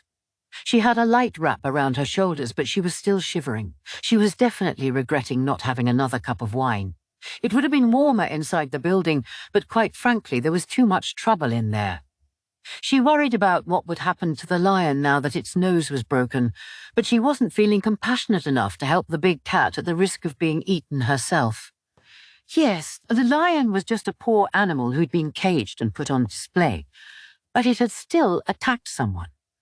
Lahan had nonetheless thought it would be a waste not to try to fix the creature, and he'd attempted to get Maomao to do the job. Evidently, he saw the tousle-haired beast as another beautiful collection of numbers, and he wouldn't shut up about how the shattered nose disrupted that beauty. That was when she'd escaped out here. The sky seemed so vast. There was no moon, making the stars appear to shine all the brighter. 3 of them shone brightest of all, forming a triangle in the heavens. Perhaps those stars were the 2 lovers and the river that separated them. I wish they'd hurry and wrap things up in there. Maomao was just contemplating whether there might be a way for her to sneak back to Kyokwen's mansion, when she heard footsteps behind her. Your honored cousin is looking for you. It's perfectly all right to just ignore him. So Maomao wasn't the only one who'd fled the hubbub. Don't you have more work to do? She asked. All right. So Basin had stolen the spotlight when the lion attacked, but surely this man could still be of some help. Are you hoping I'll drop dead from sheer overwork? Perish the thought, she said. Jinshi, who had indeed ducked away from his responsibilities, didn't seem to think her answer was entirely sincere. The wooden bench creaked softly as he sat down beside her. Then he set something between them. It appeared to be a piece of metal. Basin was right, Jinshi said. It was weak. Quality iron would have held together better. There were a number of ways of casting iron, and if you got it wrong, the inside could turn out hollow, weakening the structure. It's almost like someone wanted it to break. An unsettling idea. There was something Maomao had been wondering about as well, the way the lion had gone straight for Consort Liushu, as if specifically targeting her. It had seemed to ignore Maomao in favor of the consort, just because it was starving, she thought. That was a possibility. Maybe because she'd been holding meat. Another possibility. But Maomao couldn't stop thinking about the perfume the consort had been doused in. Something so pungent would certainly have been detectable to a wild animal. What if that was what had attracted the lion's attention? Maomao sat and thought silently.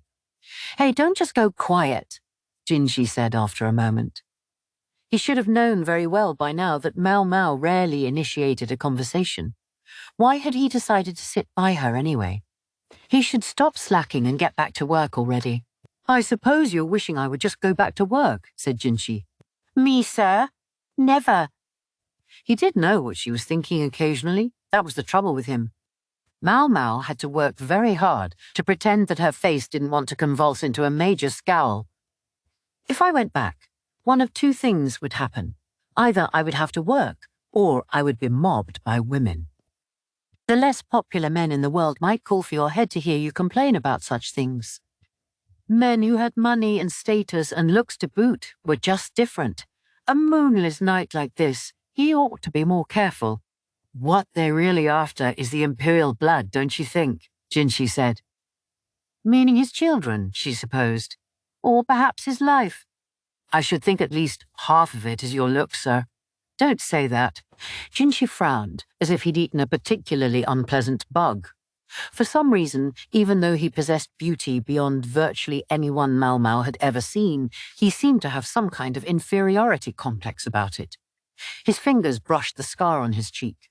The stain on his beauty was lamented by all and sundry, yet was it her imagination, or did he almost seem fond of it? Maomao, quite honestly, wasn't offended by the scar. No human was perfect. And Jinshi's appearance had been so flawless that it had belied what was within. What was wrong with this modest alteration to the appearance he'd been born with? Anyway, a scar it might have been, but Maomao's father had stitched it up, and he'd naturally done an excellent job. Each time Maomao had applied salve or makeup to Jinshi's cheek, which was not infrequently, She'd felt the wound growing less pronounced under her fingers. I would rather say my face had been burned and continue wearing that makeup, Jinshi said. Eventually the colour would cease to come out, sir, but if it's a burn you want, I'd be happy to help you. She could use him as a test subject for her burn medications at the same time. Stop that. After 20 days of wearing the makeup, a faint patch of red dye could still be seen on Jinshi's cheek. He'd been using a dusting of white powder to conceal it. If I were actually burned, I think Gaoshan might collapse. But I admit it would be easier in its own way. The makeup is certainly somewhat troublesome. I found myself rather relaxed during this trip, though. He seemed to be referring to the fact that no town girl would willingly make a move on a gloomy man with a burn on his face, and at the same time he was free of his usual desk work. Meanwhile, Maomao had felt that there had been nothing to do but watch the scenery roll by from the carriage window as her behind got sorer and sorer. Just the thought of the trip home was enough to depress her. Would you like to work on your horsemanship? I know you're getting tired of the carriage, he said. Yes, but I would rather just have a proper bed. She'd worked on hers during the trip. The problem was that she'd rarely had a chance to use it, since other people, very pleased with her work, always seemed to be lying there instead. Ah, yes, I hope you'll be able to make it even more comfortable than before.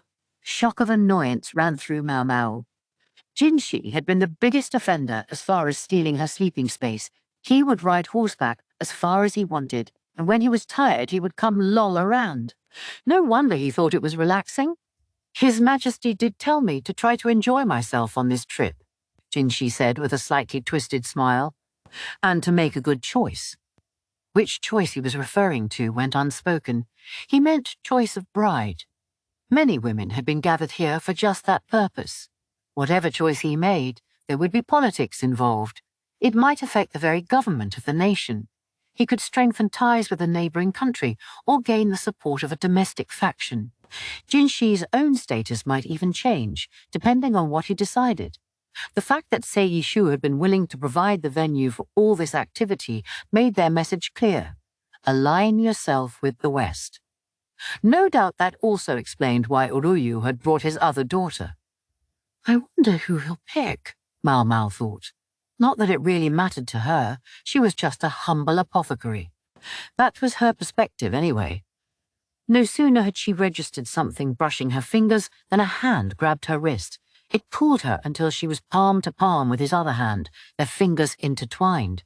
The other hand was a good bit larger than hers and rougher. Long fingers clutched Maomao's hand so that she couldn't get away. Perhaps you'd be so kind as to let go of me, sir? But if I let go, won't you run away? Are you going to do something I'll need to run from? You do make me want to hit you sometimes. Jinshi looked at Maomao like a wild animal hunting its prey. His expression made her think of a starving wild dog. It wasn't the face of either the eunuch Jinshi or of the Emperor's younger brother. It was someone else again. Not in the face. It would be too obvious. I wasn't actually going to hit you. I know, sir. Jinshi wasn't the type who would lay a hand on a young woman. No, wait, actually he was, to make them vomit when they had ingested poison. I know you wouldn't do worse than pin me and force me to empty the contents of my stomach. You brought that on yourself. Why would you even drink poison? I'm not sure I know how to answer that. First-hand experience was just so much more memorable than merely asking questions. That was all. Maomao wasn't any smarter than the average person. Just a little more dedicated. And when it came to emotion, that she actually had less of than most people. She felt sadness and happiness, anger and joy less acutely than ordinary people. But they were there. But there were other emotions that people allegedly possessed, which Maomao still didn't understand. She could feel Jinshi's pulse in the palm of his hand. He had started to sweat, and the place where their hands joined was slick. She looked up to see long eyelashes lying low over eyes the colour of obsidian. Those eyes watched her intently, from so close that she could see herself reflected in them. The courtesans had a saying, once you know it, it's hell. But the men too had a saying, to know it was exactly why they went there. That word, That simple four-letter word with its O and its E was sometimes called vulgar, and sometimes turned out to be nothing more than a game. But some people said it was impossible to live without it. Jinxi's free hand reached for Maomao's head, his fingers stroking her hair, but they stopped behind her head. "You're actually wearing it," he said. His hand had found the hair stick, the silver piece with the moon and the poppy. Maomao had thought maybe it had come from Lahan, but apparently not. No wonder everyone had seemed so intrigued by it. "Oh, it was from you, Master Jinxi? The moon is well and good, but the poppy is a questionable touch." She was thinking about the White Lady. The flower on the hair stick looked like a larger version of the common poppy, but it was technically an opium poppy. It could be used to make the drug. "Please, I had that made before we left on this trip, to replace the other one." His voice came from above her, his chin resting on her head. His fingers played through her hair, and she could feel his breath on her. Anyone who happened to see them could be forgiven for assuming they were in an intimate embrace. "Master Jinxi, please keep your distance." "Why should I? What will you do if someone sees us?" They couldn't be the only ones who had ducked away from the banquet. The trees shielded them from sight, but there was no guarantee someone wouldn't happen by. Jinxi, of all people, knew exactly why this banquet was being held. "Sir, Consort Lishu is not your niece. You don't have to worry about closeness of blood," Maomao said calmly. Jinxi's face, though, grew tighter. Maomao went on. Wouldn't she be the safest choice? She would forget all about the moment she'd seen Lishu and Basin gazing at each other. Yes, she'd pretend it had never happened. Even if something were to blossom between them, it could have no meaning. Better to act as if it had never existed. "The safe choice. Like hell." Jinxi's voice in her ear was like a cold blade. His fingers stopped running through her hair and slid down to the nape of her neck, curling themselves around her throat. Long, slim fingers that began to press. "It hurts." "Oh, does it?" It was painful, but Jinxi only squeezed harder. His other hand, still intertwined with hers, worked its way up her back. No. He was going to twist her arm out of joint. With her throat crushed and her arm wrenched, Maomao's face contorted with agony. She tilted her head back in hopes of somehow managing to get some air, her mouth flapping open like a fish. She must have looked ridiculous, and there was Jinxi looking down at her. Until finally, Maomao greedily sucked in the air she was suddenly allowed. An aroma of flowers tickled her nose. Jasmine. Somehow she'd always thought a celestial nymph would smell like peaches. Her thin lips felt dry and hot. The hand that had choked her moved to support the back of her head, while his other hand disentangled itself from her fingers and wrapped around her waist instead. She didn't know how long they sat that way. All she knew was that Jinxi was looking down at her with a faintly triumphant expression, as if he saw that the breath had reached every corner of her body now. He wiped away the tears that had sprung to her eyes as she struggled to breathe. It was then that Maomao felt a flash of intense anger. "I said that if you were going to kill me, you should do it with poison," she told him. "I refuse to let you poison yourself," Jinxi said, his fingers tracing her lips.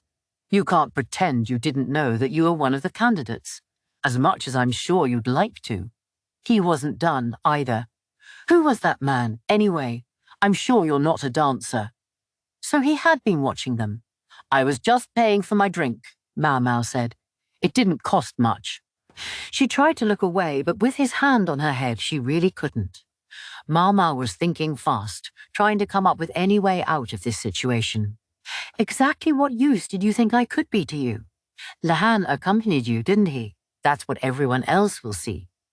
Maomao understood what Jinxi was getting at.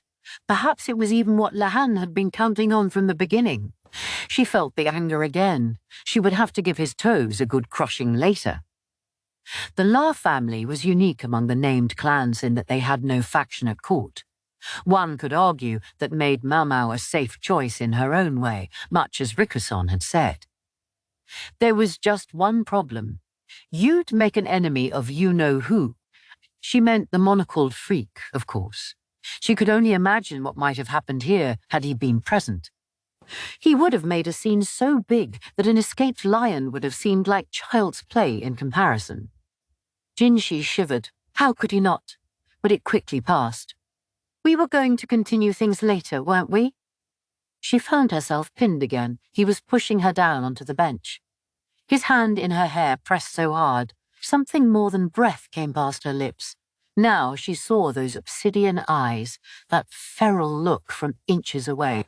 They shone brighter than any star, and yet there was a subtle darkness to them. This was a man who'd had everything in life, and yet sometimes he seemed to hunger for something that he struggled to satisfy. Why can't he pick someone else? There had to be someone out there who could give Jinshi what he was seeking. There were certainly plenty who wanted to. Why did he need to go out of his way to pick a creature who lacked precisely that desire? She wanted to run. This could only bring more trouble, more uncertainty. She wanted to dodge all those problems. But those eyes, the eyes of an untamed dog, weren't going to let her escape. He was going to devour her, and all in pursuit of something that wasn't even there. Maomao could only look back at him with empty eyes, like those of a puppet or a doll. That only seemed to further agitate the dog's anxieties. He leaned his weight onto Maomao as if he was going to crush her. So now he wants to suffocate me, she thought. He must have weighed twice what she did. She knew the courtesans sometimes took customers 3 times their size. Didn't it hurt them? But even if it did, what would her sister Perrin, a professional among professionals, make of such griping? You can't let him grab the initiative just because he's the customer. Maomao remembered hearing her say that once, a bit of advice she'd accompanied with a sultry gesture. That was back when she'd been teaching Maomao the courtesan's trade, very much over the younger woman's objections. Maomao said nothing. Honestly, perhaps it would have been better to remain still and quiet, like a doll, or maybe not. What we can say is this: remembering Perrin meant remembering the techniques Perrin had taught her, had drilled into her despite her protests. She'd worked Maomao to the verge of tears until Maomao was able to perform them to her sister's satisfaction.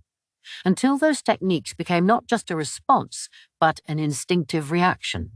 So let it be said that Maomao could not be held responsible for what she was about to do. Meaning what? Meaning, Maomao swallowed the saliva in her mouth with a heavy gulp. Her lips began to drift apart, then opened, an invitation to him. And then again instinctively she slid closer to him. Jinshi's expression was a mixture of surprise and happiness, but it didn't last long. Soon his body responded with gentle spasms, and his grip on Maomao loosened. To say again, none of this was Maomao's fault. This was beyond her control. She responded to him with the most refined techniques of the pleasure quarter. How long was one beholden to a weathered old promise made as playful children? Ah, Duo chuckled to herself. She sat on a cold rock in the garden, a blanket across her shoulders and a drink in her hand. The night air could truly chill here in the sandy capital. A good, strong alcohol was just what she needed. She'd already put consort Lishu, all but feverish with tension, to bed. Now she was enjoying the drink she hadn't had a chance to savor before. I've no interest in anyone but you for my bride. Don't make promises you can't keep, she said in her mind. You don't have the authority. She knew perfectly well that some of his closest advisers had hounded him after she had lost the ability to bear children, and her own hands weren't exactly clean. She'd tried to get her kind, beautiful friend to be unfaithful. Her poor friend had been forced into a marriage with a partner who had been chosen for her, purely to perpetuate the family line.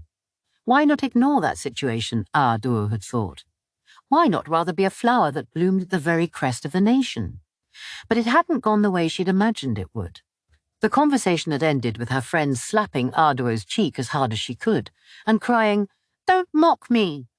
Ah Duo knew this young woman to be kind, to be beautiful, to be intelligent. She'd prepared a far better, a more fitting place for her. And yet it had only made her friend furious. Ah Duo just didn't understand the female heart. Maybe it was because she herself was no longer a woman, or maybe she had never understood it. In any case, she saw that she had badly wounded her friend's pride. she became a consort as an extension of friendship, without love. And then she'd borne a child. Duor had always thought she was a rather twisted excuse for a woman, but apparently she still possessed what they called the maternal instinct. She had loved the child she bore at the cost of her own womb more than anything. The infant was wrinkled like a monkey. It waved its hands, so small they looked like they would break at the merest touch, and cried for milk. There was a nursemaid there, but Duor had insisted on holding her own child. She'd tried to give it milk, but there wasn't enough to satisfy the baby. Duor's body was no longer that of a woman. The infant was returned to the nursemaid. Racked with despair, Duor thought only of her child. She thought only of how to help the tiny vulnerable thing survive, and she reached a decision. They look so much alike. Her child and his uncle had been born at almost the same time. Concerned about her infant's failure to put on weight, Duor had marshalled herself to go see her mother-in-law. You could switch them, and it seems like no one would know. She'd been half joking, but half serious, gauging which way the other woman took her. All of their various attendants and nursemaids had been dismissed from the room. You might be right. Could you take care of him, please? Her mother-in-law said, picking up Duor's child. She removed his swaddling clothes, preparing to change his diaper. Meanwhile, Duor accepted her brother-in-law and did the same, replacing his diaper with the one she'd brought along. Each of them had just given birth, and each of them felt like she was missing a piece of her heart. There was nothing in Anshi's eyes as she looked at her own child. Nobody seemed to notice because Anshi constantly kept a smile on her face. But she looked at Duor's baby with genuine warmth. Perhaps she found her son's child lovable even as her husband seemed hateful to her. Perhaps that was why she said nothing. Even when Duor left and went back to her pavilion with Anshi's child still in her arms. They exchanged the healthy, bouncing babies as if it were the most natural thing in the world. Later, the child that Duor was raising died. Perhaps without that switch it would have lived. Duor mourned the loss, for she had come to love the child, but she was also glad to know that her own offspring was still alive. Anshi's child had died unloved by its own mother, with its rightful place usurped by its nephew, and all before it could even bewail its own fate. The death appeared to shake both Duor and Anshi. The naughty little troublemaker who had always given the serving women such headaches was now enough of a grown-up to sense it. But he was also young enough that he had to lash out somehow. A doctor was banished from the rear palace. Fate was a strange thing, though. That physician's adopted daughter was now her son's favourite. There were the princesses from foreign lands, the daughter of Empress Gyokuyou's household, consort Lishu, the girl in question, and, just for good measure, Sui Rei as well. Duor hadn't brought her along simply on a lark. She might have her issues, but when it came to bloodline, she was every bit as qualified as the others. Although, if that had become known here in this place, it would have caused quite the commotion. Duor chuckled again. A promise between playful children. That's all it had been, and yet he was intent on trying to keep it. Yet he hadn't been able to refuse a request from the little moon, little Yue. He had picked a flower from the vast garden that was the rear palace and made Yue a little brother. The reason he had sent Yue to the rear palace as a eunuch, was it a punishment for a promise broken? Or was it compassion, a way of giving him more chances to see Duor? Whichever, Duor took full advantage of the opportunity to tease the lovely eunuch each time he visited her. It was the most delightful thing. Ultimately, she'd been dismissed from her position as one of the 4 ladies, but now she lived in a villa and listened to him complain. She wished the bearded old grump could send someone a little younger in his place. She was glad the children had been able to come live with her. Yes, youth was a wonderful thing, and it was so much fun to tease Sui Rei. But there was something else Duor must not forget, a second playful promise. A vow made when the question of whose status was appropriate for what had not yet entered her mind. Sure, why not? I might as well let you make me a mother of the nation. And the idiot, he'd agreed immediately. Had he understood what he was really saying? And did he still remember it now that he had a great flower of the West for his empress? We'll just have to see what happens, Aduo said to herself, swirling the drink in her cup, resolving to watch over Yue and discover which flower he chose.